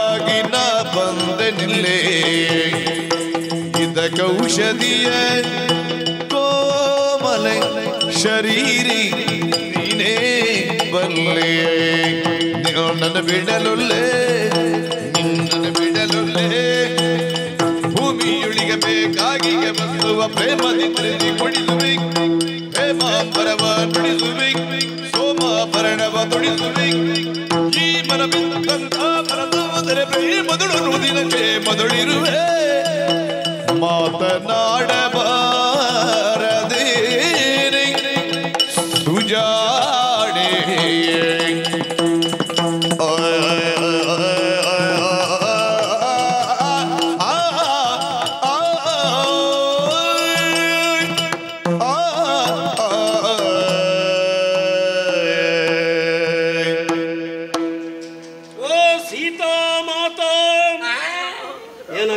ನಿನಗೆ ಹೇಳಿ ನೀವು ಎಲ್ಲರೂ ಮುಂದುವರಿತೀರಿ ಏನು ಸೀತೆ ನನ್ನವಳಾಗಬೇಕು ಅಂತ ಹೇಳ್ತೀರಿ ಮಾತೇ ಅಂತ ಹೇಳ್ತೀರಿ ಅಮ್ಮ ಪ್ರಪಂಚಕ್ಕೆ ನಾನು ಪಿತನಾಗಿ ವರ್ತಮಾನ ಕಾಲದಲ್ಲಿ ಮೆರೆಯುತ್ತಾ ಇದ್ದೇನೆ ಹೌದು ಆದ ಕಾರಣ ಅವಳು ಮಾತೆ ನನಗಲ್ಲ ನಿಮಗೆಲ್ಲರಿಗೂ ಮಾತೆ ನೀವು ಸೀತಾ ಯಾವುದೇ ರೀತಿಯಾಗಿ ನಿನ್ನಲ್ಲಿ ನಾನು ಕೇಳಿಕೊಂಡರೂ ಕೂಡ ಯಾವುದೇ ರೀತಿಯ ಸ್ಪಂದನೆಯನ್ನು ನಾನು ಕಾಣುತ್ತಾ ಇಲ್ಲ ಒಂದು ಶಬ್ದವನ್ನು ಮಾತನಾಡುವುದಕ್ಕೂ ನೀನು ಸಿದ್ಧಳಿಲ್ಲ ಯಾಕೆ ಈ ರೀತಿಯಾಗಿ ವ್ಯವಹರಿಸುತ್ತಾ ಇದ್ದಿ ನನಗೆ ಅರ್ಥವಾಗುತ್ತಾ ಇಲ್ಲ ಆದರೆ ರಾವಣೇಶ್ವರನ ಪರಿಸ್ಥಿತಿಯನ್ನು ನೀನು ಸ್ವಲ್ಪ ಯೋಚಿಸು ಮನ್ಮಥ ಪಂಚಬಾಣಗಳನ್ನು ಬಿಟ್ಟ ನಾನು ಮೂರ್ಛಿತನಾದೆ ನನ್ನ ಆ ಮೂರ್ಛಾವಸ್ಥೆಗೆ ಸರಿಯಾದ ಔಷಧ ಸಿಗಬೇಕು ಎಂದಾದರೆ ಅದನ್ನು ಇವಳೇ ಕೊಡಬೇಕು ನೀನೇ ಕೊಡಬೇಕು ಎನ್ನುವಂಥ ಉದ್ದೇಶದಿಂದ ಇಲ್ಲಿಯವರೆಗೆ ಬಂದಿದ್ದೇನೆ ರೋಗಗ್ರಸ್ತನಾದಂತಹ ನನ್ನನ್ನು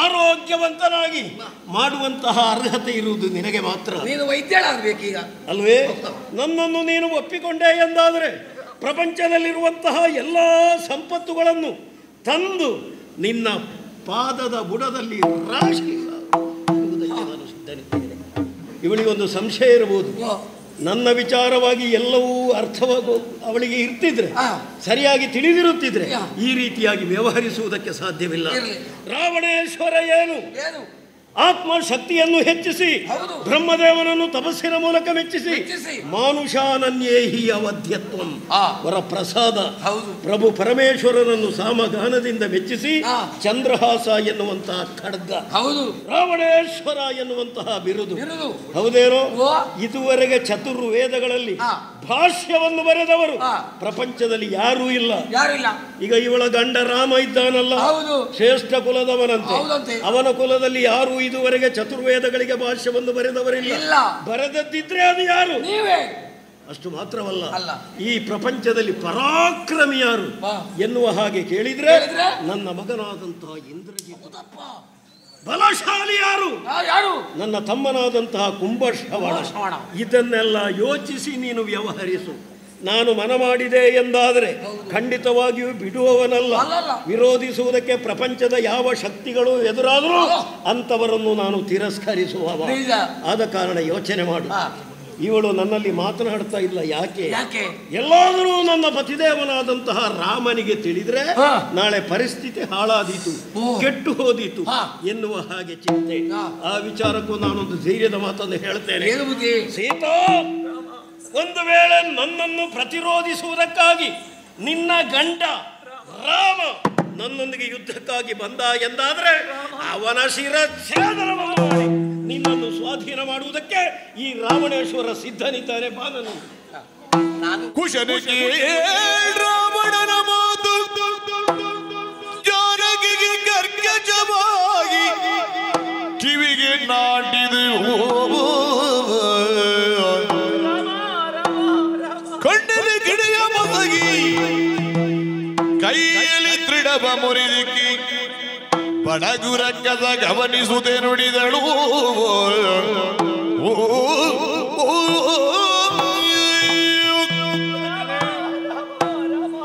ಉತ್ತರದ ನಿರೀಕ್ಷೆಯಲ್ಲಿದ್ದೇನೆ ನೋಡು ಉತ್ತರ ಬೇಕು ಉತ್ತರ ಎಂತಹ ಕರ್ಣ ಕಠೋರವಾದಂತಹ ಮಾತುಗಳನ್ನು ನಾನು ಕೇಳುತ್ತಾ ಇದ್ದೀನಿ ಇಂತಹ ವಾಚ್ಯ ಮಾತುಗಳನ್ನು ನಾನು ಇದು ತನಕ ಕೇಳಿದವಳೆಲ್ಲ ಕೇಳಿ ಸಹಿಸುವಂತಹ ಶಕ್ತಿ ನನಗಿಲ್ಲ ಏನೋ ಇವನು ವೀರನಂತೆ ಧೀರನಂತೆ ಪರಾಕ್ರಮಿಯಂತೆ. ಇವನು ಶೂರನೇ ಆಗಿರುತ್ತಿದ್ರೆ, ಇವನು ವೀರನೇ ಆಗಿರುತ್ತಿದ್ರೆ ಅಂದು ನನ್ನ ಸ್ವಯಂವರ ಮಂಟಪದಲ್ಲಿ ಶಿವಧನುಸ್ಸನ್ನು ಏಕೆ ಎತ್ತದೆ ಹೋದ?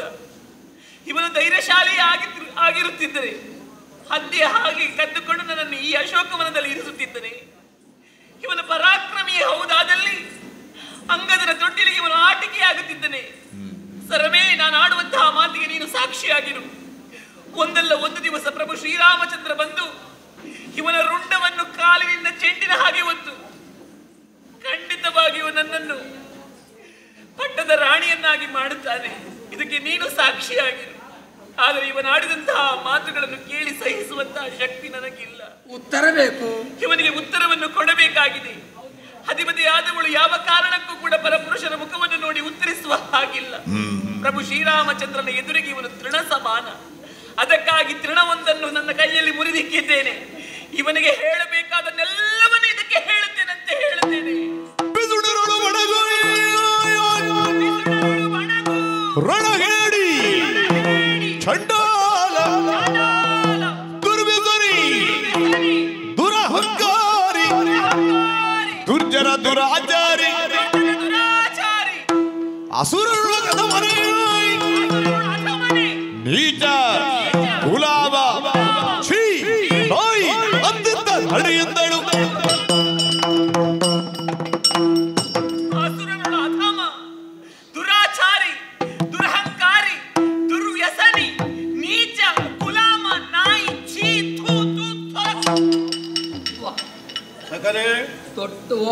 ಉತ್ತರ ಸಿಕ್ಕಿದ? ಉತ್ತರದ ದೊಡ್ಡ ಗಂಟು ಸಿಕ್ಕಿದೆ. ಗೌರವಯುತವಾದ ಉತ್ತರವಾಗಿರಬೇಕು. ಒಳ್ಳೆ ಇದು ನಿಮಗೆ ಸಲ್ಲಬೇಕಾದ್ದು.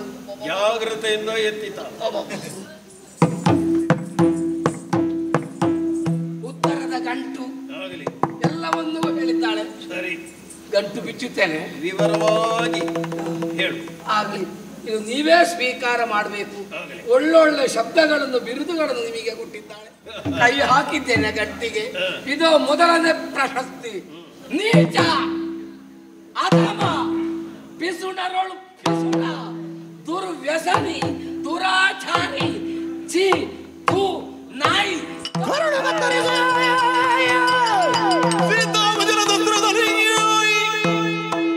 ರಾವಣ ಕೋಪದೇವು ಖಡ್ಗವಾಗಿಕೊಂಡು ತರಣಿಯನ್ನು ಹಿಡಿದು ಬಿಸಿಳುವೆನೆಂದು ಮರುದಿನರು ಅವರ ಪತಿವ್ರತೆಯಲ್ಲಿಗೆ ನನ್ನತನವನ್ನು ಮರೆತು ವಿಶೇಷವಾದಂತಹ ಕೊಡುಗೆಗಳನ್ನು ಕೊಡುವುದಕ್ಕೆ ನಾನು ಸಿದ್ಧವಾದರೆ ನನ್ನನ್ನು ನಾಯಿ ಎನ್ನುವ ಹಾಗೆ ಹೀಯಾಳಿಸಿದ್ದಾಳೆ. ಬಿಡಲಾರೆ, ಹಿಡಿದ ಖಡ್ಗದಿಂದ ಇವಳ ಶಿರಸ್ಸನ್ನು ಛೇದಿಸಿ ಬಿಡ್ತೇನೆ. ಕೆಲಸ ಕಾರ್ಯಕ್ಕೆ ಮುಂದಾಗುತ್ತಾ ಇದ್ದೀರಿ ತಾವು. ನಿಮ್ಮ ಮಡದಂತಹ ಮಂಡೋದಿನವರಿರುವಾಗ ಇಂತಹ ಕೆಲಸ ಕಾರ್ಯಕ್ಕೆ ಯಾಕೆ ಮುಂದಾಗ್ತಾ ಇದ್ದೀರಿ ಸ್ವಾಮಿ ನೀವು?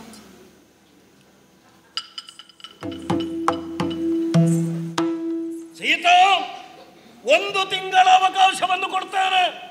ಮನ ಪರಿವರ್ತನೆಯಾಗಿ ನನ್ನ ಅಂತಃಪುರವನ್ನು ಸೇರಿದೆ ಬದುಕಿ ಉಳಿಯಬಹುದು. ಅಲ್ಲ ಎಂದಾದರೆ ನಿನ್ನ ಶಿರಚ್ಛೇದನ ಮಾಡಿ ಮಾಂಸವನ್ನು ಪಾಕಶಾಲೆಗೆ ಕಳುಹಿಸುವುದಕ್ಕಿದೆ. ಜಾಗ್ರತೆ.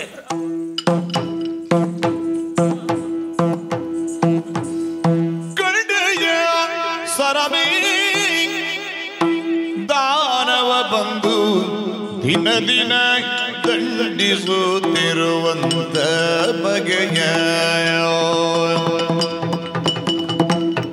ದಾನವ ಬಂದು ದಿನ ದಿನ ದಂಡಿಸುತ್ತಿರುವಂತ ಬಗೆಯ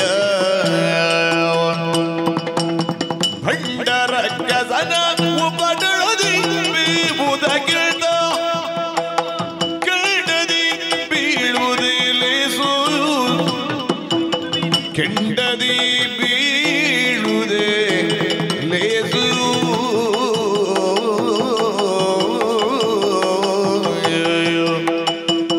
ಕಡೆಯ ಸರಮೇ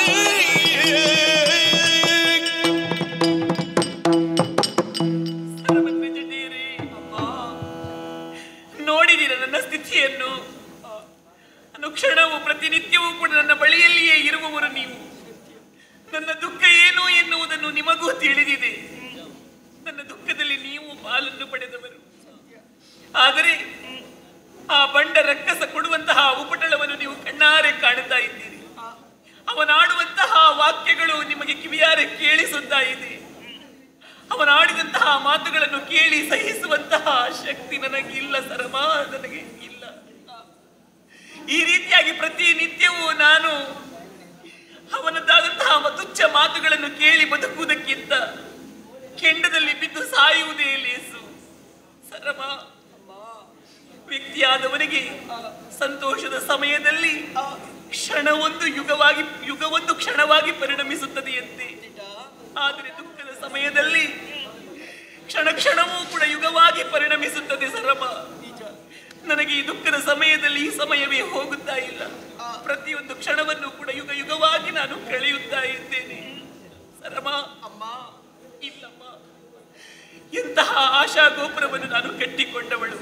ಪ್ರಭು ಶ್ರೀರಾಮಚಂದ್ರ ಒಂದಲ್ಲ ಒಂದು ದಿವಸ ಬರುತ್ತಾರೆ, ನನ್ನನ್ನು ಕರೆದುಕೊಂಡು ಹೋಗುತ್ತಾರೆ ಎನ್ನುವಂತಹ ಆಶೆಯನ್ನು ನಾನು ಇಟ್ಟುಕೊಂಡವಳು. ಆದರೆ ಎಷ್ಟು ದಿವಸಗಳಾಯಿತು ನೋಡು. ಇಂದು ಬರುವ ನಾಳೆ ಬರುವನು ಶ್ರೀರಾಮ, ಎರಡಾತಿ ಮಾಡಿದ್ದೆ ನಾನು ಸರಮ.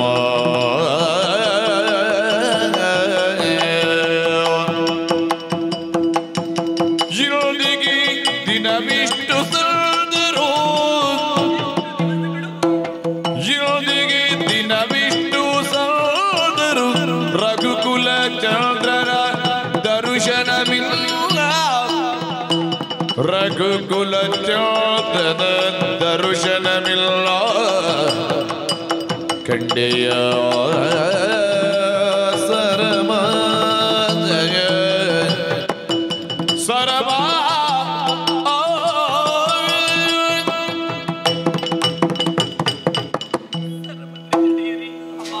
ನೋಡಿದ್ದೀರಾ, ಪ್ರತಿನಿತ್ಯವೂ ಕೂಡ ಸೂರ್ಯ ಉದಯಿಸುತ್ತಾನೆ, ಮತ್ತೆ ಸಂಜೆಯ ಹೊತ್ತಿನಲ್ಲಿ ಆ ಸೂರ್ಯ ಮುಳುಗುತ್ತಾನೆ. ಸತ್ಯ. ಮತ್ತೆ ಮರುದಿವಸ ಸೂರ್ಯ ಉದಯಿಸುತ್ತಾನೆ. ಅದು ಬಿಟ್ಟರೆ ನನ್ನ ಪ್ರಭು ಶ್ರೀರಾಮಚಂದ್ರನ ದರ್ಶನ ಮಾತ್ರ ನನಗಾಗಲಿಲ್ಲ. ಪ್ರತಿನಿತ್ಯವೂ ನಾನು ಇಂದು ಬರುತ್ತಾರೆ ನನ್ನ ರಾಮ, ನಾಳೆ ಬರುತ್ತಾರೆ ನನ್ನ ರಾಮ ಎನ್ನುವ ಹಾಗೆ ಕನಸನ್ನು ಕಟ್ಟಿಕೊಂಡವಳು. ಆದರೆ ಇಂದಿಗೆ ಅದೆಷ್ಟು ದಿವಸಗಳು ಕಳೆದು ಹೋಯಿತು, ಪ್ರಭು ಶ್ರೀರಾಮಚಂದ್ರನ ದರ್ಶನ ನನಗಾಗಲಿಲ್ಲ.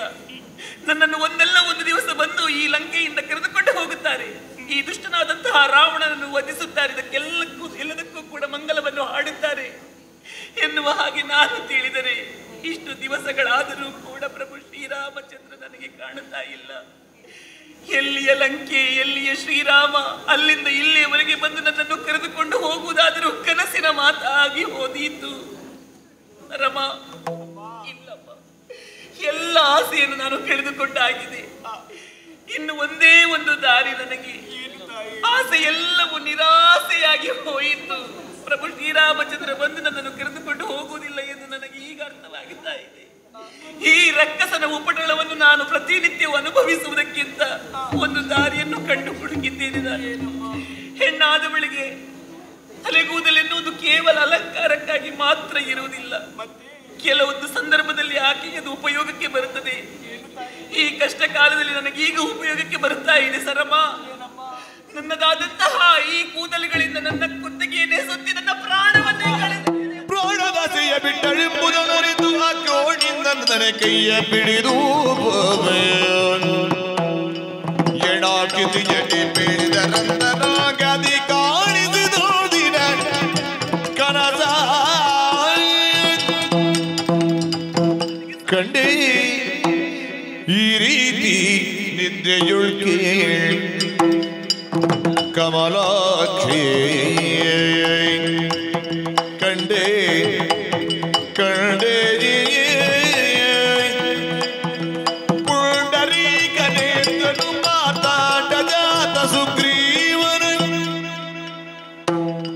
ಹಿಡಿಗಳ ಕೂಡಿಕೊಂಡು ಬಂದನೆಂಬುದನ್ನು ಕಂಡೇ ಈ ರೀತಿ ನಿದ್ರೆಯುಳ್ಕೆ ಕಮಲಾಕ್ಷಿ ಅಮ್ಮ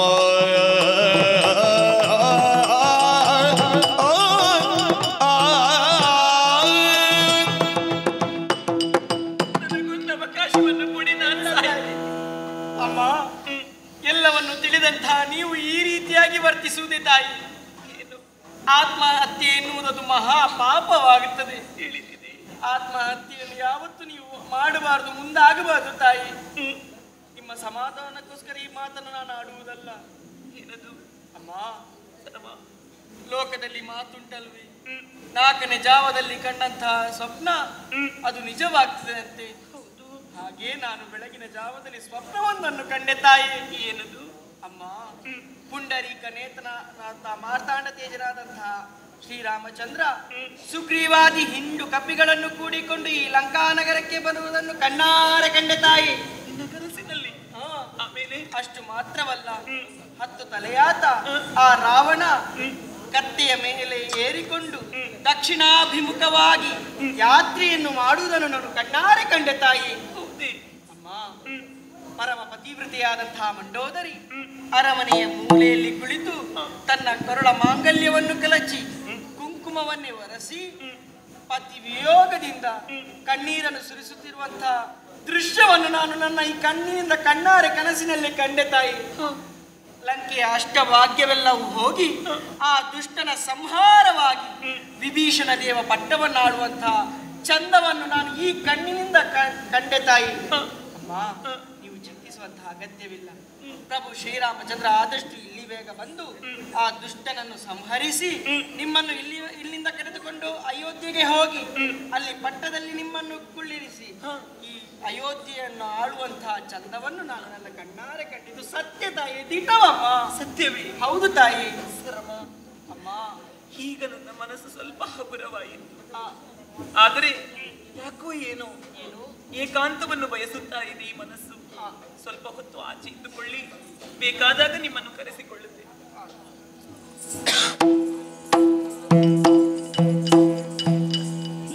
ಕುಲದ ಸೌಭಾಗ್ಯ ಚಿಂತಾಮಣಿಗೆ ತಕ್ಕ ವನಿತೆಯಗುವುದಾದ ಕುಂಡಾಡಿಯೇ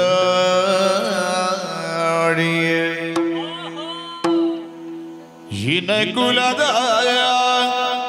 ಸೌಭಾಗ್ಯ ಚಿಂತಾಮಣಿಗೆ ತಕ್ಕ ವನಿತೆಯಗುವುದಾದ ಕುಂಡಾಡಿ ಜನಕಾತ್ಮಜಯ ಮನದೊಳಗೆ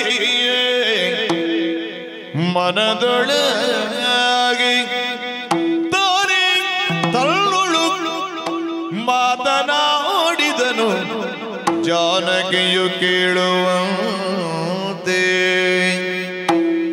ನಳಿನ ಲೋಚನೆ ಕೇಳು ರಾಮಚಂದ್ರನು ಇನ್ನ ಕಳುಗಲಿಲ್ಲಿಗೆ ಬಾದೆನು ಕೆಲವಿಗೆ ತಮ್ಮ ಲಕ್ಷ್ಮಣನಿಗೆ ನಿಮ್ಮ ಬಳಿ ಹೋಗಿ ಬಾರೆನೋ ತಾರೆ.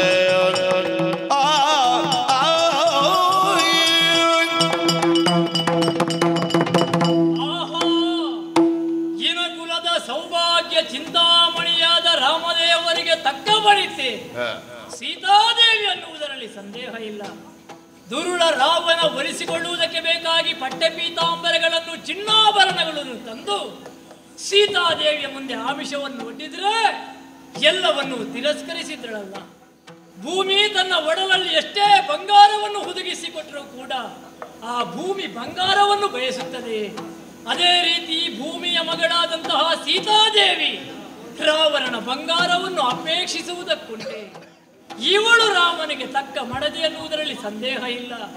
ಹಾಗೆಂದು ನಾನು ಹೀಗೆ ಹೋಗಿ ಸೀತಾದೇವಿಯ ಮುಂದೆ ಕಾಣಿಕೊಂಡ್ರೆ ಅವಳು ನನ್ನನ್ನು ನೋಡಿ ಹೆದರಿಯಾಳು. ಹಾಗಾಗಿ ಇವಳಿಗೆ ನಂಬಿಕೆ ಬರುವುದಕ್ಕೆ ಬೇಕಾಗಿ ಮರದಲ್ಲಿಯೇ ಕುಳಿತು ರಾಮಧ್ಯಾನವನ್ನು ಮಾಡುತ್ತಿದ್ದೇನೆ. ಅಮ್ಮ, ಶ್ರೀರಾಮಚಂದ್ರಮನ ದೂತನಾದಂತಹ ನಾನು ಅವನ ಅನುಜ್ಞೆಯನ್ನು ಪಡೆದು ತಮ್ಮನಾದಂತಹ ಲಕ್ಷ್ಮಣನ ಆಣತಿಯನ್ನು ಹೊಂದಿ ನಿನ್ನನ್ನು ಕಾಣುವುದಕ್ಕೆ ಬೇಕಾಗಿ ಓಡೋಡಿಕೊಂಡು ಬಂದಂತಹ ರಾಮದೂತ ನಾನಮ್ಮ. ರಾಮ ರಾಮ ರಾಮ ಮರಗುಮ್ಮಿನುಳಿದು ಸಿರಿಭಾಗ್ಯವು ಕೇಳ್ದು ಸೀತೆ ಮೊಗನಗಗುತ್ತೋ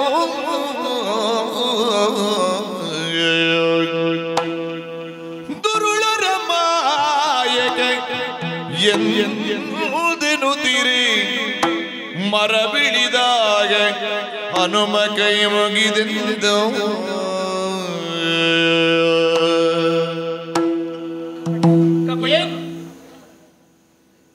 ರಾಮಧ್ಯಾನವನ್ನು ಮಾಡಿದೆ. ಆದರೆ ಆ ಮಾತನ್ನು ವಾಕ್ಯವನ್ನು ಕೇಳಿದಂತಹ ಸೀತಾದೇವಿ ಒಂದೊಮ್ಮೆಗೆ ಕತ್ತನ್ನು ತಿರುಗಿಸಿ ಮೇಲೆ ನೋಡಿದ್ರು ಕೂಡ ಯಾಕೋ ಏನೋ ರಕ್ಕಸರ ಮಾಯೆಯಿಂದ ತಿಳಿದು ಮತ್ತೆ ಕೂಡ ಸುಮ್ಮನಾಗಿ ಹೋದ್ರಲ್ಲ. ಹಾಗಿದ್ರೆ ಮರದಲ್ಲಿ ನಾನು ಸೂಕ್ಷ್ಮ ರೂಪದಲ್ಲಿ ಇದ್ದುಕೊಂಡು ರಾಮಧ್ಯಾನ ಮಾಡಿದ್ರೆ ಬಂದವ ರಾಮದಾಸ ಅನ್ನುವುದು ಇವರಿಗೆ ಗೊತ್ತಾಗುವುದಿಲ್ಲ. ಅದಕ್ಕಾಗಿ ಸೂಕ್ಷ್ಮ ರೂಪವನ್ನು ಬಿಟ್ಟು ಮೊದಲಿನ ರೂಪದಲ್ಲಿ ಅಮ್ಮನಿಗೆ ಕಾಣಿಸಿಕೊಡುತ್ತದೆ. ಮಂಗಳ ಮಹಿಮಾ ರಾಮನ ಪಾದದಿಡಿಯಿಂದ ಬಂದಿನ ಅಮ್ಮ ಅಮ್ಮ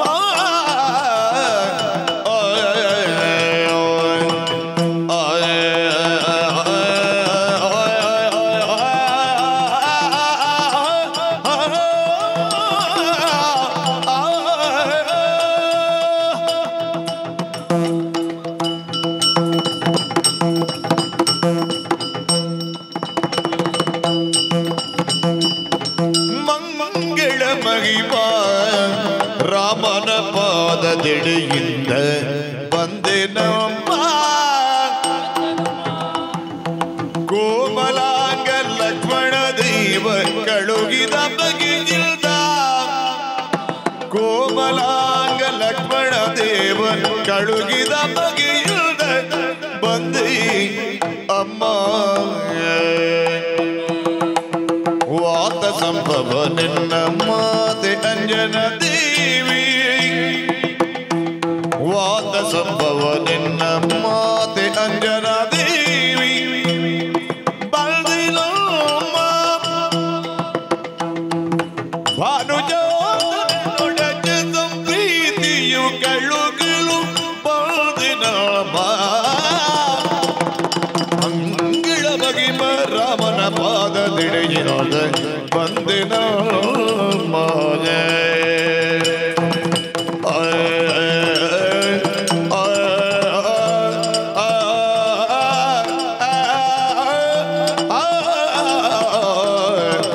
ಅಮ್ಮ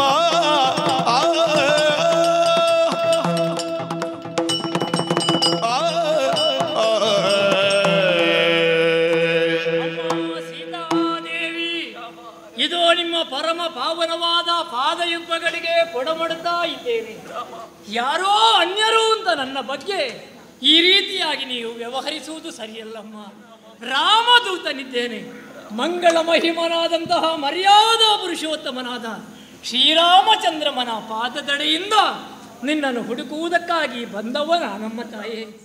ಆ ಶ್ರೀರಾಮಚಂದ್ರಮನ ತಮ್ಮನಾದಂತಹ ಕೋಮಲಾಂಗ ಲಕ್ಷ್ಮಣ ದೇವನೇ ನನ್ನನ್ನು ಅನುಜ್ಞೆಯನ್ನು ಕೊಟ್ಟು ಕಳುಹಿಸಿದ ಕಾರಣವೇ ನಾನಿಲ್ಲಿಗೆ ಬಂದೆನಮ್ಮ.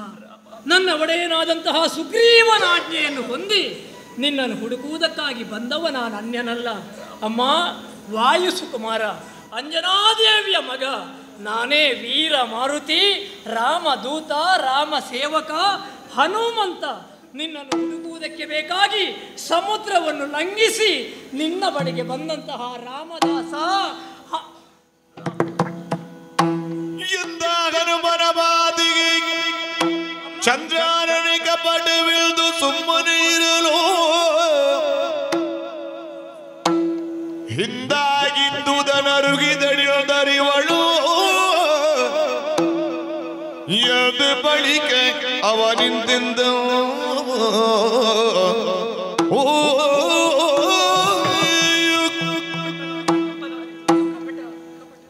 ರಾಮದೂತ ಅಂತ ನಾನು ಪರಿಪರಿಯಾಗಿ ಅಮ್ಮನಿಗೆ ವಂದಿಸಿ ಮಾತನಾಡಿದ್ರು ಕೂಡ ಅಮ್ಮ ನಂಬುವ ಸ್ಥಿತಿಯಲ್ಲಿಲ್ಲ. ಯಾಕೆ ಇರುವುದು ರಾವಣನ ಈ ಆವಾಸ ಸ್ಥಾನ. ಯಾವ ರೂಪದಲ್ಲಿ ಇವರನ್ನು ಮರಳುಗೊಳಿಸುವುದಕ್ಕೆ ರಾವಣ ಬರ್ತಾನೆ ಅಂತ ಹೇಳಲಿಕ್ಕಾಗುವುದಿಲ್ಲ. ಹಾಗಾಗಿ ಹಾವನ್ನು ಕಂಡವ ಹಗ್ಗವನ್ನು ಕಂಡಾಗಲೂ ಹೆದರುವ ಹಾಗೆ ಸೀತಾದೇವಿ ರಕ್ಕಸರ ಮಾಯವನ್ನು ಕಂಡು ಹೆದರಿದ್ದಾಳೆ. ಯಾರನ್ನು ನಂಬುವ ಸ್ಥಿತಿಯಲ್ಲಿಲ್ಲ. ಅಮ್ಮ ಅಮ್ಮ ನೀವು ನಂಬುವುದಕ್ಕೆ ಬೇಕಾಗಿ ನಾನು ಅನ್ಯನಲ್ಲ ಅನ್ನುವುದನ್ನು ನಿಮಗೆ ತೋರ್ಪಡಿಸುವುದಕ್ಕೆ ಬೇಕಾಗಿ ನಾನು ಯಾರು ಅನ್ನುವುದನ್ನು ಹೇಳುವುದಕ್ಕಿಂತಲೂ ನಿಮ್ಮ ವಂಶದ ಚರಿತ್ರೆಯನ್ನು ಹೇಳಿದ್ರೆ ನೀನು ಚಿತ್ತವೀದು ನಿಮ್ಮ ವರ್ತಮಾನವೆಲ್ಲ ಬೀಳ್ವೆ ದೇವಿ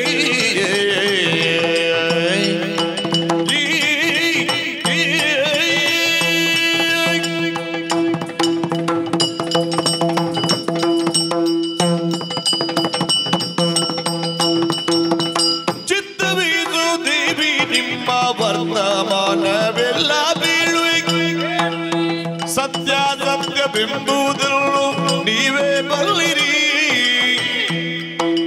ಧಾತ್ರಿಯೋಳ ಯೋಧ್ಯಪುರದಿ ಪೃಥ್ವಿಪಾಲ ದಶರಥಂಗೆ ಸುಸ್ತ್ರೀಯರು 3 ಮಂದಿ ಪತ್ನಿಯರೇ ಮತ್ತೆ ಸುಮಿತ್ರೆ ಎಂಬ ಮೂವರಿಗೆ ಉತ್ತಮರು 4 ಮಂದಿ ಪುತ್ರರಗುದೆಯೇ ಚಿತ್ತವಿದು ದೇವಿ ನಿಮ್ಮ ವರ್ತಮಾನ ಎಲ್ಲ ಬೇಳೆ ಅಮ್ಮ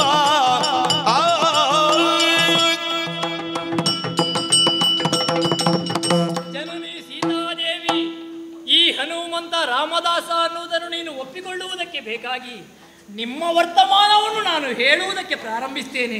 ಅದು ಸತ್ಯವೋ ಅಸತ್ಯವೋ ಅನ್ನುವುದನ್ನು ನೀನು ಕೇಳಿದ ಮೇಲೆ ನನಗೆ ಹೇಳಬೇಕು. ಅಮ್ಮ, ಚತುಸ್ಸಾಗರ ಮಧ್ಯಗತವಾದಂತಹ ಈ ಭೂಮಂಡಲದಲ್ಲಿ ಅಯೋಧ್ಯೆ ಅನ್ನುವುದು ಶ್ರೇಷ್ಠವಾಗಿದೆಯಂತೆ, ಜ್ಯೇಷ್ಠವಾಗಿದೆಯಂತೆ. ಇದು ಸತ್ಯವೇ ನಮ್ಮ? ಆ ಅಯೋಧ್ಯೆಯನ್ನು ಆಳುವಂತಹ ದಶರಥ ಚಕ್ರವರ್ತಿಗೆ ಕೌಸಲ್ಯ, ಕೈಕಾ, ಸುಮಿತ್ರೆ ಅನ್ನುವಂತಹ 3 ಮಂದಿ ಮಡದಿಯರಂತೆ. ಇದು ಸತ್ಯವೇ ನಮ್ಮ? ಆ 3 ಮಂದಿ ಮಡದಿಯರಲ್ಲಿ ರಾಮ, ಭರತ, ಲಕ್ಷ್ಮಣ, ಶತ್ರುಘ್ನ ಎಂಬಂತಹ 4 ಮಂದಿ ಪುತ್ರರನ್ನು ಚಕ್ರವರ್ತಿ ಪಡೆದರಂತೆ. ಇದು ನಿಜವೇ ತಾಯಿ? ಆ 4 ಮಂದಿ ಮಕ್ಕಳಲ್ಲಿ ಹಿರಿಯನಾದಂತಹ ರಾಮಚಂದ್ರಮ್ಮ ಸಣ್ಣ ಪ್ರಾಯದಲ್ಲಿ ವಿಶ್ವಾಮಿತ್ರರು ಮಾಡುವಂತಹ ಯಜ್ಞ ಸಂರಕ್ಷಣೆಗೆ ಬೇಕಾಗಿ ಅವರ ಜೊತೆಯಲ್ಲಿ ಹೋದನಂತೆ. ಇದು ಸತ್ಯವೇ ತಾಯಿ? ಅಲ್ಲಿರುವಂತಹ ತಾಟಕಿ, ಸುಬಾಹು, ಮಾರೀಚರನ್ನು ಕೊಂದು ಆ ಯಜ್ಞ ಸಂರಕ್ಷಣೆಯನ್ನು ರಾಮದೇವರು ಮಾಡಿದನಂತೆ. ಇದು ಸತ್ಯವೇ ತಾಯಿ? ಆ ಬಳಿಕ ಮಿಥಿಲಾ ನಗರಿಗೆ ಸೀತಾ ಸ್ವಯಂವರದ ವಿಷಯವನ್ನು ತಿಳಿದಂತಹ ಗುರುಗಳು ಹೋಗುವಾಗ ಅವರನ್ನು ಅನುಸರಿಸಿ ರಾಮದೇವರು, ಲಕ್ಷ್ಮಣದೇವರು ಹೋದರಂತೆ. ಸತ್ಯವೇ ತಾಯಿ? ಹೋಗುವ ಕಾಲದಲ್ಲಿ ಕಲ್ಲಾಗಿ ಬಿದ್ದಂತಹ ಹಲ್ಲೆಗೆ ಮರುಜನ್ಮವನ್ನು ರಾಮದೇವರು ಕೊಟ್ಟರಂತೆ. ಇದು ಸತ್ಯವೇ ತಾಯಿ? ಮಿಥಿಲಾ ನಗರಿಗೆ ಬಂದಂತಹ ರಾಮಭದ್ರ ಪೂಜೆಗಿಟ್ಟಂತಹ ಸುನಾಭ ಅನ್ನುವಂತಹ ಶಿವಧನುಸನ್ನು ಹೆದೆಯಾರಿಸಿ ನಿನ್ನನ್ನು ಪತ್ನಿಯನ್ನಾಗಿ ಸ್ವೀಕರಿಸಿದನಂತೆ. ಇದು ಸತ್ಯವೇ ತಾಯಿ? ಸೀತಾ ಕಲ್ಯಾಣವನ್ನು ಮುಗಿಸಿ ಗೃಹ ಪ್ರವೇಶವನ್ನು ಮಾಡುವುದಕ್ಕೆ ಬರುವಂತಹ ಕಾಲದಲ್ಲಿ ಭಾರ್ಗವರಾಮರು ನಿಮ್ಮ ದಿಬ್ಬಣಕ್ಕೆ ಎದುರಾಗಿ ಬಂದರಂತೆ. ಇದು ಸತ್ಯವೇ ತಾಯಿ? ಅವರ ಕೈಯಲ್ಲಿರುವಂತಹ ವೈಷ್ಣವ ಧನುಸ್ಸನ್ನು ಹೆದೆಯೇರಿಸುವುದರ ಮೂಲಕವಾಗಿ ನಾನು ಮಹಾವಿಷ್ಣು ಇದ್ದೇನೆ ಅನ್ನುವುದನ್ನು ತೋರಿಸಿಕೊಟ್ಟರಂತೆ. ಇದು ಸತ್ಯವೇ ತಾಯಿ?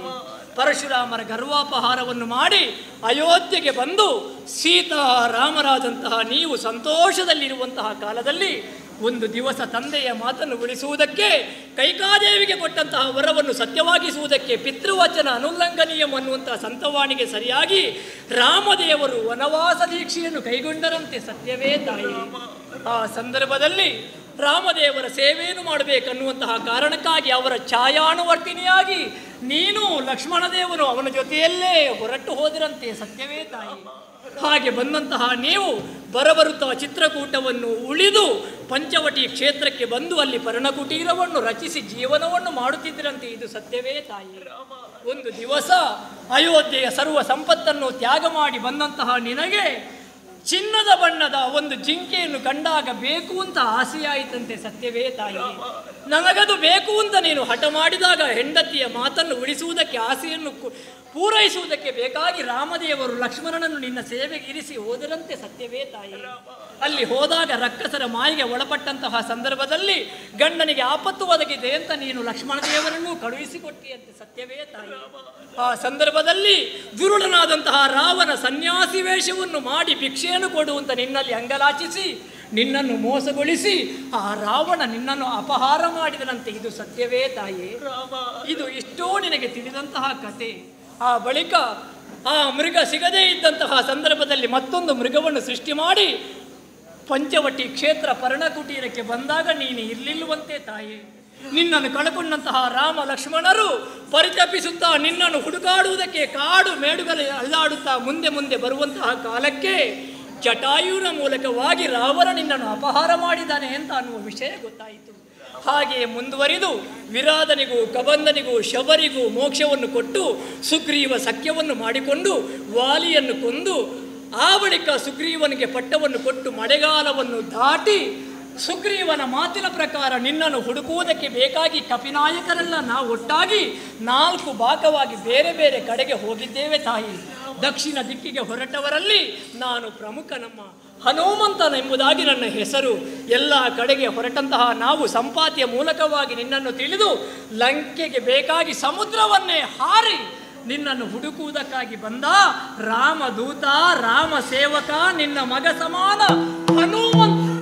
ಬೀಳುಗುಂಡದ ಮನದ ಸಂಶಯದೊಳರ್ಧ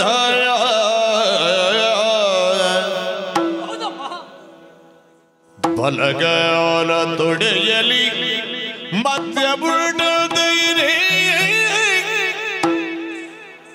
4 ಬಾಲು ಒಂದುಳಿ ಚಂಚಲ ಬಳಿಕ ಕುರುಹುಗಳ ನೀಲ ಕುಂತಳಿಗೆಂದನು ಹನುಮಯ.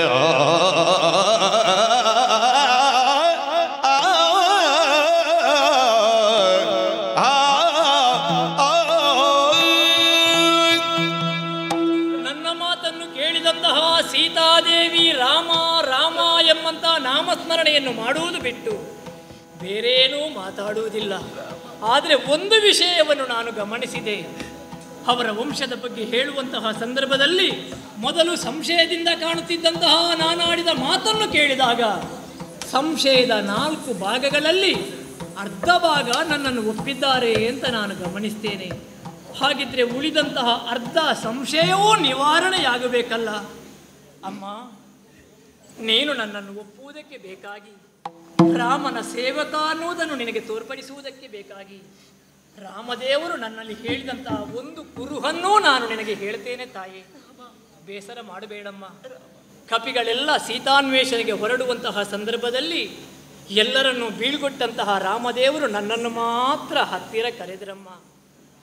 ನನ್ನಲ್ಲಿ ಎಷ್ಟು ಪ್ರೀತಿ ವಿಶ್ವಾಸ ಅನ್ನುವುದಕ್ಕೆ ಅವರಾಡಿದಂತಹ ಒಂದೇ ಒಂದು ಮಾತು ನನಗೆ ಸ್ಪಷ್ಟವಾಗಿ ಗೊತ್ತಾಯಿತು. ತನ್ನ ಮಗನಲ್ಲಿಯೂ ಗಂಡನಾದವ ಹೆಂಡತಿಯ ಗೌಪ್ಯ ವಿಷಯವನ್ನು ಹೇಳುವುದಿಲ್ವಂತೆ.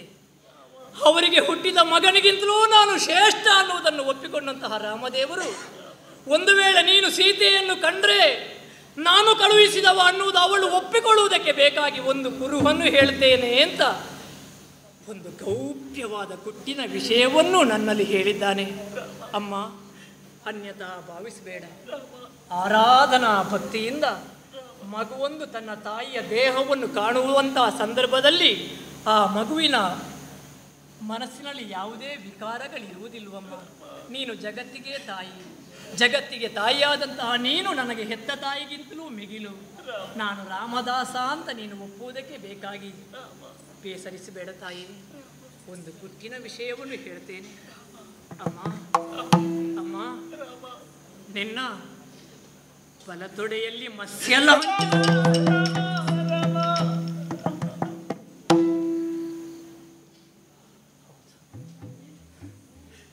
ಈ ವಿಷಯವನ್ನು ಹೇಳಿದಾಗ ನನ್ನನ್ನು ಒಪ್ಪಿಕೊಂಡ ಹಾಗುಂಟು ಸೀತಾದೇವಿ.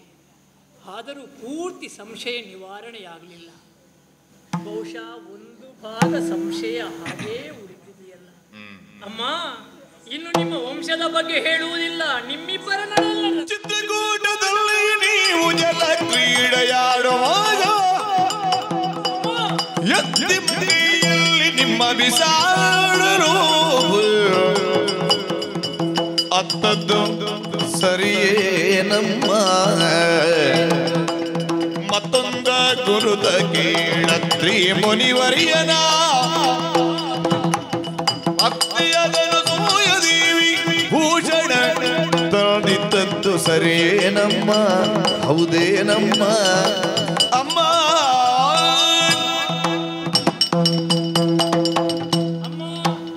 ಅಯೋಧ್ಯೆಯಲ್ಲಿ ಸತಿಪತಿಗಳಾದಂತಹ ನೀವು ಸಂತೋಷದಲ್ಲಿದ್ದರೂ ಕೂಡ ನಿಮಗೆ ಏಕಾಂತ ಅನ್ನುವುದಲ್ಲಿ ಸಿಗಲೇ ಇಲ್ಲವಂತೆ.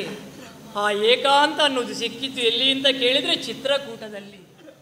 ಆ ಏಕಾಂತದಲ್ಲಿ ಸತಿಪತಿಯರಾದಂತಹ ನೀವು ಸಂತೋಷದಲ್ಲಿರುವಂತಹ ಕಾಲದಲ್ಲಿ ನಿಮಗೆ ಸಂತೋಷವನ್ನು ಕೊಡಿಸುವುದಕ್ಕಾಗಿ ಚಿತ್ರಕೂಟದಲ್ಲಿ ರಾಮ ಹಾಗೂ ನೀವು ಜಲಕ್ರೀಡೆ ಆಡಿದಿರಂತೆ. ಹೌದೇ ತಾಯಿ?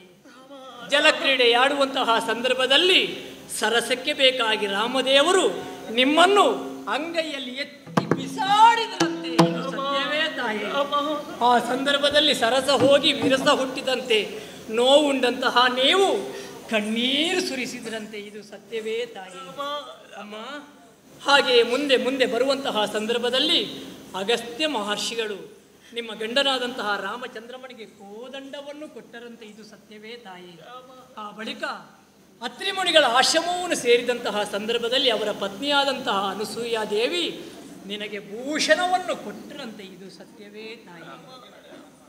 ಇಷ್ಟು ಹೇಳಿದರೂ ನೀನು ಒಪ್ಪಿಕೊಳ್ಳುವುದಿಲ್ವೇ ಅಮ್ಮ? ನೀನು ಒಪ್ಪಿಕೊಳ್ಳುವುದಕ್ಕೆ ಬೇಕಾಗಿ ಇದೋ ಕೊನೆಯ ಒಂದು ಮಾತನ್ನು ನಾನು ಹೇಳ್ತೇನೆ. ಹಂಗನೇ ಈ ಮಾತೆಲ್ಲವೂ ಸುಳ್ಳಾದರೆ ನಾನು ರಾಮನಿಂದ ಕಳುಹಿಸಿಕೊಟ್ಟವ ಅನ್ನುವುದನ್ನು ನಿನಗೆ ಒಪ್ಪಿಕೊಳ್ಳುವುದಕ್ಕಾಗಿ ನಾನು ಬರುವಂತಹ ಸಂದರ್ಭದಲ್ಲಿ ರಾಮದೇವರು ನನ್ನ ಕರದಲ್ಲಿ ರಾರಾಜಿಸುವಂತಹ ಮುದ್ರೆ ಉಂಗುರವನ್ನು ಕೊಟ್ಟಿದ್ದಾನೆ. ಅದು ನನ್ನ ಕೈಯಲ್ಲಿದೆ. ಈ ರಾಮನ ಮುದ್ರಿಕೆಯನ್ನು ನೋಡಿಯಾದರೂ ನಾನು ರಾಮದೇವರಿಂದ ಕಳುಹಿಸಲ್ಪಟ್ಟಂತಹ ರಾಮದೂತ ನಿನ್ನ ಮಗ ಅಂತ ನೀನು ಒಪ್ಪಿಕೊಳ್ಳಬಹುದು. ಇದೋ ರಾಮದೇವರ ಮುದ್ರೆಯನ್ನು ನಾನು ಕೊಡುತ್ತಿದ್ದೇನೆ. ರಾಮ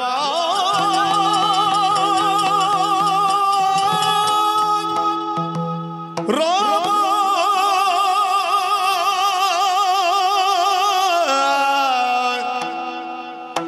ಶ್ರೀರಾಮ ಕರಗುಳಿಯುಳಿಟ್ಟ ಮುದ್ರೆಯೋ ನೋಡುತ್ತ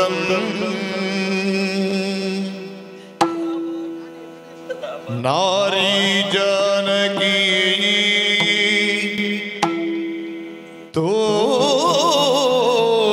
ತೋಷಿಸುತ್ತಲದನು ಕಂಗಳಿಗೆ ತಾನು ತುತ ನಾರಿ ಜಾನಕಿ ತೋಷಿಸುತ್ತಲದನು ಕಂಗಳಿಗೆ ತಾನು ತುತು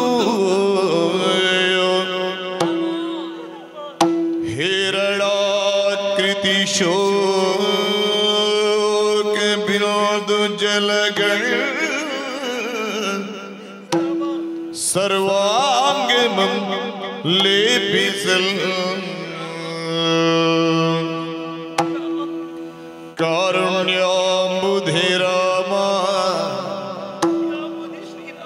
ಕಾರುಣ್ಯಾಂಬುಧಿ ರಾಮ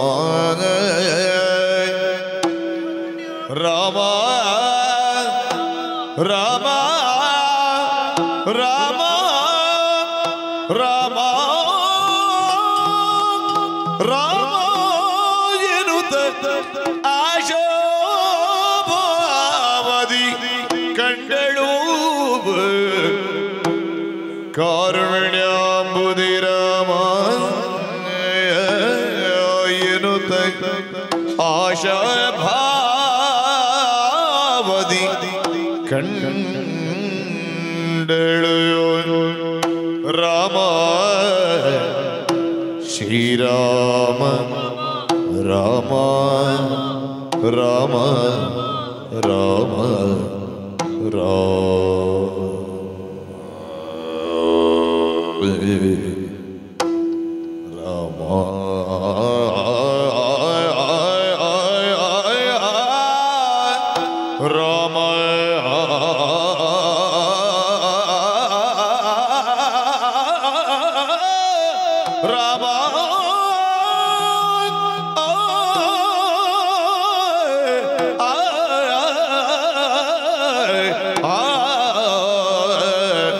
ಶ್ರೀರಾಮ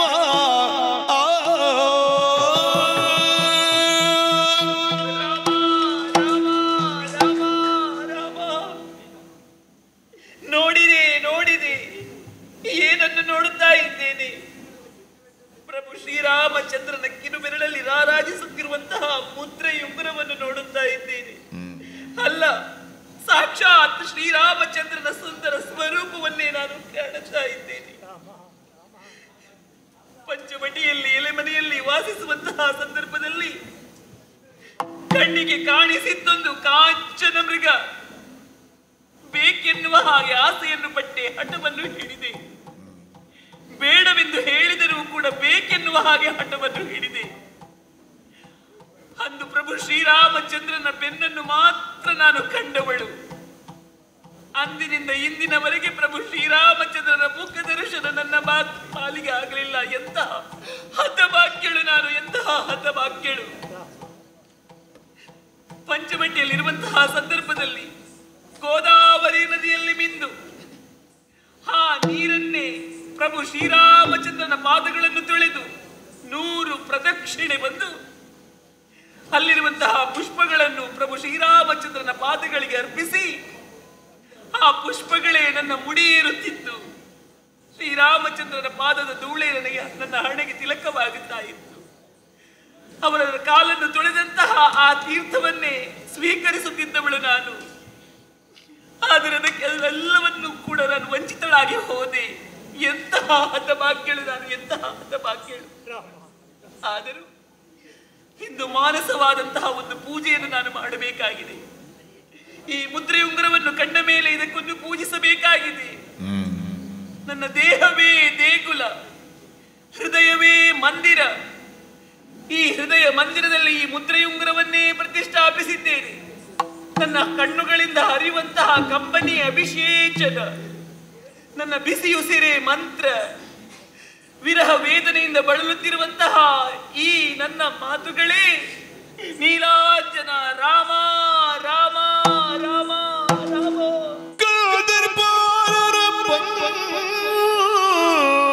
ಗಜಕ್ಕೆ ರವಿತಾ ಬದಲ್ತಿಯೇ ಕೊಂಡಾಡುತ್ತ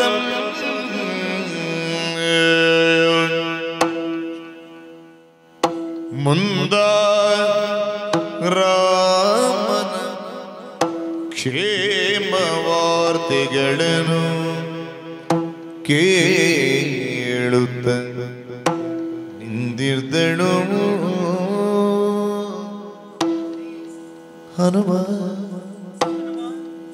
ಹನುಮ ಹನುಮ. ಕ್ಷೇಮವೇನೈ ಹನುಮ ನಮ್ಮವರಿಗೆ ಕ್ಷೇಮವೇನೈ ಹನುಮ ನಮ್ಮವರಿಗೆ ಕ್ಷೇಮವೇನೈ ಹನುಮ.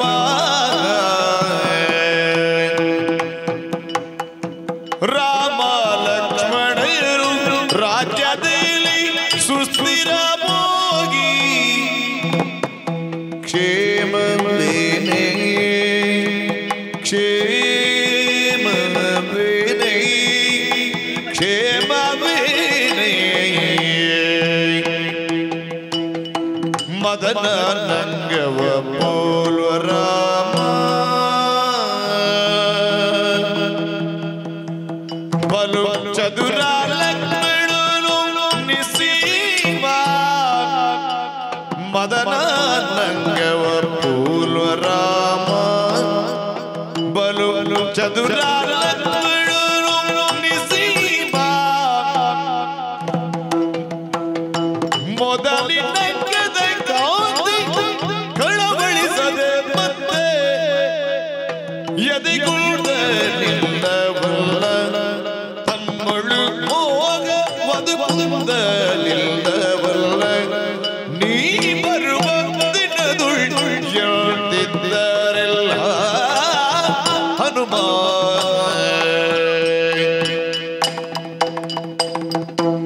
ಕ್ಷೇಮವೇನೇ ಹನುಮ ನಮ್ಮವರಿಗೆ ಕ್ಷೇಮವೇನೇ ಹನುಮ. ರಾಮ ಲಕ್ಷ್ಮಣರು ರಾಜ್ಯದಲ್ಲಿ ಸುಸ್ಥಿರವಾಗಿ ಕ್ಷೇಮವೇನೇ ಹನುಮಾದ ಹನುಮ.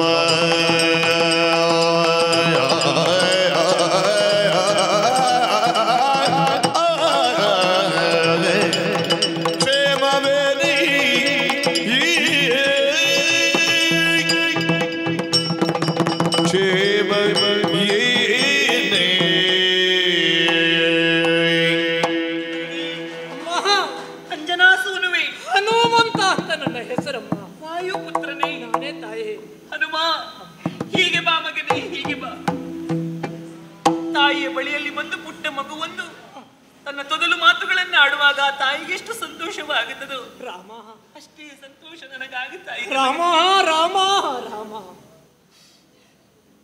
ಹನುಮ, ಪ್ರಭು ಶ್ರೀರಾಮಚಂದ್ರ ಸೌಖ್ಯದಿಂದಿದ್ದಾರೆ ಎನ್ನುವ ಹಾಗೆ ನಾನು ಔಪಚಾರಿಕವಾಗಿ ಕೇಳಬಹುದಷ್ಟೇ.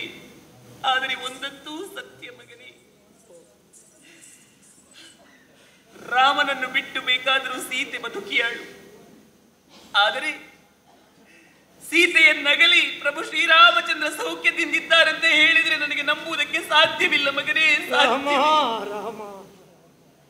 ಕ್ಷತ್ರಿಯರಿಗೆ ಬೇಕಾದದ್ದು ಧೃತಿ ಅರ್ಥಾತ್ ಧೈರ್ಯ. ಅವರಿಗೆ ಧೃತಿಯಾಗಿ ಶ್ರುತಿಯಾಗಿ ಸ್ಮೃತಿಯಾಗಿ ನಾನಿದ್ದವಳು.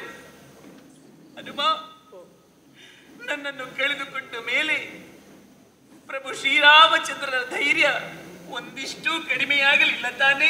ರಾಮ, ಎಲ್ಲರಿಗೂ ಕೂಡ ತಮ್ಮ ದೇಹದಲ್ಲಿ 16 ಲಕ್ಷಣಗಳು, ದೇಹ ಲಕ್ಷಣಗಳು ಇವೆಯಂತೆ. ಆದರೆ ಪ್ರಭು ಶ್ರೀರಾಮಚಂದ್ರನಿಗೆ 32 ದೇಹ ಲಕ್ಷಣಗಳು. ಸಾಕ್ಷಾತ್ ಮನ್ಮಥನನ್ನೇ ಹೋಲುವಂತಹ ರೂಪ ನಮ್ಮವರದ್ದು. ನನ್ನನ್ನು ಕಳೆದುಕೊಂಡ ಮೇಲೆ ಪ್ರಭು ಶ್ರೀರಾಮಚಂದ್ರನ ರೂಪ ಯಾವತ್ತೂ ಯಾವ ಕಾರಣಕ್ಕೂ ಕಳೆಗುಂದಲಿಲ್ಲವಲ್ಲ ತಾನೇ? ರಾಮ, ಹನುಮ, ಮೈದುನ ಲಕ್ಷ್ಮಣ, ಮೈದುನನಾದರೂ ಕೂಡ ಮಗನಂತೆ ನಾನು ನೋಡಿಕೊಂಡವಳು. ಒಂದಿನಿತೂ ಕೂಡ ಅವನಿಗೆ ನಾನು 2 ಮಾತುಗಳನ್ನು ಆಡಿದವಳಲ್ಲ. ಆದರೆ ಅಂದು ಪರಿಸ್ಥಿತಿ ನನ್ನನ್ನು ಮಾತಾಡುವಂತೆ ಮಾಡಿತು. ಜಿಂಕೆಯನ್ನು ತರುವಂತಹ ಸಂದರ್ಭದಲ್ಲಿ ಲಕ್ಷ್ಮಣನಿಗೆ ಬಿರುನುಡಿಯ ಮಾತುಗಳನ್ನು ಆಡಿಬಿಟ್ಟೆ. ನಾ ಆಡಿದಂತಹ ಮಾತುಗಳನ್ನು ಕೇಳಿಸಿಕೊಂಡಂತಹ ಲಕ್ಷ್ಮಣ ಇಂದಿನವರೆಗೂ ಅದೇ ಕೋಪದಲ್ಲಿದ್ದುಕೊಂಡು ನನ್ನಲ್ಲಿ ಮುನಿಸನ್ನು ತಾಳಿದ್ದಾನೆ. ಆ ಲಕ್ಷ್ಮಣ ಹೇಗಿದ್ದಾನೆ? ಪ್ರಭು ಶ್ರೀರಾಮಚಂದ್ರ ಹೇಗಿದ್ದಾರೆ? ನೀನು ಹೇಗಿದ್ದೆ ಹನುಮ? ಹೇಳು ಮಗನೇ, ಹೇಳು ಹೇಳು.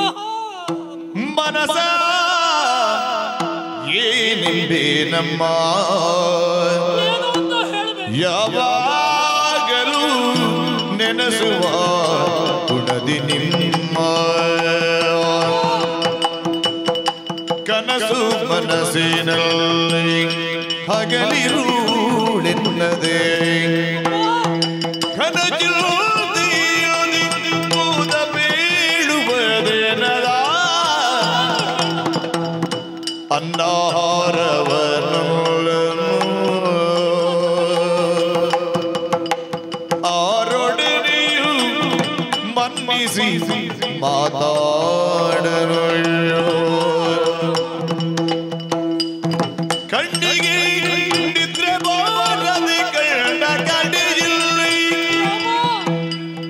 ಬಣ್ಣ ತಡವಿಯೊಳ್ ಬಳಲಿರುವುದಲ್ಲದೆ ಮನಸನೇ ನಿಂಬಿನಮ್ಮ ಅಮ್ಮ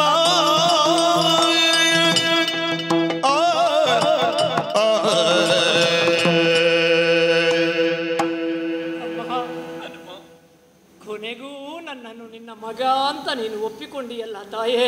ಹೌದು ಮಗನೇ, ನನ್ನ ಜೀವನ ಪಾವನವಾಯಿತಮ್ಮ. ಶ್ರೀರಾಮಚಂದ್ರಮ್ಮನ ಕ್ಷೇಮ, ಲಕ್ಷ್ಮಣ ದೇವನ ಸೌಖ್ಯ ಹೇಗಿದ್ದಾರೆ ಮಗನೇ ಅಂತ ನೀನು ನನ್ನಲ್ಲಿ ಕೇಳಿದೆ. ಹೇಗಿದ್ದಾರೆ ಮಗನೇ?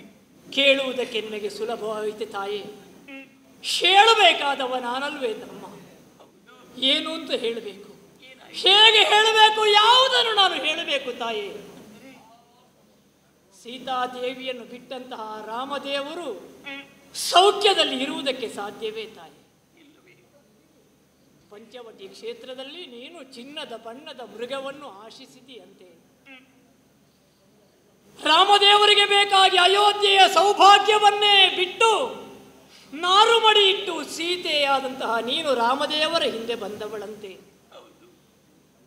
ಎಲ್ಲವನ್ನೂ ತ್ಯಜಿಸಿದಂತಹ ನೀನು ಕೇಳಿದಂತಹ ಒಂದು ಮೃಗವನ್ನು ಗಂಡನಾಗಿ ನಾನು ತಂದುಕೊಡಬೇಕಾದ ನನ್ನ ಕರ್ತವ್ಯ, ಹೆಂಡತಿ ಆಸೆಯನ್ನು ಪೂರೈಸಬೇಕಾದ ಗಂಡನಿಗೆ ಕರ್ತವ್ಯ ಅಂತ ಭಾವಿಸಿ ಅದು ರಕ್ಕಸರ ಮಾಯೆ ಎಂದು ಹೇಳಿದರೂ ಕೂಡ ಕೇಳದೇ ಇದ್ದಂತಹ ಸಂದರ್ಭದಲ್ಲಿ ಮೃಗವನ್ನು ತರುವುದಕ್ಕೆ ರಾಮದೇವರು ಆ ಕಡೆಗೆ ಹೋದರಂತೆ. ಹೋಗುವ ಕಾಲಕ್ಕೆ ಉಣ್ಣದೇ ಹೋದರಂತೆ ರಾಮದೇವರು. ಆದರೆ ಅಲ್ಲಿ ರಕ್ಕಸರ ಮಾಯೆ ಅಂತ ಗೊತ್ತಾದಾಗ ಲಕ್ಷ್ಮಣದೇವರನ್ನು ನೀನು ಕಳುಹಿಸಿಕೊಟ್ಟಂತಹ ಸಂದರ್ಭ, ನಿನಗೆ ಬೇಕಾಗಿ ಮತ್ತೊಂದು ಮೃಗವನ್ನು ನಿರ್ಮಿಸಿ ಪರ್ಣಕುಟೀರಕ್ಕೆ ಬರುವಾಗ ಪರ್ಣಕುಟೀರದಲ್ಲಿ ನೀನು ಇರಲಿಲ್ಲಂತೆ. ಯಾವಾಗಲೂ ರಾಮದೇವರಿಗೆ ಉಣಬಡಿಸುವಂತಹ ನೀನು ಬರಿ ಹೊಟ್ಟೆಯಲ್ಲಿ ಬಂದಂತಹ ಹೋದಂತಹ ರಾಮದೇವರು ಉಣ್ಣುವುದಕ್ಕೆ ಬೇಕಾಗಿ ನಿನ್ನ ಬಳಿಗೆ ಬಂದಾಗ ಅವರಿಗೆ ಉಣ್ಣುವುದಕ್ಕೆ ಕೊಡುವಂತಹ ನೀನೇ ಪರ್ಣಕುಟೀರದಲ್ಲಿ ಇರಲಿಲ್ಲವಂತೆ ತಾಯಿ. ನಿನ್ನನ್ನು ಕಳಕೊಂಡಂತಹ ರಾಮದೇವರು ಲಕ್ಷ್ಮಣ ದೇವರು ನಿನ್ನನ್ನು ಹುಡುಕುವುದಕ್ಕೆ ಬೇಕಾಗಿ ಕಾಡು ಮೇಡಿನಲ್ಲಿ ಅಲೆದಾಡಿದರಂತೆ. ನಮ್ಮ ಎಲ್ಲಿ ನೋಡಿದ್ರು ಸೀತಾ ಸೀತಾ ಸೀತಾ ಎಂಬಂತಹ 2 ಅಕ್ಷರವನ್ನು ಬಿಟ್ಟೆ ರಾಮದೇವರ ಬಾಯಲ್ಲಿ ಯಾವುದೂ ಬರ್ತಿರ್ಲಿಲ್ವಂತೆ. ನಿನ್ನನ್ನು ಕಳಕೊಂಡ ಮೇಲೆ ಅರಸಿನದ ಪುಡಿ ಎರಚಿದ ಹಾಗಾಗುತ್ತದೆ ನನಗೆ ಎಂಬ ಹಾಗೆ ಲಕ್ಷ್ಮಣ ದೇವರಲ್ಲಿ ಹೇಳುತ್ತಿದ್ದರಂತೆ. ಮಾತ್ರ ಅಲ್ಲ, ಯಾವುದಾದ್ರೂ ಒಂದು ಕೊಳದಲ್ಲಿ ತಾವರೆ ಇದ್ರೆ ಸಾಕು, ನೋಡು ಕಮಲಮುಖಿಯಾದ ಕಮಲಾಕ್ಷಿಯಾದ ನನ್ನ ಮಡದಿ ಸೀತೆ ಕೊಳದಲ್ಲಿದ್ದಾಳೆ ಲಕ್ಷ್ಮಣ, ಅವಳನ್ನು ಕರಕೊಂಡು ಬಾ ಎಂಬ ಹಾಗೆ ಏನೇನೋ ಮಾತಾಡ್ತಾ ಇದ್ರಂತೆ. ಅನ್ನ ನೀರನ್ನು ಬಿಟ್ಟಿದ್ದಾರಂತೆ. ಯಾವಾಗಲೂ ಎಲ್ಲರಲ್ಲಿಯೂ ಪ್ರೀತಿಯಿಂದ ಮಾತಾಡುತ್ತಿದ್ದಂತಹ ರಾಮದೇವರು ಯಾರಲ್ಲಿಯೂ ಮಾತಾಡುವುದಿಲ್ಲ ತಾಯಿ, ಉಣ್ಣುವುದಿಲ್ಲ, ನಿದ್ರೆ ಮಾಡುವುದಿಲ್ಲ, ಯಾರಲ್ಲಿಯೂ ಮಾತಾಡುವುದಿಲ್ಲ. ಇದು 1-2 ದಿವಸದ ಕಥೆಯಲ್ಲ ತಾಯಿ. ದಿನ ದಿನವೂ ಹಗಲು ರಾತ್ರಿ ಎನ್ನದೆ ನಿನ್ನನ್ನೇ ಧ್ಯಾನಿಸ್ತಾ ಇದ್ದಾರೆ ತಾಯಿ, ನಿನ್ನನ್ನೇ ಧ್ಯಾನಿಸ್ತಾ ಇದ್ದಾರೆ. ಅಮ್ಮ, ಈ ಪ್ರಪಂಚದಲ್ಲಿ ಗಂಡನನ್ನು ಅಗಲಿದಂತಹ ಹೆಂಡತಿಯಾದರೂ ಬದುಕಿಯಾಳು. ಆದರೆ ಯಾವ ಗಂಡನು ಹೆಂಡತಿಯನ್ನು ಬಿಟ್ಟು ಅರೆಕ್ಷಣವು ಬದುಕುವುದಕ್ಕೆ ಸಾಧ್ಯವಿಲ್ಲ ತಾಯಿ. ಯಾಕಂದ್ರೆ ಗಂಡಸು ಹೆಂಡತಿಯನ್ನೇ ಎಲ್ಲ ವಿಷಯದಲ್ಲಿಯೂ ಕೂಡ ಓಲೈಸಿಕೊಂಡಿರ್ತಾನೆ. ಅವರಿಗೆ ಪ್ರಾಣ ಸ್ವರೂಪವಾದಂತಹ ರಾಮದೇವರ ಪ್ರಾಣವಾದ ಹರಣವಾದ ಎಲ್ಲವೂ ಆದಂತಹ ನಿನ್ನನ್ನು ಕಳಕೊಂಡಂತಹ ರಾಮದೇವರು ಸೌಖ್ಯದಲ್ಲಿಲ್ಲ ತಾಯಿ. ಕಿರಣವಿಲ್ಲದ ಸೂರ್ಯನ ಹಾಗೆ, ಹರಣವಿಲ್ಲದ ಕಾಯದ ಹಾಗೆ, ಅವನ ಉಸಿರಾದ ಹಸಿರಾದ ಪ್ರಾಣವಾದಂತಹ ನಿನ್ನನ್ನು ಕಳಕೊಂಡಂತಹ ರಾಮದೇವರು ಈಗಲೂ ಪ್ರಸ್ರವನ ಪರ್ವತದಲ್ಲಿ ನಿನಗೆ ಬೇಕಾಗಿ ಕಣ್ಣೀರು ಸುರಿಸ್ತಾ ಇದ್ದಾರೆ. ಇನ್ನು ಲಕ್ಷ್ಮಣ ದೇವ ನನ್ನಿಂದಲಾಗಿ ಅಣ್ಣ ಅತ್ತಿಗೆ ಬೇರೆಯಾದ್ರಲ್ಲ, ಸೀತಾದೇವಿಯನ್ನು ರಾವಣ ಕದ್ದುಕೊಂಡು ಹೋಗುವಲ್ಲಿ ನಾನೇ ಅವರ ಪಾಲಿಗೆ ಕಳನಾಗಿ ಹೋದೆ ಎಂಬ ಹಾಗೆ ಹಗಲು ಇರುಳು ನಿನಗೆ ಬೇಕಾಗಿ ಪರಿತಪಿಸ್ತಾ ಇದ್ದಾರೆ. ನಿನ್ನನ್ನು ಬಿಟ್ಟಂತಹ ಯಾರೂ ಕೂಡ ಸೌಖ್ಯದಲ್ಲಿದ್ದ ಇಲ್ಲ ತಾಯಿ. ಈಗಲೂ ಕೂಡ ನಿನ್ನ ನಿರೀಕ್ಷೆಯಲ್ಲೇ ರಾಮದೇವರು ದಿನ ಕಳೆಯುತ್ತಾ ಇದ್ದಾರೆ. ನಿನ್ನನ್ನು ಬಿಟ್ಟಂತಹ ರಾಮದೇವರ ಕಥೆಯನ್ನು ನಾನು ಏನು ಅಂತ ಹೇಳಮ್ಮ, ಏನು ಅಂತ ಹೇಳಲಿ. ಆದರೆ ತಾಯೇ, ನಿನ್ನ ದುಃಖಕ್ಕೆ ಒಂದು ಸಮಾಪ್ತಿಯಾಗುವಂತಹ ಕಾಲ ಒದಗಿ ಬಂತು. ಇಲ್ಲಿಯವರೆಗೆ ನೀನು ಎಲ್ಲಿದ್ದಿ ಅನ್ನುವಂತಹ ವಿಷಯ ಗೊತ್ತಾಗಲಿಲ್ಲ. ಈಗ ರಾಮದೇವರ ಕಾರುಣ್ಯದಿಂದ ನಾನು ಇಲ್ಲಿಗೆ ಬಂದೆನಮ್ಮ, ನಿನ್ನಲ್ಲಿ ಇಲ್ಲಿಗೆ ಕಂಡಿದ್ದೇನೆ. ಈಗ ನೀನಿರುವಂತಹ ವಿಷಯವನ್ನು ನಾನು ಹೋಗಿ ಅವರಿಗೆ ಹೇಳಬೇಕು. ನಮಗೆ ಸುಗ್ರೀವ ಆಜ್ಞೆಯಾಗಿದೆ ತಾಯಿ. ದಿನ ಕಳೆಯಿತು, 1 ತಿಂಗಳ ಒಳಗೆ ಸೀತಾದೇವಿಯನ್ನು ಹುಡುಕಬೇಕು. ಅದಾಗದೆ ಹೋದರೆ ನಿಮ್ಮ ತಲೆಯನ್ನು ಕಡಿಯುತ್ತೇನೆ ಅಂತ ಸುಗ್ರೀವ ಆಜ್ಞೆ ಮಾಡಿದ್ದಾನೆ. ಅಮ್ಮ, ನನ್ನ ಪ್ರಾಣ ಹೋಗುತ್ತದೆ ಅಂತ ನಾನು ಭಾವಿಸುವುದಲ್ಲ. ನನ್ನ ಹಾಗೆ ಅಂಗದಾದಿ ಕಪಿ ವೀರರೆಲ್ಲರೂ ಕೂಡ ಅಲ್ಲಿ ನಿನಗೆ ಬೇಕಾಗಿ ಕಾಯುತ್ತಿದ್ದಾರೆ. ನಾಳೆ ಹೋಗಿ ನಾನು ಅವರಿಗೆ ವಿಷಯವನ್ನು ಹೇಳದೆ ಹೋದ್ರೆ ಆ ಉಳಿದ ಕಪಿಗಳನ್ನು ಕೊಲ್ತಾರೆ ತಾಯಿ. ನನ್ನಿಂದಲಾಗಿ ಕಪಿ ವೀರರು ಸಾಯುವಂತಹ ದೃಶ್ಯವನ್ನು ನೋಡುವುದಕ್ಕೆ ನನಗೆ ಸಾಧ್ಯವಾಗುವುದಿಲ್ಲ. ಅಮ್ಮ, ನಾನು ಇಷ್ಟು ಮಾತಾಡಿದರೂ ನಾನು ರಾಮದೂತ ಅಂತ ನೀನು ಒಪ್ಪಿಕೊಳ್ಳುವುದಕ್ಕೆ ನಾನು ಹರಸಾಹಸ ಪಡುವ ಹಾಗಾಯಿತು. ಈಗ ನಾನು ನಿನ್ನನ್ನು ನೋಡಿದ್ದೇನೆ ಅಂತ ರಾಮದೇವರ ಬಳಿಗೆ ಹೋಗಿ ಹೇಗೆ ಹೇಳಮ್ಮ? ಅವರು ಏನು ಕುರುಹು ಅಂತ ನಾನು ಅವರು ಕೇಳಿದರೆ ನನಗೆ ಕುರುಹನ್ನು ಕೊಡುವುದಕ್ಕೆ ಏನಾದರೂ ಬೇಕಲ್ಲ. ಹಾಗಾಗಿ ನಾನು ನಿನ್ನನ್ನು ನೋಡಿದ್ದಕ್ಕೆ ಬೇಕಾಗಿ ಏನಾದರೂ ಒಂದು ಕೊಡುತ್ತು, ಏನು ಕೊಡಲಿ, ಏನಾದರೂ ಕೊಡಮ್ಮ. ಹನುಮನ ಕೈಯೊಳು ಚೂಡಾಮಣಿಯರು ತಾನೇ ಉದದಿ ಭರವಸದಿರುವುದು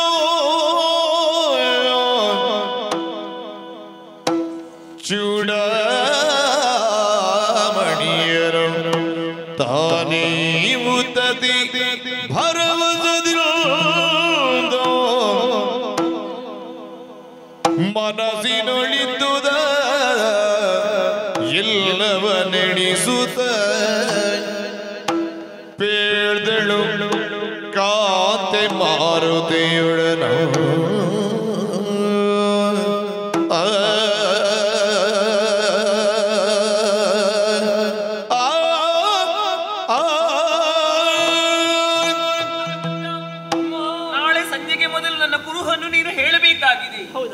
ಇಲ್ಲವಾದಲ್ಲಿ ನಿನಗೆ ಕಠಿಣವಾದಂತಹ ಶಿಕ್ಷೆ ಕಾದಿರುತ್ತದೆ. ನನ್ನಿಂದಲಾಗಿ ಉಳಿದವರು ಸಾಯ್ತಾರೆ ತಾಯಿ. ಹಾಗಾದ್ರೆ ಏನು ಕೊಡಲಿ ಮಗನಿಗೆ? ಏನಾದರೂ ಕೊಡಮ್ಮ. ಏನು ಕೊಡಲಿ ಎನ್ನುವ ಹಾಗೆ ಆಲೋಚಿಸಿದಾಗ ಹೌದು, ಕೊಡುವುದಕ್ಕೆ ಒಂದು ವಸ್ತು ಇದೆ ನನ್ನಲ್ಲಿ. ಏನಮ್ಮ? ಇದು ಸಮುದ್ರ ಮಥನ ಕಾಲದಲ್ಲಿ ಹುಟ್ಟಿದ್ದು. ಇದರ ಹೆಸರು ಚೂಡಾಮಣಿ ಎನ್ನುವ ಹಾಗೆ. ದೇವೇಂದ್ರನು ಬಳುವಳಿಯಾಗಿ ನನ್ನ ತಂದೆ ಜನಕ ಮಹಾರಾಜನಿಗೆ ಕೊಟ್ಟದ್ದು. ನಮ್ಮ ಮದುವೆಯ ಸಂದರ್ಭದಲ್ಲಿ ಅಳಿಯನಿಗೆ ಉಡುಗೊರೆಯಾಗಿ ನನ್ನ ತಂದೆ ಪ್ರಭು ಶ್ರೀರಾಮಚಂದ್ರನಿಗೆ ಕೊಟ್ಟಂತಹ ಸಂದರ್ಭದಲ್ಲಿ ಪ್ರಭು ಶ್ರೀರಾಮಚಂದ್ರ ಇದು ನನಗೆ ಬೇಡ, ನೀನೇ ಮುಡಿದುಕೋ ಎನ್ನುವ ಹಾಗೆ ಹೇಳಿದ್ರು. ಅಂದಿನಿಂದ ಇಂದಿನವರೆಗೆ ಈ ಚೂಡಾಮಣಿಯನ್ನು ನಾನು ಅಲಂಕರಿಸಿದವಳು. ಆದರೆ ರಾವಣ ಕದ್ದುಕೊಂಡು ಬರುವಂತಹ ಸಂದರ್ಭದಲ್ಲಿ ನನ್ನಲ್ಲಿರುವಂತಹ ಆಭರಣವೆಲ್ಲವನ್ನೂ ಕೂಡ ಕೆಳಗೆ ನಾನು ಬಿಸಾಡಿದವಳು. ಎಲ್ಲವೂ ನಮಗೆ ಸಿಕ್ಕಿದೆ, ರಾಮದೇವರಿಗೆ ನಾವು ಒಪ್ಪಿಸಿದ್ದೇವೆ ತಾಯಿ. ಕೇವಲ ಚೂಡಾಮಣಿ ಮಾತ್ರ ನನ್ನ ಬಳಿಯಲ್ಲಿ ಉಳಿದಿದೆ ಮಗನಿ. ಆದ್ದರಿಂದ ಈ ಚೂಡಾಮಣಿಯನ್ನು ನಿನ್ನ ಕೈಗೆ ಒಪ್ಪಿಸುತ್ತಾ ಇದ್ದೇನೆ. ಇದು ಪ್ರಭು ಶ್ರೀರಾಮಚಂದ್ರನಿಗೆ ಕೊಟ್ಟರೆ ನನ್ನ ಗುರುತು ಹಿಡಿಯುತ್ತಾರೆ ಮಗನೇ. ಯೇಸುದಿನ ಬೇಕು ಎನ್ನ ಪ್ರಾಣೇಶನ ಕಾಂಬುದಕ್ಕೆ ಹನುಮ ಬೇದರಿಗೆ ಎಂಬುದೇ ಹೇಳಲಿ ಹಾಗೆ ತಾಳಲಿ ಬೇಟೆಗಾರನಿಟ್ಟ ಬಲೆಯ ಕೂಟಲೆಗೆ ಸಿಕ್ಕಿದ ಹುಲ್ಲಿಯಾಟದೋದೆ ಕಣ್ಣು ಕಣ್ಣು ಬಿಡುವೆನೋ ಏನ ನುಡಿವೆನೋ ಹನುಮ ಯೇಸುದಿನ ಬೇಕು ಎನ್ನ ಪ್ರಾಣೇಶನ ಕಾಂಬುದಕ್ಕೆ ಹನುಮ ಹನುಮ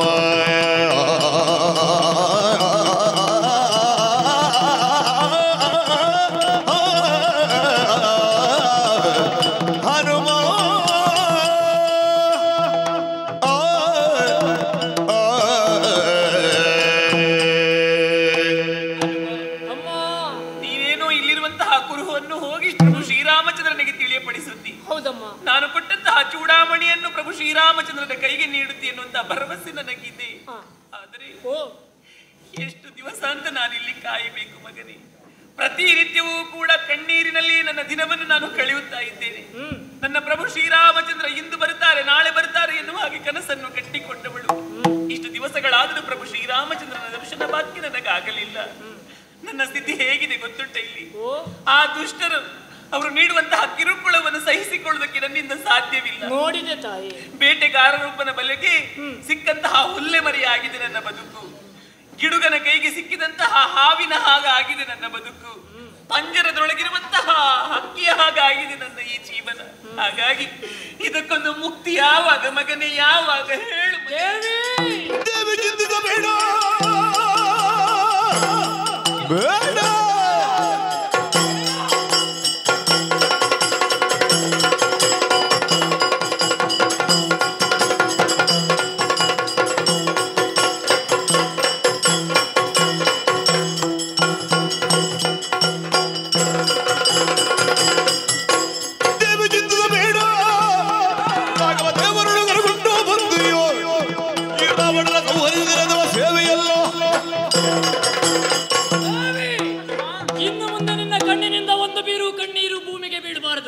ಚಿಂತೆ ಮಾಡಬೇಡ, ಚಿಂತಿಸಿದ್ದು ಸಾಕು. ನಿನ್ನ ಚಿಂತೆಗೆ ದುಃಖಕ್ಕೆ ಮುಕ್ತಾಯವನ್ನು ನಾನೇ ಹಾಡ್ತೇನೆ. ಇಲ್ಲಿಯವರೆಗೆ ನೀನಿರುವಂತಹ ವಿಷಯ ಎಲ್ಲಿ ಅಂತ ಗೊತ್ತಾಗಲಿಲ್ಲ, ಈಗ ಗೊತ್ತಾಗಿದೆ. ನಾನೇ ಹೋಗ್ತೇನೆ, ರಾಮದೇವರಿಗೆ ಹೇಳ್ತೇನೆ. ಇನ್ನು ಹೆಚ್ಚು ದಿನ ಇಲ್ಲ ತಾಯೇ. 8 ದಿವಸದಲ್ಲಿ ಹೊಡೆಯುವುದಿಲ್ಲ. 8 ದಿವಸ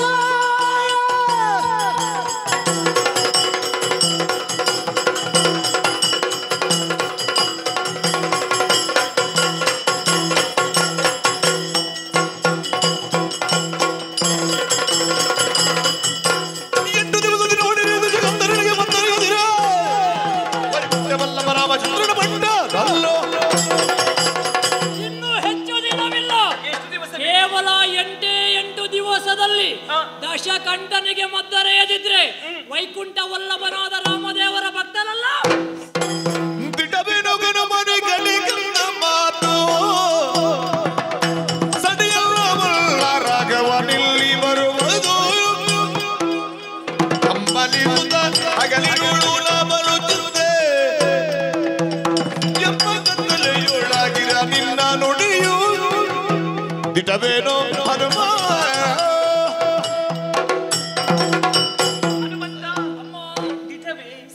ನೀನಾಡಿದಂತಹ ಮಾತು ಸತ್ಯವೇ? ಹೌದಮ್ಮ. ಈಗ ನನ್ನ ಮನಸ್ಸಿಗೆ ನೆಮ್ಮದಿ ಆಯಿತು ಮಗನೇ. ನನ್ನ ದುಃಖವೆಲ್ಲವೂ ಈಗ ದೂರವಾಗಿ ಹೋಯಿತು. ಕತ್ತಲೆಲ್ಲವೂ ದೂರವಾಗಿ ಈಗ ಸೂರ್ಯೋದಯವಾದಂತೆ ನನ್ನ ಮನಸ್ಸಿನಲ್ಲಿರುವಂತಹ ದುಃಖ ದುಮ್ಮಾನಗಳೆಲ್ಲವೂ ದೂರವಾಯಿತು ಮಗನೇ. ಈಗ ಸ್ವಲ್ಪ ನಾನು ಉಸಿರು ಬಿಡಬಹುದಂತ ಆಗುತ್ತದೆ ನನಗೆ. ಹೌದೇ ಮಗನೇ? ಅಮ್ಮ, ಏನು ನಿನಗೇನೋ ಸಂತೋಷ ಆಯಿತು, ಆದ್ರೆ ಯಾಕೋ ಏನು, ನಾನು ಪ್ರಸ್ರವನ ಪರ್ವತದಿಂದ ಇಲ್ಲಿಗೆ ಹಾರಿ ಇಷ್ಟು ದೂರ ಬಂದು ಇಷ್ಟು ಹೊತ್ತು ನಿನ್ನಲ್ಲಿ ಮಾತಾಡುವ ಅಲ್ಲಿಯವರೆಗೂ ಹನುಮಂತನಿಗೆ ಹಸಿವೇ ಆಗಲಿಲ್ಲ. ಯಾಕಂದ್ರೆ ರಾಮದಾತ, ರಾಮದೂತ, ರಾಮ ಸೇವೆಯನ್ನು ಮಾಡುವುದಕ್ಕೆ ನಾನು ಹೊರಟವ. ಆದ್ರೆ ಯಾಕೋ ಏನು ನಿನ್ನ ಮುಂದೆ ಬಂದು ನಿನ್ನಲ್ಲಿ ಮಾತಾಡಿದಾಗ ಹಸಿವೆ ಹೆಚ್ಚಾಗುತ್ತೆ. ಅಯ್ಯೋ ದೇವರೇ, ಅದು ವಿಷಯವ ಹಾಗಲ್ವಾ ಮಗನೇ? ಮಗುವಿಗೆ ತಾಯಿಯನ್ನು ಕಂಡಾಗ ಹಸಿವೆ ಆಗುತ್ತದೆ. ಹಸಿವೆ ಆಗುತ್ತದೆ. ನೀನು ನನ್ನ ತಾಯಿಯಾಗಿ ನನ್ನ ಮಗುವಿಗೆ ಹಸಿವಾಗುತ್ತದೆ ಅಂತ ಕೇಳದಷ್ಟು ನಾನು ಸಣ್ಣವಳಾಗಿ ಹೋದೆ. ನಿನಗೆ ಬೇಕಾಗಿ 700 ಯೋಜನ ಲಂಕೆಯನ್ನು ಬಿಟ್ಟು ಹಾರಿದ್ದೇನೆ. ಹೌದು. ಲಂಕೆಗೆ 100 ಯೋಜನ, ಪುನಃ 700 ಪುನಃ ಹಿಂದೆ ಬಂದಿದ್ದೇನೆ. ಹೌದು. ಎಷ್ಟು ಯೋಜನ ಹಾರಿತು ನೋಡು. ಹೌದು. ಆಗದಿಂದ ಹಾರ್ತಾ ಇದ್ದೇನೆ. ಹಸಿವೆ ಆಗ್ತದೆ, ಏನಾದ್ರೂ ತಿನ್ಲಿಕ್ಕೆ ಕೊಡಮ್ಮ. ಮಗನೇ, ನಿನಗೆ ತಿನ್ನುವುದಕ್ಕೆ ಕೊಡುವುದಕ್ಕೆ ನನ್ನ ಬಳಿ ಏನು ಇಲ್ಲ. ಆದ್ರೆ ಅದಕ್ಕೊಂದು ದಾರಿಯನ್ನು ನಾನು ತೋರಿಸ್ತೇನೆ. ಏನಮ್ಮ? ಓ, ಇಲ್ಲಿಯೇ ಕಾಣುತ್ತಿರುವಂತಹ ವೃಕ್ಷಗಳಿವೆ, ಅದರಲ್ಲಿ ಹಣ್ಣು ಇರುವುದು ನೋಡಿದ್ದೇನೆ. ಆ ಹಣ್ಣುಗಳೆಲ್ಲವನ್ನು ನೀವು ತಿನ್ನಬಹುದು, ಆದರೆ ಕಿತ್ತು ತಿನ್ನಬಾರದು. ಆ ಅಧಿಕಾರ ನಮಗಿಲ್ಲ ಮಗನೇ. ಬಿದ್ದಂತಹ ಹಣ್ಣುಗಳನ್ನು ಹೆಕ್ಕಿ ತಿನ್ನು ಮಗನೇ. ಅಮ್ಮ, ನಾವು ಬಂದದ್ದು ರಾಮನ ಕಡೆಯಿಂದ. ಹೌದು. ರಾಮನ ಕಡೆಯಿಂದ ಬಂದ ಒಬ್ಬ ದೂತನೇ ಇಷ್ಟು ಮಾಡ್ತಾನೆ ಅಂತ ರಾವಣಿಗೆ ಗೊತ್ತಾಗಬೇಕೋ ಬೇಡ? ಗೊತ್ತಾಗಬೇಕು. ಹಾಗಾಗಿ ನೀನು ಯೋಚನೆ ಮಾಡಬೇಡ. ನನಗೆ ಬೇಕಾದ್ದು ನಿನ್ನದಾದಂತ ಒಂದು ಆಜ್ಞೆ, ಆಮೇಲೆ ನಾನು ಏನು ತೋರಿಸಿಕೊಡ್ತೇನೆ. ನೀನು ಹಣ್ಣನ್ನು ತೆಗಿ, ಆದ್ರೆ ಯಾರಿಗೂ ಉಪಟಳವನ್ನು ಕೊಡುವುದಕ್ಕೆ ಹೋಗಬೇಡ. ಇಲ್ಲ, ಇಲ್ಲ, ಇಲ್ಲ. ಆದಿತ್ತಲ್ವಾ? ಹಿಂದೇನೆ ಜಯ ಶುಭವಾಗಲಿ ಮಗನೇ.